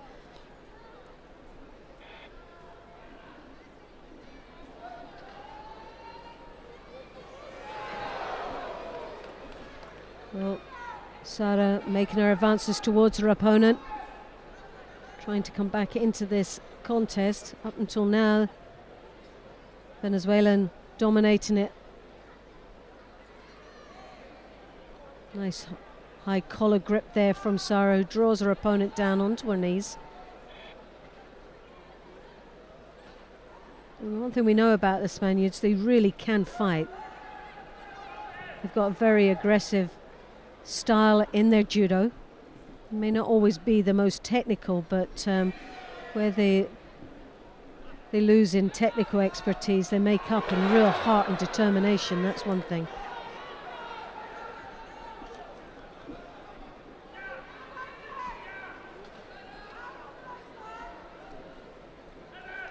Drop Cianagi there from the Venezuelan. A poor execution of that, which awards her a Shido for her efforts.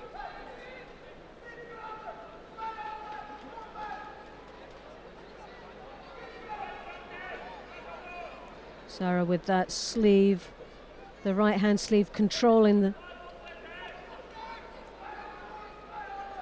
Venezuelan, because that right hand is the danger for Sara. And she knows it. So tactically she is aware, but that poor drop to avoid the throw awards her the second Shido of this contest.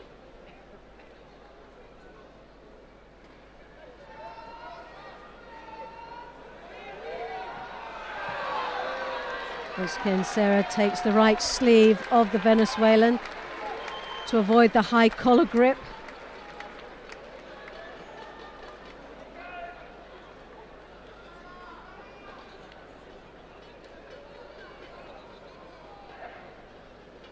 One minute and 12 seconds left in this contest. A Shido piece very little in this contest.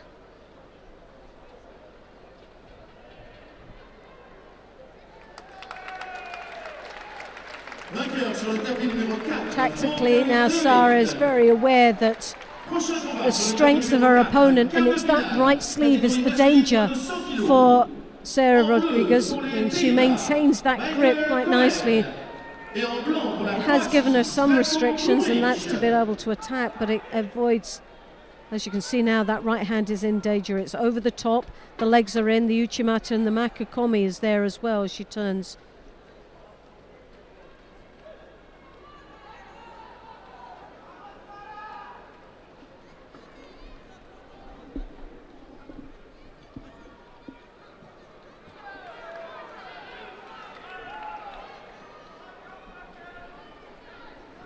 Again, the right hand for the Venezuelan over the top, controlling quite nicely the upper body of Sarah.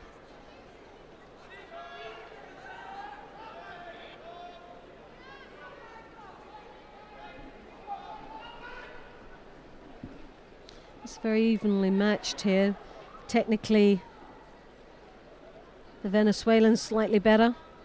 Tactically, the Spaniard has really worked this match to her advantage.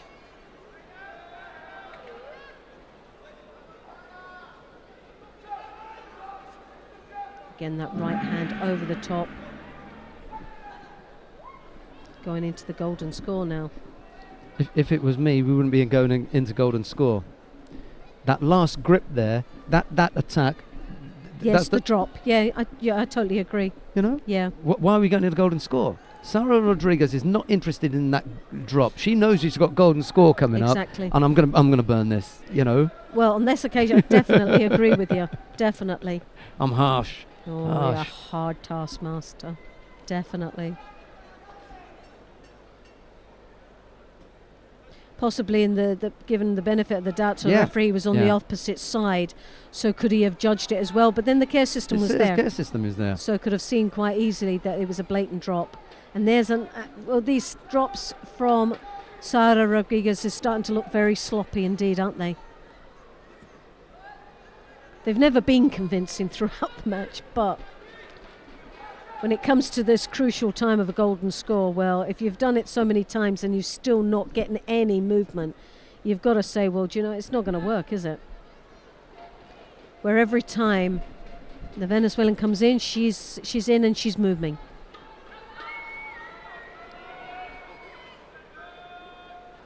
Half a minute of golden score. Well, Elvis now she's got that right. Oh, that collar grip. Oh, that was close. Oh, very close. That was close. Just a little bit of a tweak on that, and it would have been all over and done with. Elvis there with that right high collar grip again. But Sarah's again holding the sleeve.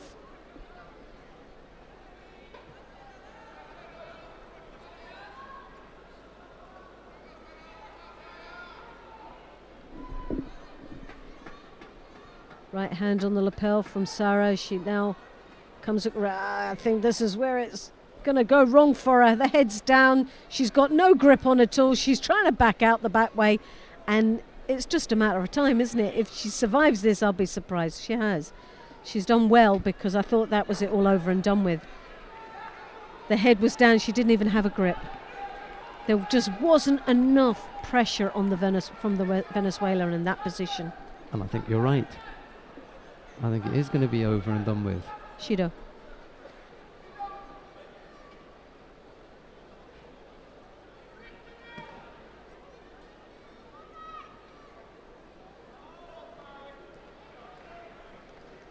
Well, I think that's a right decision. I think that was very, very messy from Sarah Rodriguez, where she was backing off. She didn't have a grip. She was running away. She wasn't engaging. Just stepped it up, didn't she? Typical Judo, isn't it? Yeah. Right, who have we got coming up next? Oh, we're going to get to see Asahina Sara of Japan. Kim Min-jung of South Korea. Ooh. Well, his quarter-final match was amazing with that Osoto. One of the throws of the day, I think. So I wonder if he can continue with that wonderful technical ability that he has. Kim Min-jung in the white judogi, Asahina Sara in blue. We've seen Asahina as a cadet and a junior on her way up, and now there she is trying to make it in the senior ranks.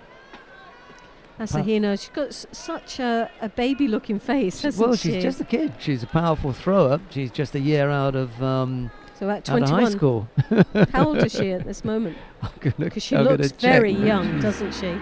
Yeah. I mean, I think, if I'm not mistaken, she was in final year of high school last year or something.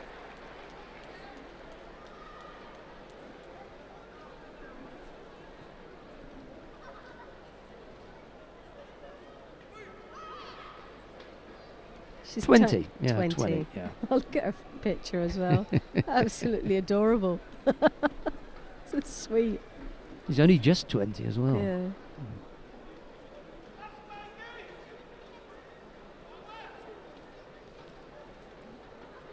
Kim putting in a drop Sianagi. It wasn't very convincing, that. But leads comfortably with a Wazari. Catégorie masculine moins de 90 kilos. En bleu pour le Tadjikistan, Oustourbirion Komonstok. En blanc pour la Chine, République populaire de Chine, Shahina there, desperately trying to engage with the grips.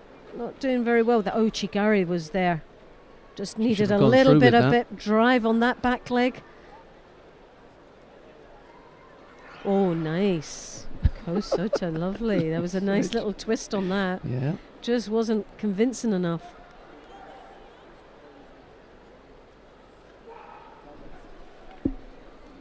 Look at the coach. Asami Haruna. You can just about see above the advertising hoardings.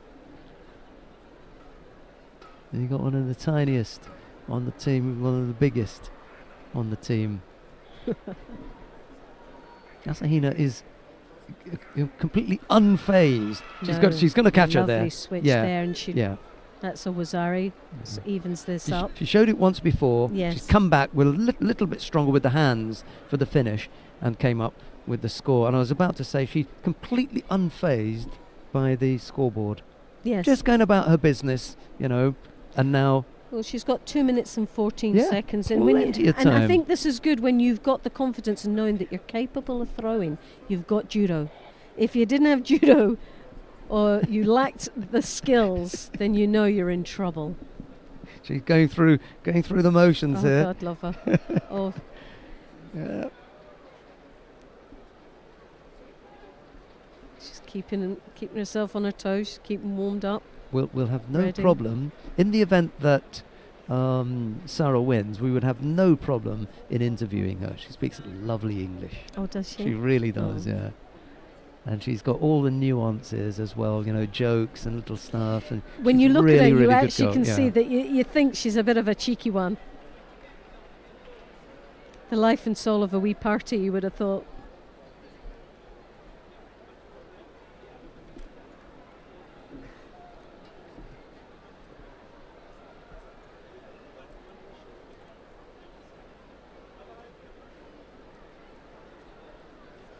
She's now doing squat thrusts and all sorts. Just to be keep doing press-ups and busy. sit-ups. Yeah, she's getting a bit bored now.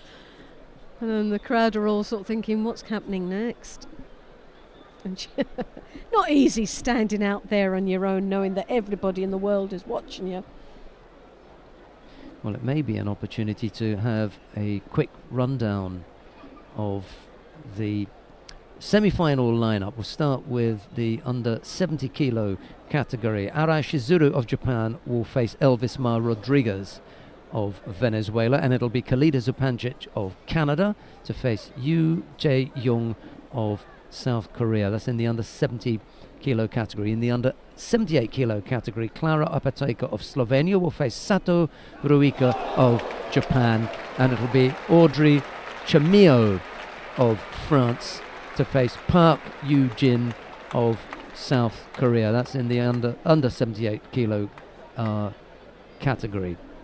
In the plus 78 kilo category, Emily Andiol of France will face the winner of this contest between Kim Min-jong and Asahina Sara, and it'll be Asahina's teammate Yamabe Kanae of Japan to face Eva Bisseni of France in the second of the semi-finals. Okay, that's the lineup there for the women. I'll go through the men. Some great fights coming up.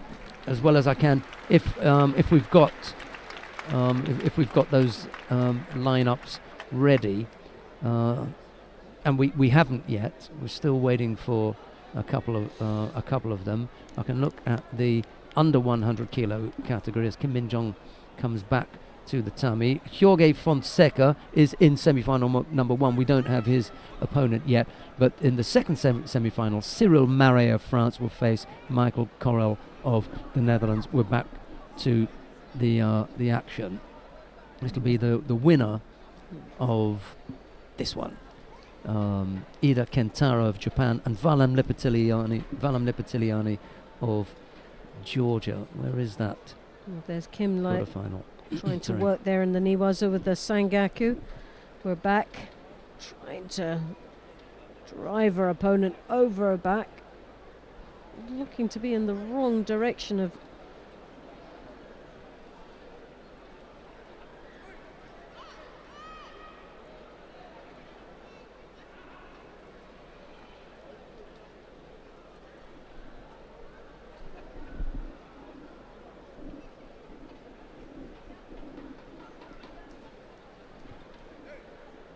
Well, there's a Shido going to be awarded there, definitely for both of them, because neither one of them were really making that 100% effort of engagement.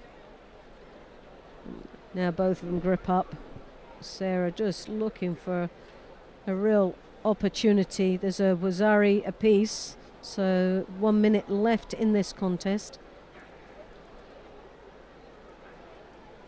As you can see there, Sarah, on that right hand, she just lost a grip, didn't she? She had the lapel, let it slip, and obviously everything else was history. A second penalty to Kim, but that didn't go on the board. So have they taken the first one away? I thought they'd both got a penalty for avoiding to take a grip. Well, he's just given her a penalty for passivity, hasn't he? Oh, now it goes on the board, and there you go. And also coming out. Yeah. A bit of a stumble there, but Sarah taking full advantage of that, and there's no way. And unlike the Clerget Osakomi, where he allowed his opponent out, Asahina ain't letting her up. Oh no, no chance. That girl's stuck there like a transfer on that mat. Well, a nice win there for Sarah Ashina of Japan. So we'll see her in the semi-final. Yeah. It'd be actually quite nice to listen to what she has to say at the end of the day. Looking forward to. Next fight on Tatami 1, the quarterfinal for men under 81 kilograms. So we've still got another quarterfinal to go through here. And in white for the Ukraine, Sergei Kivchuk.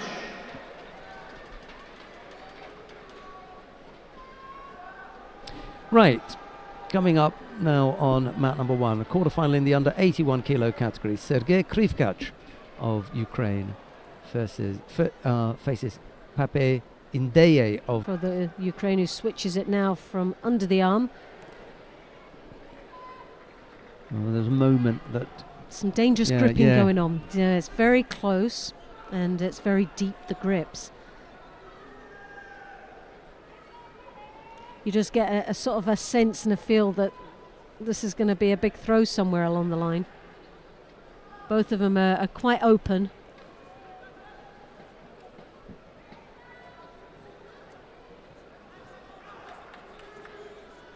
And 2 minutes and 37 seconds in this contest left. in the quarterfinals, the 81 kilos, the place in the semi-final.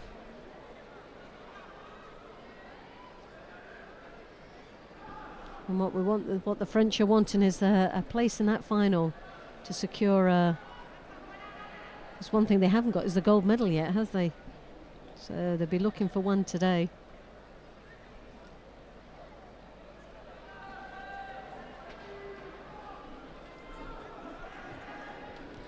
And yesterday, I don't think the men were that successful in the French team, were they? No. Form wasn't good, so they'll be looking to change that today. And they have got some great opportunities here. Axel Clerget, he's got a good chance of getting into that final.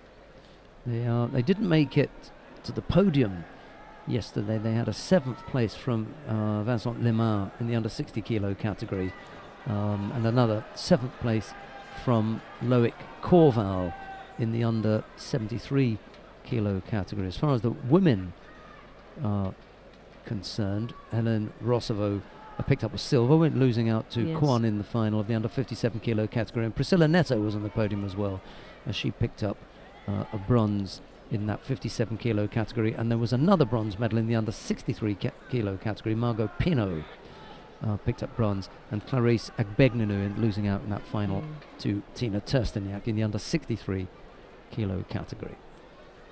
That's the women who brought home the medals, medals and yesterday. kept them on the, I think, is it the 2nd seed of the medal table? No, Japan is number 1. Korea. Yeah, France will 5th place. will have some numbers, but having missed out on a gold medal, they trail behind Slovenia and Kosovo, who have 1 apiece. South Korea with 2, and the Japanese with 3. All from the men yesterday. It was the Japanese men who had the success, and the French women. Yes. It takes a good woman to sort you men out.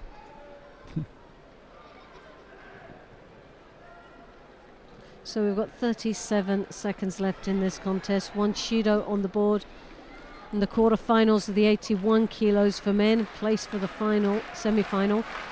And the French now start warming up and trying to support their athlete. Mideye, as you can see there with the left lapel grip, that right arm thrown over the top, trying to draw his opponent down. He looks very strong, but waiting far too long. But there's the counter. I like that for a score. Yeah, they didn't give that. He just didn't get it turned enough. And the referee does as well now. Yeah. I just didn't think he had that turn on it enough. Yeah, but right, the timing's 1 second to go. Well, if you're going to do it, you do it with 1 second to go. So if you've just made him angry, he's got nothing to do with it. I thought it was a score. Yeah. I think it could have been a bit bordering, because he just didn't seem to get across enough. Yeah. But can't take it away from him. It's a Wazari and a place in the semi-finals of the 81 category. Right, and I was trying to give you the rundown of the semi-final lineup. I can do that now. Sabeda Rekviashvili of Georgia will now face Pape Injay of France, and the second semi-final is Eduardo Yudi Santos of Brazil to face Frank de Witt of the Netherlands. Right, we're going to see a quarter-final in the under 100 kilo category now. Ida Kentaro of Japan to face Valam Lipatiliani of Georgia. Ida in the white judogi, Lipatiliani in blue.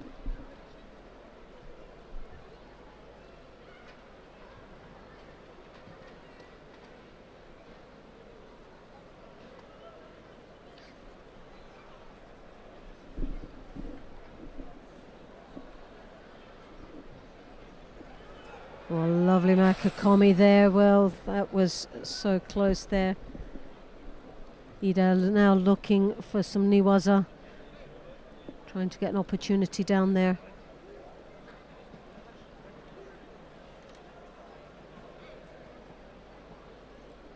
A very slow start for both these athletes. Nothing seems to rush them at all.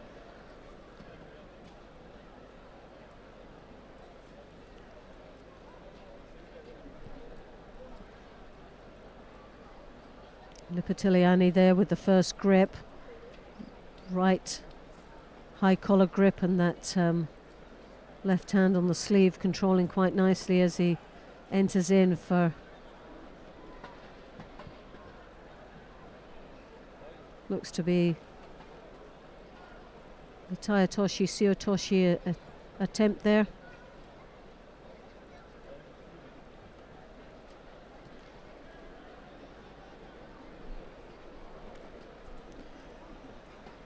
Big harai, but there's, oh yes, that's got to be upon.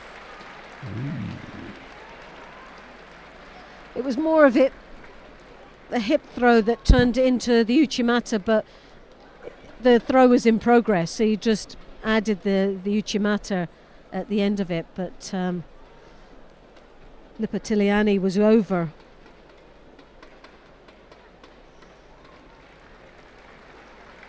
Sure we might get to see that again, but a good combination of attacks there. In blue for Germany, David Tekic. And in white for Slovenia, Michael Stefank. Harai, the foot went down. As there was a counter, he slipped the leg through him for the uchimata. He was already falling, and it was a bit of a rescue attempt from his opponent. Yeah, the reaction to the harai goshi was the attempted counter on the way down. Yeah. Over he goes. Yeah. Michal Skank of Slovenia faces David Tekic of Germany. It's Skank in the white judogi, Tekic in blue.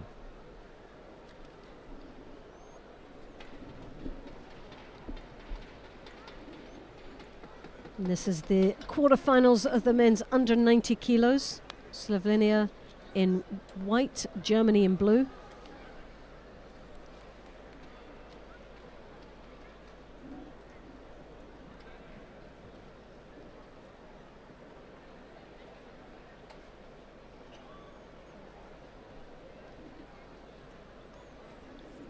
Tekic having a fantastic match against the Frenchman Idia the previous round. Now finds himself in the quarterfinals here. Zigank, Michael of Slovenia.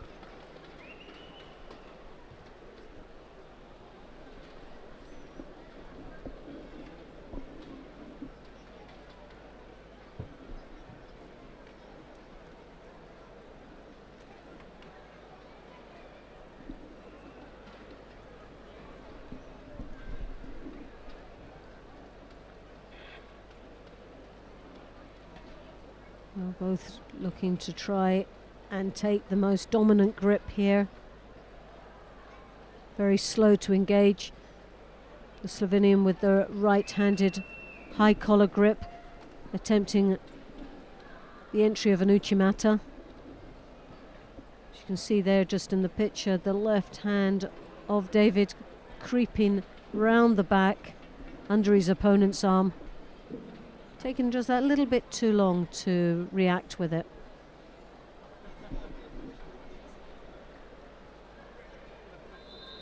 Two minutes and 20 seconds left in this contest. Almost halfway through. No score. Again, the Slovenian with the high collar right-handed grip.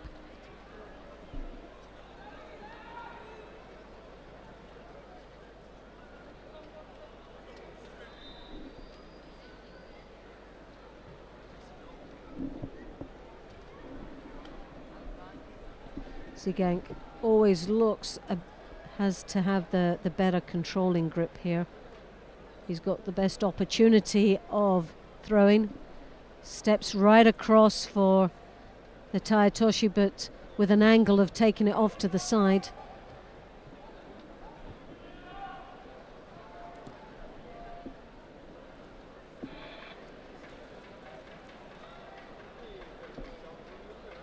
David Tekic there, Kosota attempt. Again, that left hand round the back.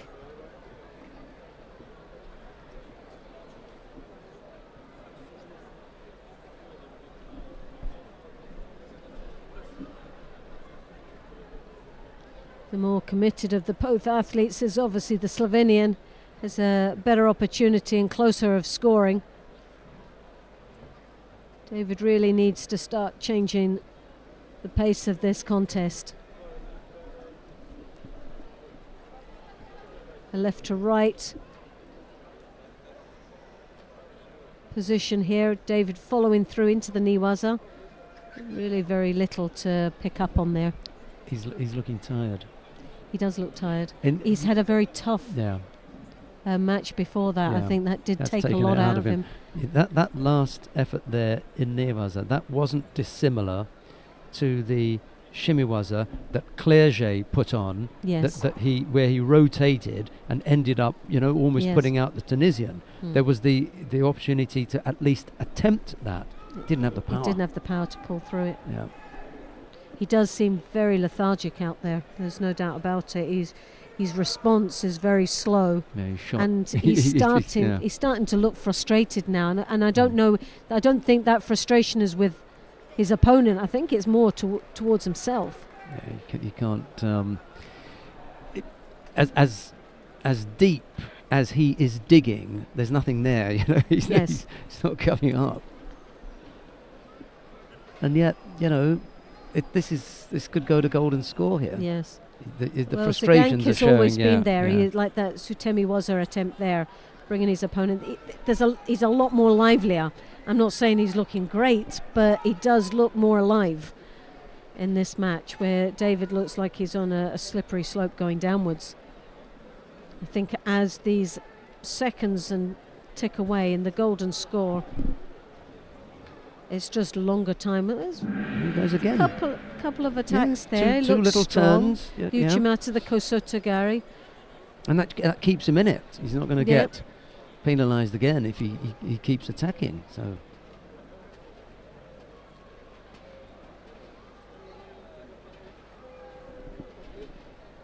that right hand on the shoulder of David there is very controlling, and you can see the left hand of David. He's trying to draw his opponent in. He just doesn't seem to have the power to be able to do and get past that block that's causing him a lot of problems.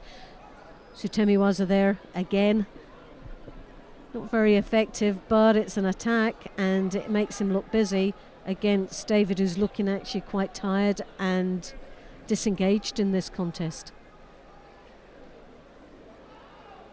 Uchimata attempt there. Taitoshi, combination of Ochis and Kochigari's Uchimata. Well, that was the closest that David has got to actually throwing. That's a little bit of a flurry of attacks, but it was good. But is that him just blown his gaskets now? Because that couldn't bring the foot into play on the way down, because Skank was stumbling there, but he couldn't come up with an end to that initial attack as a combination. Goes again. Well, maybe there is some hope there for David. Maybe there is a little bit of life. He needs a change in direction. Well, one more would result in a Mahan Sokomaki, so it's not looking that good for him, is it? He's into his first minute in golden score, so that means he's been out there 5 minutes, and right from the word go, he looked tired. And he was taking 5 minutes plus into this contest, having done, having been in golden score in his previous contest. So he's carrying a lot of baggage here. Well, he's really breathing Well, the heavily. body language is just telling you everything. It's telling the story, isn't it, really? Is this not... And the referee, that's not good having signs like that. The referee can see that. And is this not how he won last time? It was very all of a sudden he came up with a win right at the end. Alive, yeah. But if it's a put on, you're not really doing yourself any favours when you've got two Shidos on the board and you're finding it very difficult to get up. Tomonagi there, well, more towards a Sumigesh. I'm not sure who'll be happier if this contest comes to an end now, Skank or Tekic. Well, I think we're looking at the final Shido there being awarded. Tekic will be just as relieved as Skank yes, is. Definitely, I think so.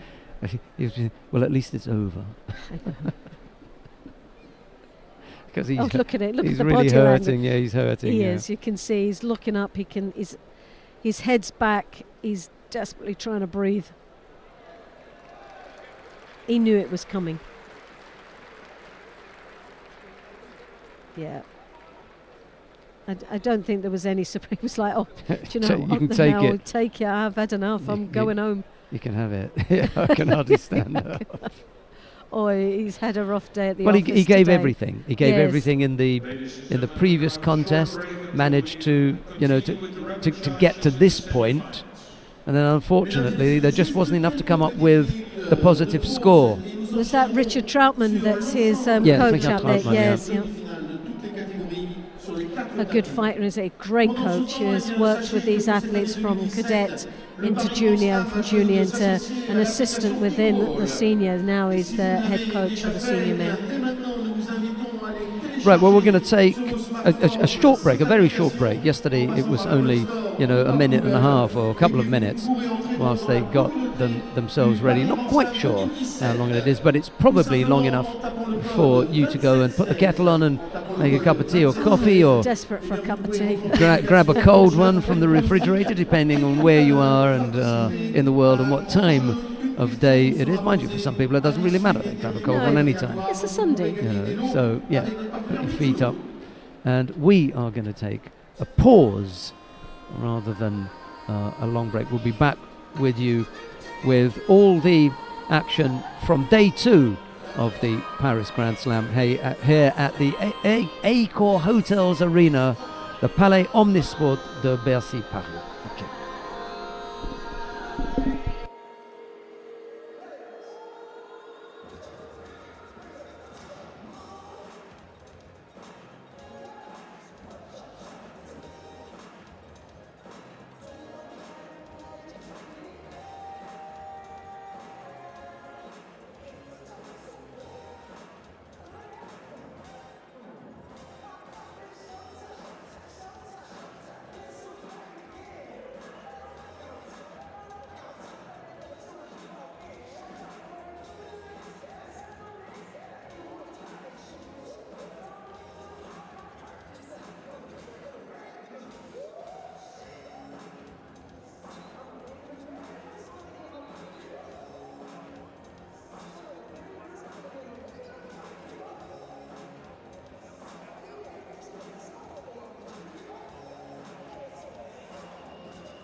Right, here we are.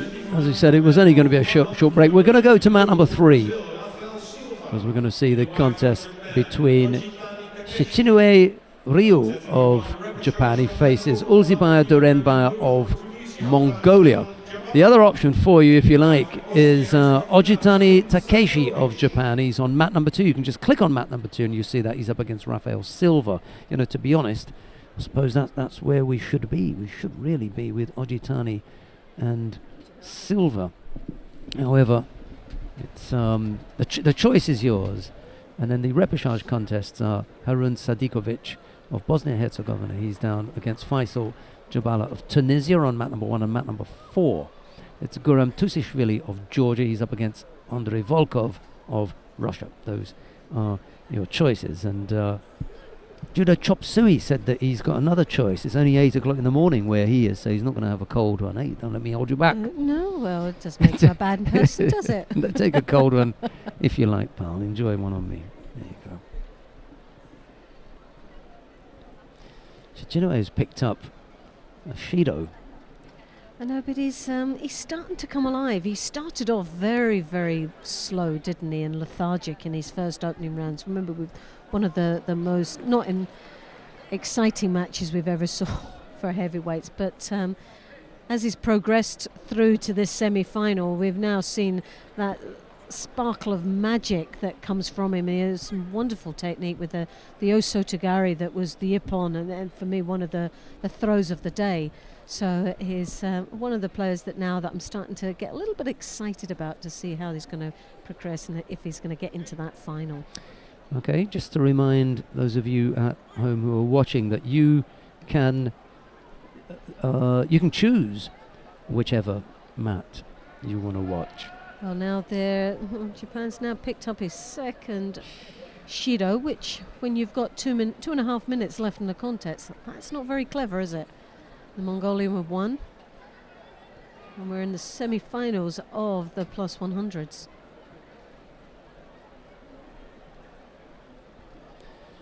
Tushishvili leads by Yuko down on mat number 4.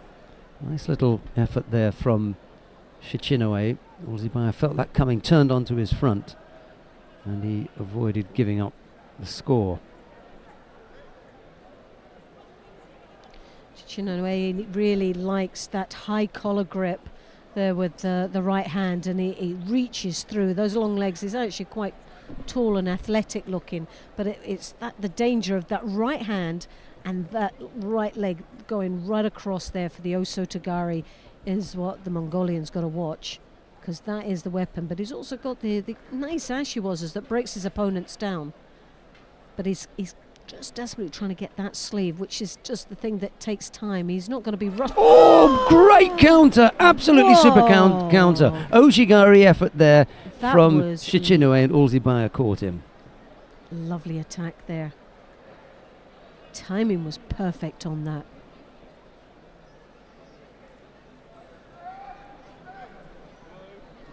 Lovely. That was what a shocker for Shichinue. A big surprise. A big surprise. He just threw that little right Ojigari in. And it was the when foot, the thing is that the Japanese is just taking far too long. He's setting it up, and it's big messages saying, I'm coming for you. And so the Mongolian's just waiting. It's just a matter of time that something like that would have been. He was very lucky. It could have easily been a pawn.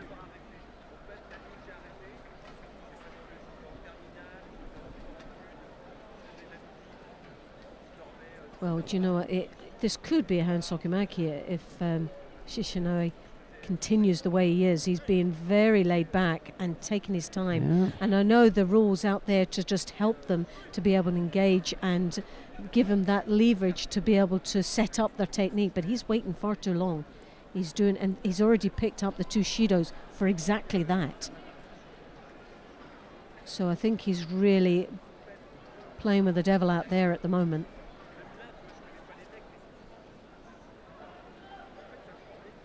That right hand high collar grip there. He's got the sleeve now.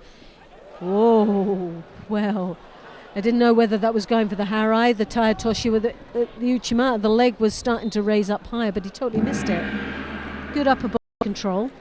24 seconds left. A Wazaria piece. He just squeezed out a score there from that. Yeah. He only went back to the Ojigari. Yes. I mean, having been caught once, you might be a little bit, reluctant to go in there. Yes. And he almost got caught again. I mean, it wasn't that clear cut this time. Good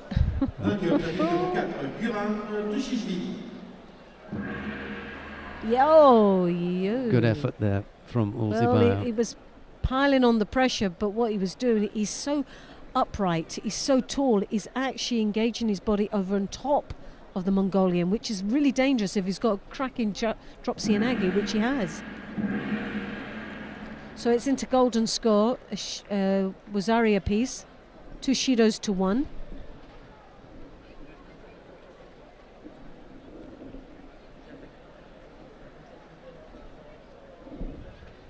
72, and in the final for men over 100 kilograms from Japan, Shishinoi there really not playing this contest very well at all. Is it the Osakomi? Yes, well, he's done very well. It was at times very, very scary moments in that contest that it could have all gone horribly wrong for Shishinoi of Japan. The Mongolian did extremely well throughout this contest. Great ashiwazas. But Japan goes through into the final of the plus 100 kilograms.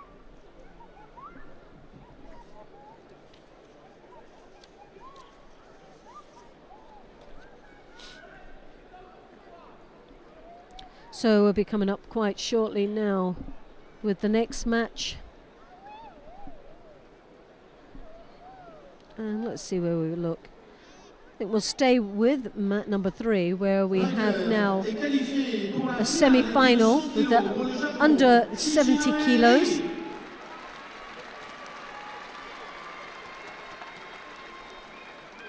It was a tired-looking end to the contest, wasn't it? It was. It was a bit. He did all right at the end, but he was very lucky. I think very, very lucky. That could have all gone horribly wrong, and it was just a matter of time. I think that last Shido was going to be awarded. If it didn't fall into there, he would have had that. So.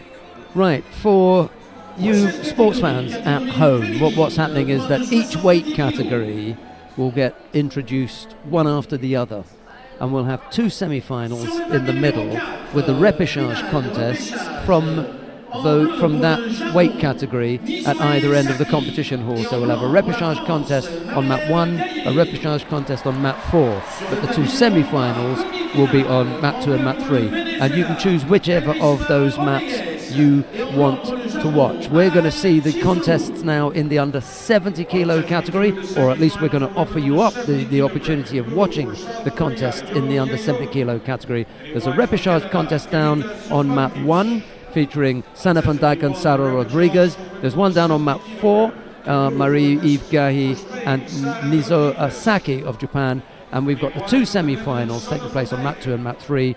Mat 2 is Khalida Zupancic of Canada versus Yu Jae-jong of South Korea. We're going to watch the contest on mat number 3 between Arai Shizuru of Japan and Elvismar Rodriguez of Venezuela. It's Arai in the white judogi and Rodriguez in blue. And here is Loretta Kusakdo. And you did that without breathing, all in one gasp, so you've got a set of lungs on you. Yeah, so we've got the semi-final of the under 70 kilos, Japan in white, Venezuela in the blue. And Rodriguez, she had a tough quarter-final, didn't she, with the Spaniard, again, Rodriguez, to get to this position. Don't know if it's given her much left in the tank against Are, she's had an excellent progress throughout up to the semi-final. She's been very convincing throughout. I think the top favourite's got to be Japan getting into this final. Yeah, and she came in here as the number 1 seed as well. Elvismar Rodriguez is, on the way up. Yes. And every time we see her, she's improving. She's been training in Japan as well and doing some work out there. Looks as though it's paying off. Well, you find a lot of the South American countries spend quite a bit of time in Japan. There's many a time I've been over there, and you've got like the Brazilians, the Venezuelans. So for me, I suppose it's as close there that it is to coming to Europe, and it's a good place to train. They've got the bodies over there, there's no doubt about it. There's plenty of universities that got hundreds on the mat. So it's a Shido apiece for both these young ladies. 2 minutes and 45 seconds left in the contest. Not a lot happening right now, but I'm sure it's going to warm up. But Uchimata there for Arai. Nice entry. Sadly, just didn't have the grip that she needed to finish the attack, but definitely a real threat. But picks up for her efforts, because it was on the edge of the mat, a Shido. So Arai has 2 Shidos to 1. Lovely, lovely execution down there in the Niwaza. Hooks in her opponent, turns her over. Osakomi called.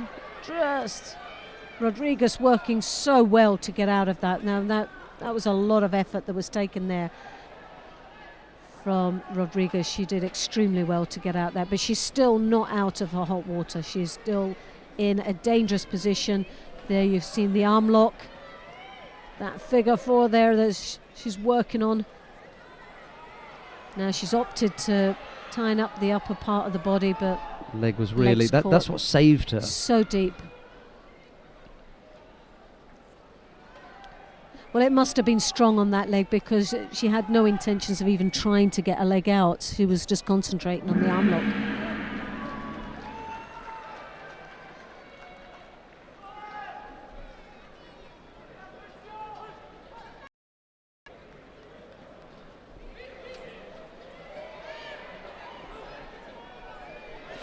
Well, they've got a Rosari again. Avoided very well. Such flexibility. She literally stepped over the Uchimata. Rosari on there for Japan, put her in a comfortable lead with a minute and a half left. Vainqueur, tapis numéro 4, Marielle Gaillet. Flurry of attacks from the Venezuelan. From the Kosota through for Sodi.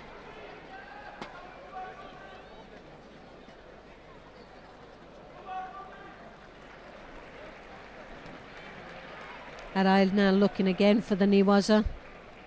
And they're very, very clever down there as she comes round the top of the head, drawing her opponents. We're seeing what she has there. She's got the shimiwaza, but obviously across the face, yeah.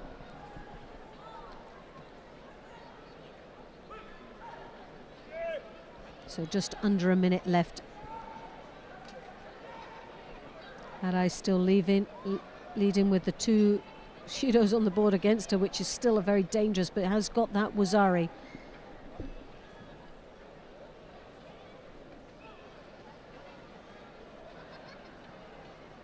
But there's no opportunity of being complacent here now when you've got two Shidos on the board. Second one now being awarded to that's the one that you've been talking about. Yes, you know, the pushing out. And you have to hope that the referee's going to see which one is which one's a step out and which one's a push out. Yes.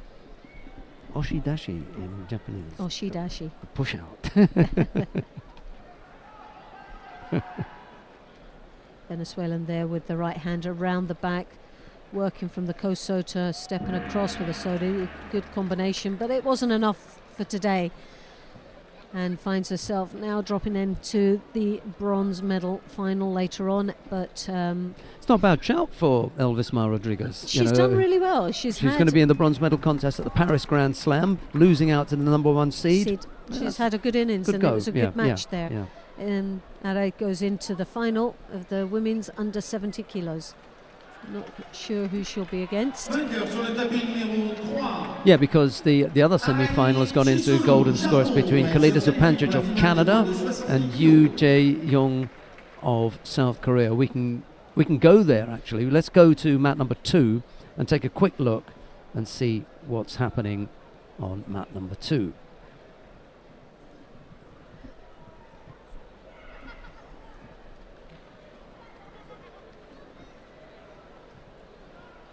Well, it's two sheep, 1 minute and 6 seconds into the golden score, but I think it's all going to be over and done with now. There's always that little sign when the referee says, tidy yourself up. You just know something's going to happen. You're for it. Which way it's going to go? Well, obviously we didn't get an opportunity to see this match in progress, but we'll find out very quickly who. We're going to have a little bit more. A little bit more. I'm very surprised with that.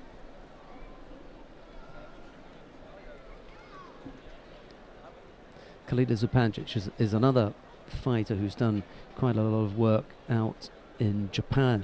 She was in one of the Japanese company teams. She's been given a lot of time over on that side to come up with an attack. Yeah. She's looking for the Sangaku there, but you can see that elbow tucked in very nicely there from the Korean. Not giving her any opportunity there.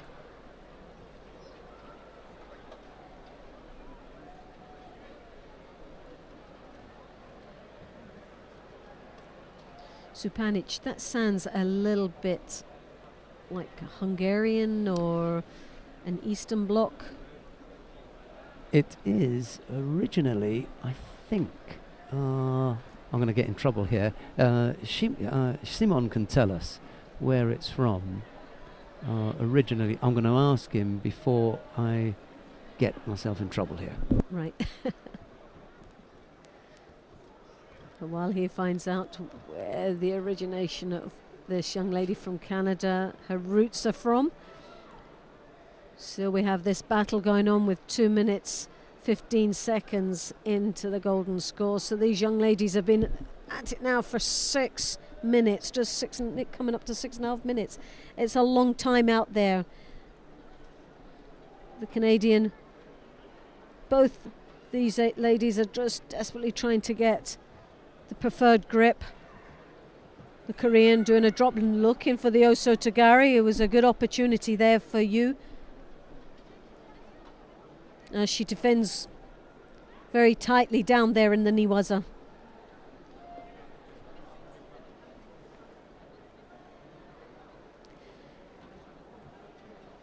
Osota into the Makakomi there.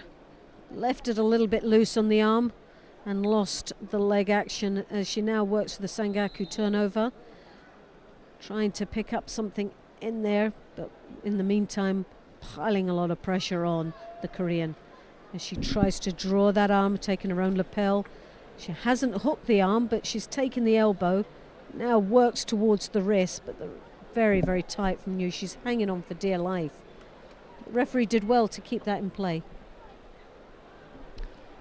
Well, over 7 minutes then. I know. They've been It's the out there battle of the for. fittest now. That's about it, really. Because obviously as you get tired, the technical ability starts to sort of suffer.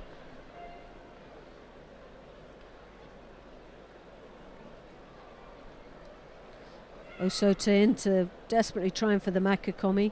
Again, another couple of good attacks from the Canadian. She seems the strongest into such a late stage of this golden score. Most probably one of the longest golden scores we've had over the weekend. Couldn't quite come up with the turnover Just, onto the scoring part just of the body. lost control. Again, working for the Niwaza. She's very good on the ground, is Kalita Zupancic. Well, she's really desperately trying to find opportunities down there. Every time she goes down, she's looking for something.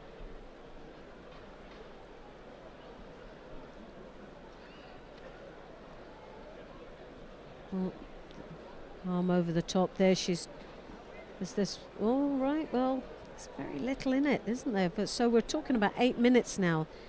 These two have been battling away. Now 2 Shidos apiece, one more would result in a hand sokumaki with 8 minutes out there fighting away, battling your heart out. It's just someone's going to make that ultimate mistake, isn't it? You always worry when the referee gets really particular about tidying up the gis. Belts. Well, he did it earlier on. He's most probably just doesn't like messy kits. He's not. Let's get on with it. Here we go again. He's a neat freak, as you would say. Definitely someone who keeps his house tidy. A Kosota there, nice attack from you. Oh yes, there it is. That was, well, it looked from here. I wasn't quite sure of the feet, but it looked like an Ochigari, was it? We'll have another look. Sure how the feet were at that time, but definitely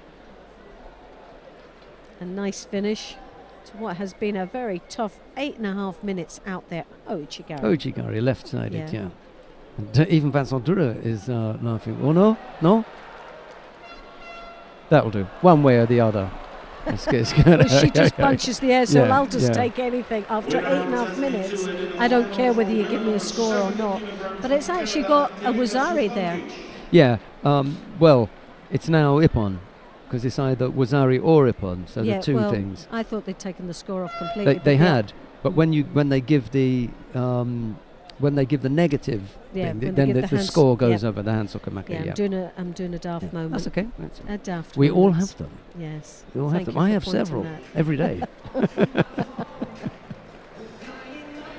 Right, let's go through quickly the lineup for the plus 78 kilo category. I don't know why they've got the plus 78 before the under 78, but hey, that's what they've got.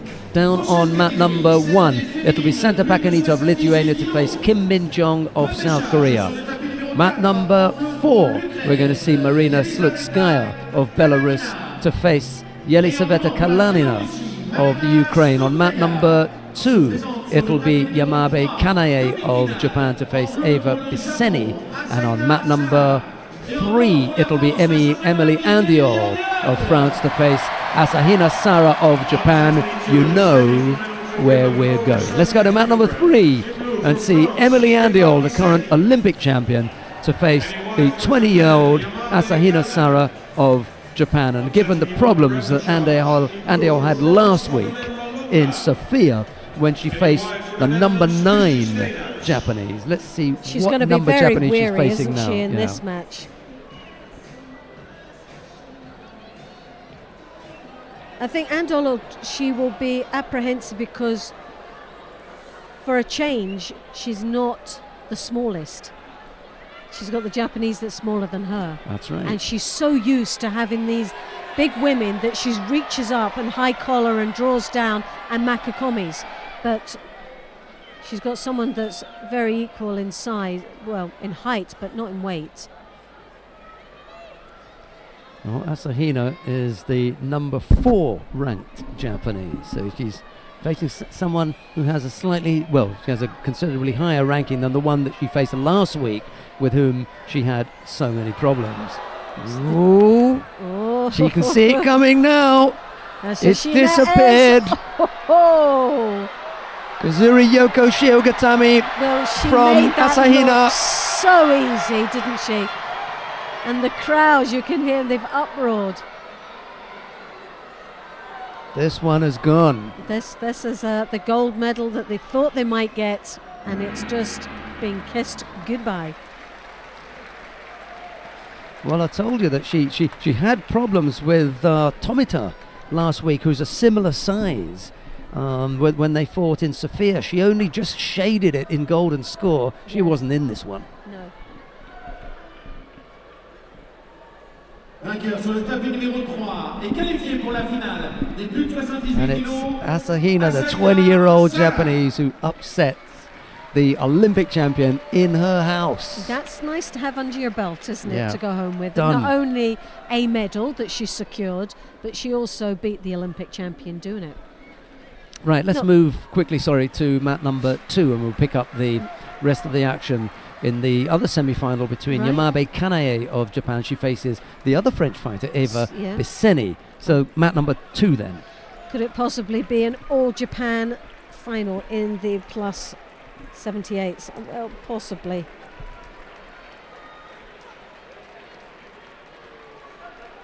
And here we have what?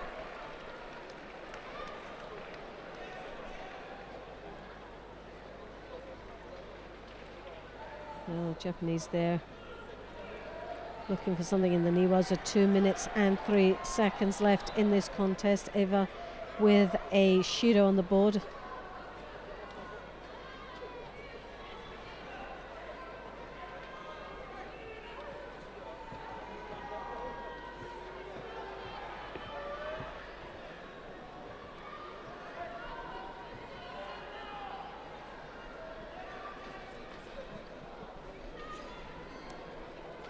Yamabe was the pick for the Japanese in Rio. She ended up on the podium, but with a bronze medal. So 2 of the medalists are around, Yamabe and Andiol.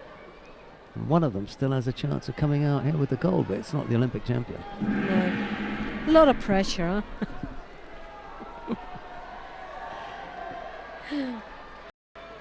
In the Olympic quarterfinal or semi-finals, who did? Trying to think. Olympic semi-final of the women's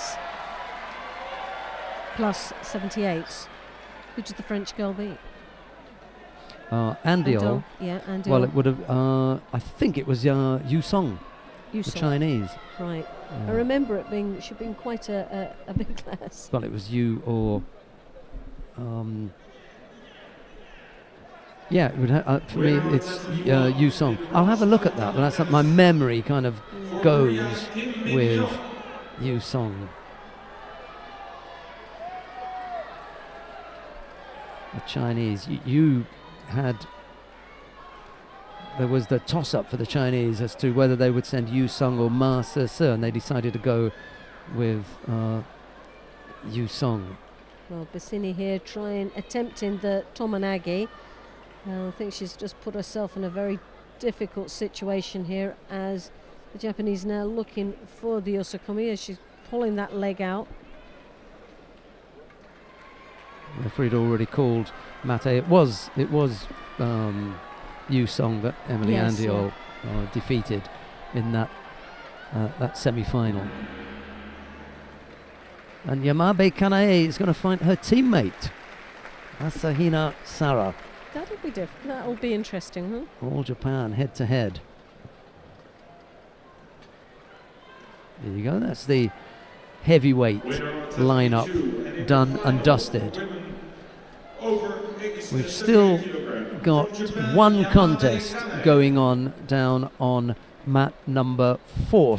Down to have a look and see what's. Oh no, Marina Slutskaya has just picked up either another penalty because she's got the hand sokamake. Yelisaveta Kalanina of Ukraine makes her way into the bronze medal contest. She's had a good performance throughout. Yeah, I'm really pleased for her really this pleased contest, for this competition. She's done well. Just beginning to show some signs that the physical attributes that she was delivered, she's becoming much and now becoming to. She had to get used to the size. Yes. There was a young girl who'd come over to judo from volleyball, I think. Yeah, she was, because look at the height. Yeah. She's absolute perfect for that, and she decided it's not rough enough for me. I want something a bit more punchy. So she decided, let's go for the judo. Down on mat number 1, Husha Steenhuis of the Netherlands will face Madeleine Malonga of France. On mat number 4, it will be Samahawa Kamara of France to face Natalie Powell of Great Britain. On mat number 3, it's Klara Apoteker of Slovenia to face Sato Ruika of Japan. But we're going to go to mat number 2 to see the contest between Audrey Chermio of France. She faces Park Yoo-jin of South Korea.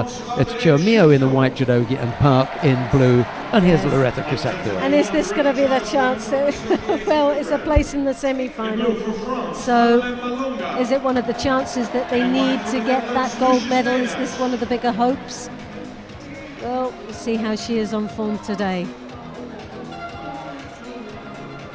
Well, we know they're not going to get one in the heavyweights, in the plus. Definitely. So Chermio needs to take this one to give them that chance. And we can see who the opponent would be. The possible opponent will be either Apoteker or Sato. So that's what's on offer. Well, Chimino there is looking to get a great. It's a battle here to grip up with her opponents. Oso Tagari there from the French. Again, Oso! Yes! Hey! Well, do you know what? She's punched the air. She's gone, well, that's hat. Look, the crowd absolutely love her. What did you expect, did she say? That body language, the character of this young lady. And she acknowledges the crowd by kissing the air. 2011, when she won the World Championships here, she did that to a number of the Japanese. I think two, one at least. Sodagari, look at that. She didn't just throw her, she planted her into that mat. She opened up the mat and put her in it. Oh, goodness, I felt that from here. Oh, you do love a good technique, but my goodness, that is one of the top ones today. Gotta be the throw of the day. We've seen a couple of the strongest throw of the day has been Oso Tagari for me. We've had a few like that. Fantastic. Oh, when you watch the judo like that, it just makes your stomach churn. In the final of the World Championships in Paris in 2011, she threw Ogata Akari with that technique for Ippon. That's the first thing that came to mind when I saw that. It was Ogata that she threw. A lovely for Ouchigari Ippon. there for Sato.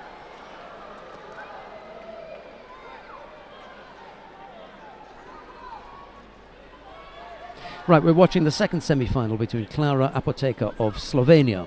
She's up against Sato Ruika of Japan. Deja vu. Apoteca, she's a tall young lady, isn't she? Under 78. She's got to be one of the tallest in this category.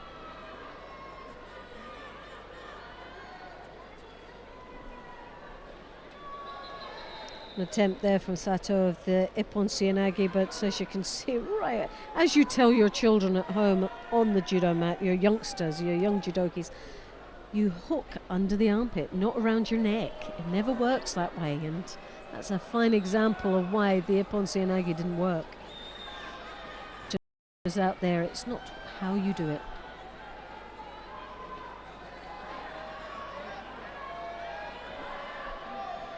Oh, the Japanese doing extremely well. You can see as the tactics is to keep the hands down.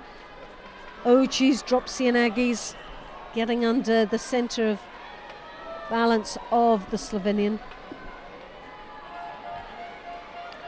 Well, if Sato does have to face Chirmio in the final, maybe she'll get an email from Ogata warning her of what to look out for. Yeah, a tactical. Sato knows Chirmio well enough anyway. Have they competed before against each other, I wonder? Give you that bit of information. Well, the Slovenian Apoteca is all arms and legs, and Sato's picked up her first Shido. 38 seconds left in this contest.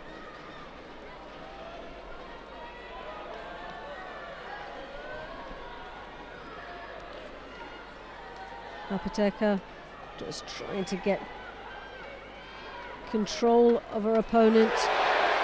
Sato again, another Seoinage, very poor Seoinage indeed. Whether the referee will see that as a negative, I don't know. Control.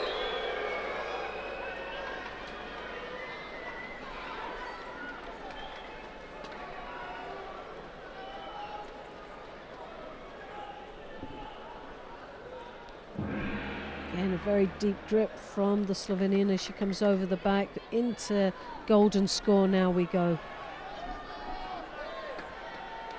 So 2 Shidos to 1.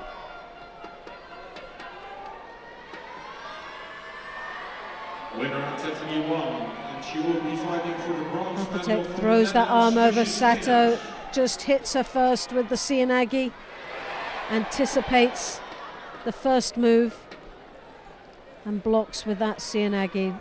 Not an impressive attack, not very effective, but it's stopping any danger that's flying her way with that arm that comes over from the Slovenian. Sato, just out of interest to tell you, just in case she does get that far to fight Chirmio in the final, they've faced each other on 3 occasions and Chirmio has won the last 2.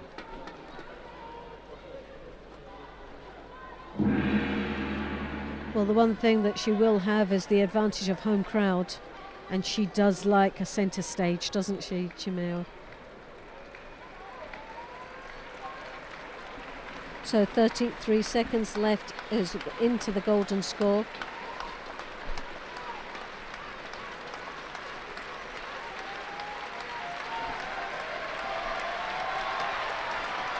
Desperate lunge there by Sato. It was untidy looking effort. Yeah.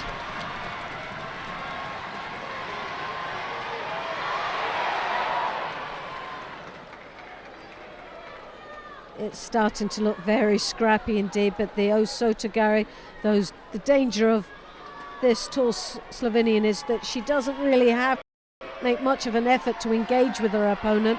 Those legs are coming from anywhere, and those arms over the top, making Sato look very negative, I think. But she has got a Shido in hand that before she evens up the score.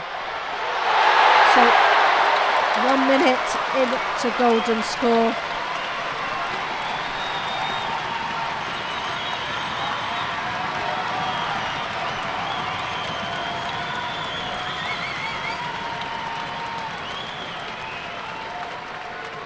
And the battle is really on it.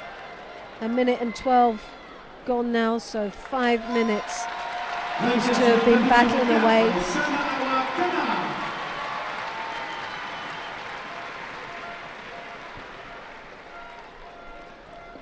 Now Sato looking for an opportunity down in Niwaza. Tying up the upper part of her opponent's body, securing that. Not sure from this angle whether she's looking for a shimmy for the arm lock.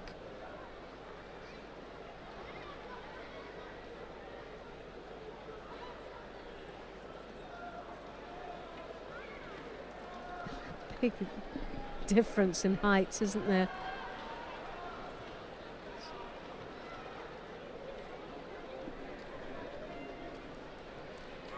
Oh yes, and then you've got an attack there. Not sure if the foot was on the outside for the Osota or it was a Koichi Gak.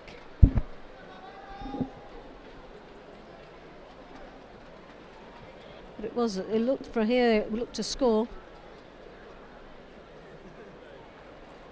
Well, they have decided, yes, to give that to Sato, and not sure whether it was on the outside the leg or the inside of the Osota or the Koichi Gak. But again, good score. Vainqueur sur le tapis numéro 3 et qualifié pour la finale des moins de 78 kg, Sato Rika, Japon. Sato Ruika it is, who comes out there the winner. We'll see her in the final against Audrey Chimere. Well, it's the under 81 kilo category that's coming up next. Baptiste Pierre of France will face Sergei Krivchak of Ukraine down on mat number 1. On mat number 2, it'll be Hong Suk Woong of South Korea to face Nyamsurin Dagvazurin of Mongolia. And then the two semi-finals will that be on mats 2 and 3. Mat number 2 will be Eduardo Santos of Brazil. He'll face Frank de Witt of the Netherlands.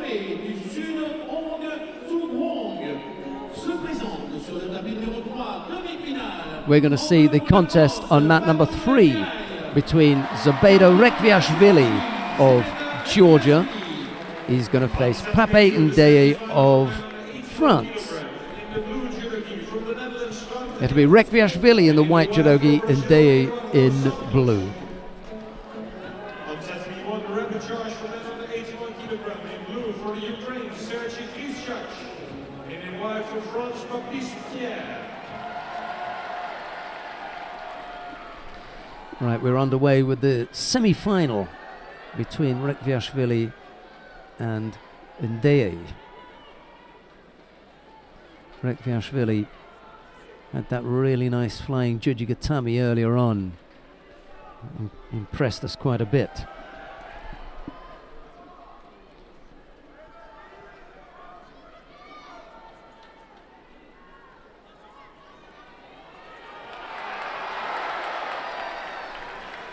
Not going to be quite enough for a score. It was a crowd score, wasn't it?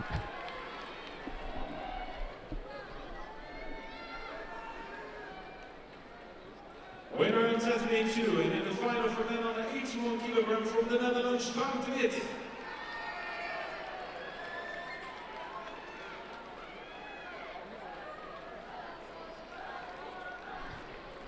Both fighters just taking a bit of time to find grips that they can work from, but They've only managed to get hold of sleeves.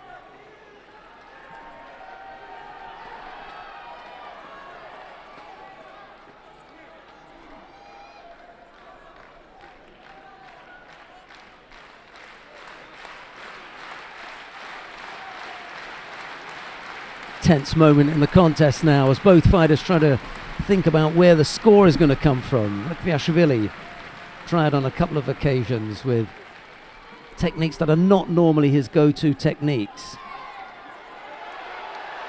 Just beginning to drop the head there, and over goes Ndeye. I wonder if they're going to give that. Yep, and now this is where Rekviashvili has got to be clever. Having picked up the score, he's really got to try and eat up as much of the clock as he can, because the Frenchman is going to be going all out from here on in. And he was just showing signs when his head was dropping there of beginning to feel the tempo of the contest. You just see how he's using that left arm to keep Ndeye away from him, pushing that into his rib cage and trying to fend off the oncoming Frenchman. Well, he'll pick up a penalty for a false attack there.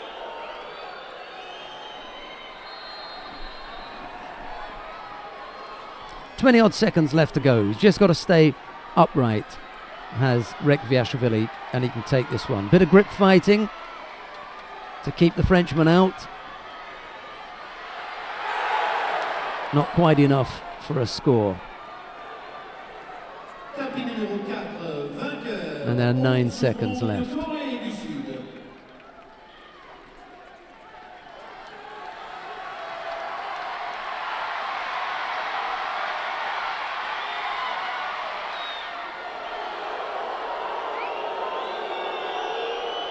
Well, he can take another penalty here.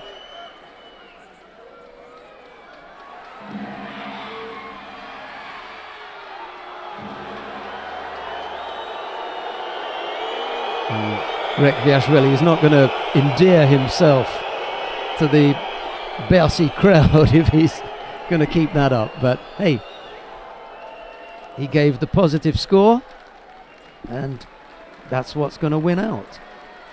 He ended up picking, he picked up 2 penalties along the way, but he'd already thrown a Frenchman. And there are only 4 minutes in which to finish things off. Ndeye was not able to come up with a tying or winning score. And that's left it in the hands of Zbigniew Rekviashvili. He goes into the final. He's going to face Frank de Witt of the Netherlands.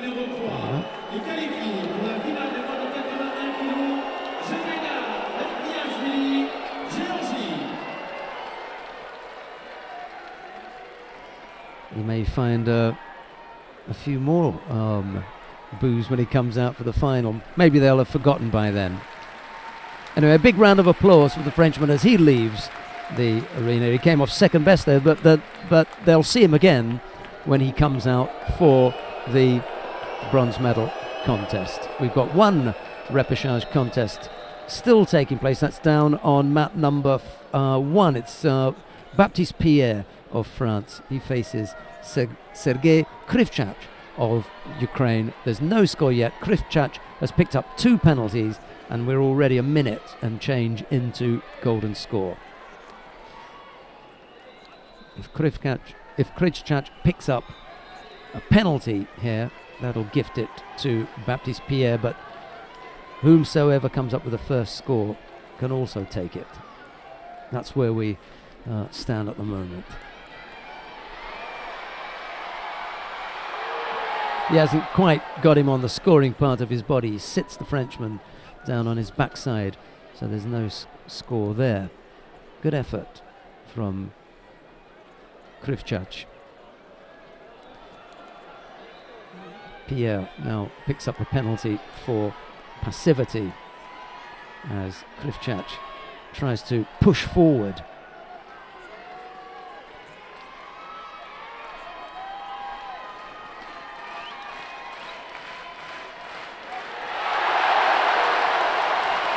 But it's Pierre who comes up with the winning technique. Krivchach, power beginning to drain, couldn't keep out the Frenchman.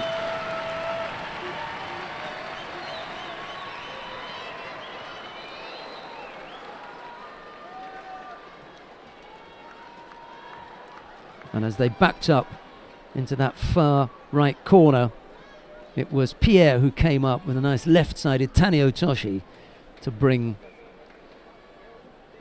Krivchach crashing down onto his back. And Baptiste Pierre will be in the bronze medal contest. Winner of category 1 in the bronze medal contest from France, Baptiste Pierre.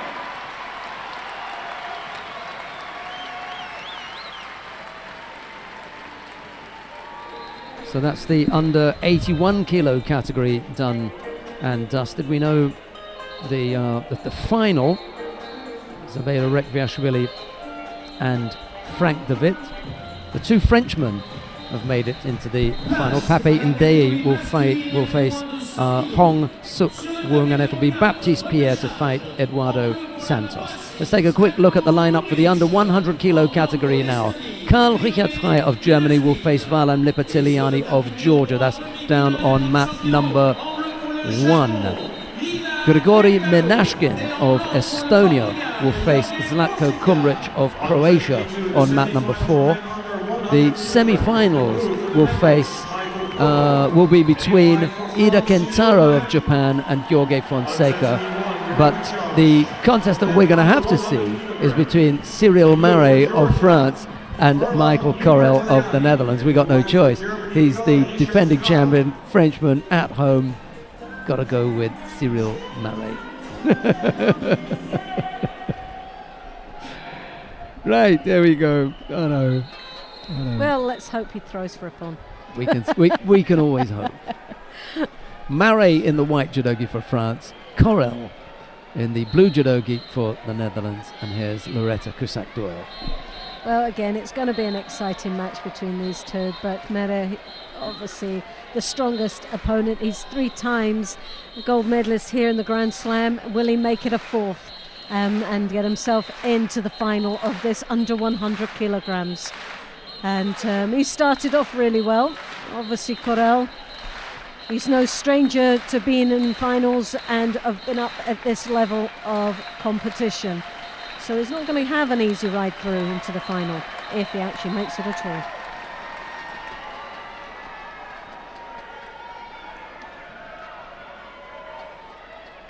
So Cyril there with that right hand high collar grip that he always to Cyril.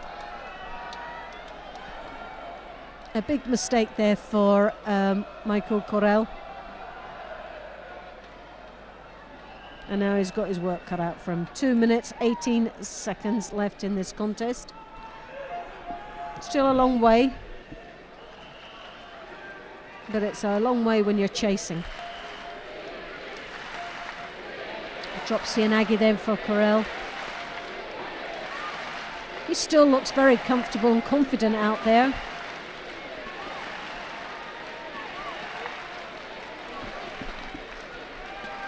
Marais battling away to get that high right hand collar that he does favour.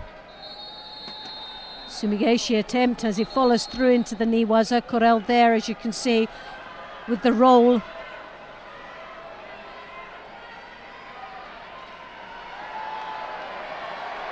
Marais there looking for the shimmy waza. Has he got it? Yes. Yeah. Is it? He's had to tap Oh! out. Tapped out with the left hand here. I mean, he's complaining that he had no choice but to tap out. I But- actually looking when he quickly Yeah. spinned over it. It did look like it was on his chin, but I thought it was on the chin. Now there you have sort of replay. But there was just a little glimpse of it. But for me, it did look like it was on the chin.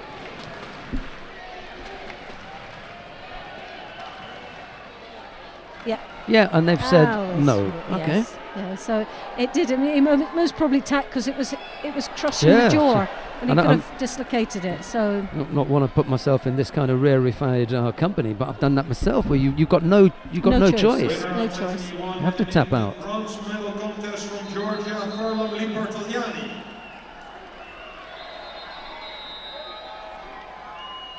Farlan So Lipartiliani has defeated Karl Richard Freisari down on all right. mat yeah. number 1. Oh. Good news for Lipartiliani in his new weight category.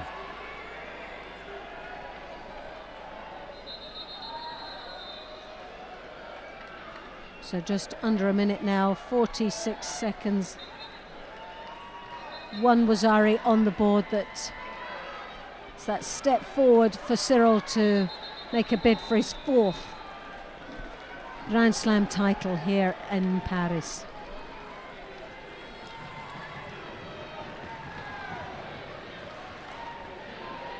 No, Very, very lost it with the right sloppy arm. move Yeah. there. And he'll be penalised for that. Judo on the board for him. Right hand on the lapel, trying to control his opponent's right sleeve. Very much tactical now. Well, that's another Oops. Judo been awarded, so 10 seconds to go. Second Judo, I'd imagine he's picked up.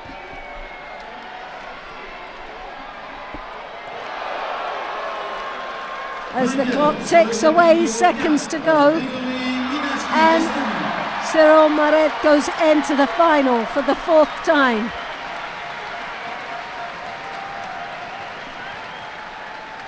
And it looks like he's in with the Japanese. there. Ida Kentaro, who was trailing with 24 seconds left to go when he threw Fonseca for Ippon. Fonseca's had a brilliant day here. Technically, he's been on form. Cyril Maret it is who wins out over Michael Correll. He picked up the 2 penalties, but he came up with the score, and that puts him into the final. Now we've got the semi-finals of the 90 kilos for men, and this is quite nice because you've got Max Stewart there. Right, down on mat number 1, Max Stewart of Great Britain faces David Tekic of Great Britain.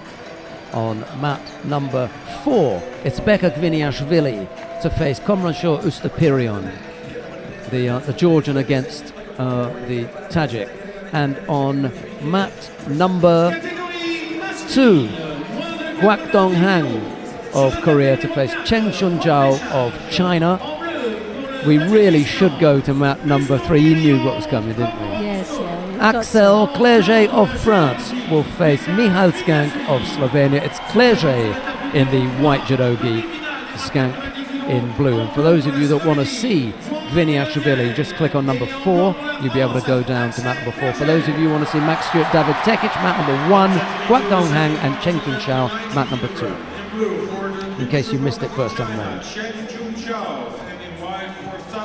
The Olympic bronze medalist versus the current world champion on mat 2. It's a nice fight. But Axel Clerget is at home. He's on fire. And here he He's is. had a very good day Against today. Michal Skank. An opportunity for a second time in to get another Frenchman in the final. Clerget came in here as the number 1 seed. He was our pick last week as well when he won in Lisbon. Nice strong grip there. Lovely strong grip. Blocking there from Skank with the left arm. Oh, trouble Into again with the shimiwaza, shimiwaza that and we it's saw on. earlier on. It's on. But is he able to slip? Yes, the hips need to go through. All he needed to do is turn his going. hip thing, but it's there still. The pressure's Yeah. on. What? Now, the only thing he can do is to give that signal. He has to say that that was across the face. There's no other reason. And the other thing was, he turned him over onto his back. The referee was standing on top. There's only one reason to stop that. And he Well, was standing on top. I really don't know why there was a mate. There was only one reason.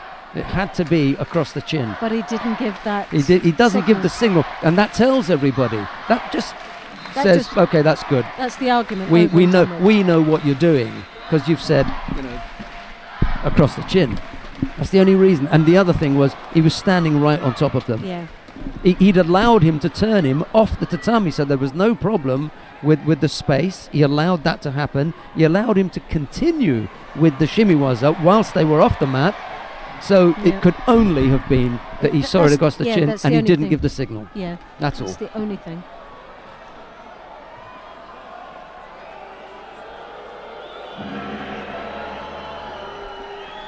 Well, there's no score. 2.5 minutes left to go. Well, it just puts an element of excitement into Yeah. this match, doesn't it? It keeps the crowd on their toes. Oh, a bit of a whack to the head that Zgank has taken. I'm sure that Clerget will, give him a hand Well, tap the one thing you can afterwards. say, this crowd's not very sympathetic. No, Someone no, gets no, poked no. in the eye, and it's a matter of toughening up. Oh, no hand tap from Winner Clerget. will to win in the final for men under 90 kilograms from the People's Republic of China, Chen Chun-Chao. Chen is won by Ippon over Guak on mat number 2. He continues to impress, does the Chinese. Chen Chun-Chao into the final of the Paris Grand Slam. You've got Max Stewart. There's one Judo there for David Tekic.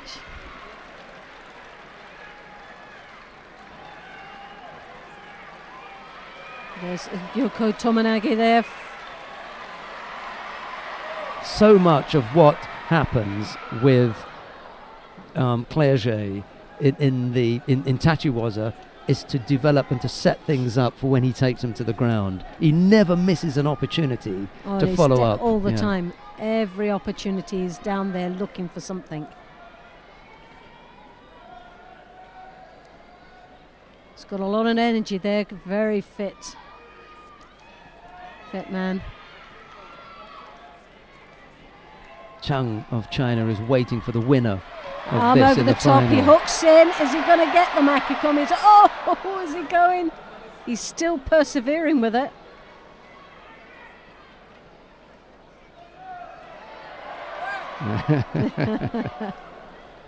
Now he's just teasing.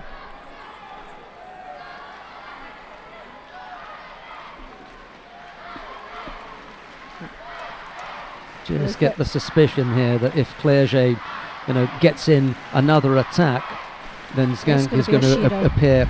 appear passive here. Yes. Well, the grips are there for Clerget. He's controlling. Michael, they're just waiting far too long to... See, it's an untidy attack, but is his intention to draw Zgank into Nevaza? You've got to be careful of that one as well. Yeah. Knowing that his Nevaza is so strong, he'll do almost anything to get him down there. Oh, into the wrap there. He nearly rolled him over. Fell into the trap with that arm.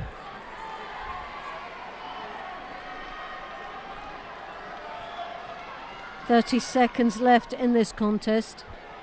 Then we're into golden score. No score on the board yet. No Shidos. A lot of exciting judo. A lot of work coming from the Frenchman. Oh! Almost. Oh, Just with he the feet. clipped the feet, didn't he? Just clipped with the edge of his toe, and it stumbled his opponent down. That could have been all over. The timing would have been perfect for that. Last few seconds in normal time.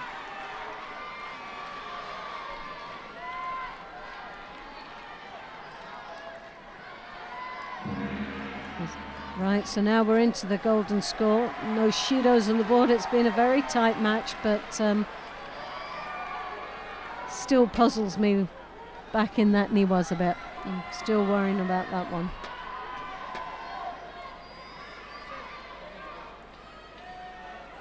Again, Well, he's rattled The in. Ashiwas, as he started, Yeah. he realizes that there was the closest he's got to actually getting into Axel was the Ashiwaza, and he's played that again. I think he sees that as a weakness.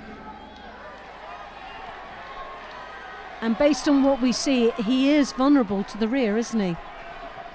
He's unsettled him a couple of times when he's been attacked Yes. in that direction.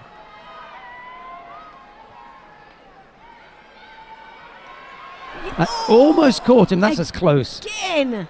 Yeah. That's his Achilles heel, isn't it? That is where he's weak, and he knows that now. That's 3 attempts, and each time he stumbled his opponent. So 40 seconds have gone in this golden score. Crowd trying to get behind Clerget now. Zank has turned this around. He's now got a second tank going, and it's now brought it back in line. This could go anywhere, and for me, those Ashiwazas are the weapon. I think he's shading him now, and he just knows the head on attacks as well. And Clerget beginning to look a little bit defensive. Oh, and he's caught him! Can you believe it? Well, he just waited that little bit longer, and I think Zank just got a little bit too confident. If he'd stuck, stuck to his plan and the Ashiwazas, but he turned his back. This is unfortunately very confusing for the spectators here. There was no score. There was one action that we're looking at. Yeah. They put it against Skank. You heard the boos of the crowd. For me, there is zero chance that this is going to Skank. Clerget here takes over Skank's attack, and he wins out here. Yeah. And tidy up the scoreboard. Yes. You know. Sure what was well, they did right at the end. Yes. Yes. It was a definite. Yeah. It was a right call, that. But why did he do that? He turned his back every other time. The Achilles heel was the Ashiwazas. There's an important point here at which you can freeze this, and if they freeze this when you see Skank attacking, where does Skank want to throw him? Skank wants to throw him to the right. The opposite side. So there's zero chance of saying when he lands on this side that he couldn't have thrown him there. So for me, that tells you whose score it is. Skank wants to throw on the right side. He ends up on the left side of his body. How can that possibly be? All your momentum, your whole wish is to go over in that direction. You end up over here. There's a good reason why that happens. You've got pulled onto that side, and Loretta's just correctly pointing out that Max Stewart has won out over David Tekic. That was a minute odd into golden score again. Poor David Tekic. He's gone through the absolute mill. 3 contests in a row where he's gone golden score, golden score, golden score, and unfortunately for him, he loses out on that one. but good for Great Britain. Max Stewart's in the bronze medal final. Would you actually even have thought that happening? Well, I don't know. He's young, strong, fit, healthy. He's, he's eager, he's keen. He's got nothing to lose, has he? He's got that sort of fire in his belly. If he loses the second round Paris Grand Slam, everybody puts that down and says, well, that happens when you go to Paris on the first occasion or whatever. Now that he's made it so terrific work for Max Stewart, a big shout out to Dad, who may be still watching. I'm quite sure Dad will be listening right now and sort of at the edge of his seat, and he'll be jumping up and down because he knows his son's in that bronze medal final, which is excellent. Now it's 10 minutes after 3 here in Paris. That means we're going to have a bit of a break. We'll be back just before 5 o'clock with all the action from all the medal matches. We're not going to keep you now. We're going to let you go and have a break. So from Loretta Cusack-Doll and myself, it's bye-bye for now. Bye-bye. Bonjour à tous, c'est Thomas Pesquet avant l'USS.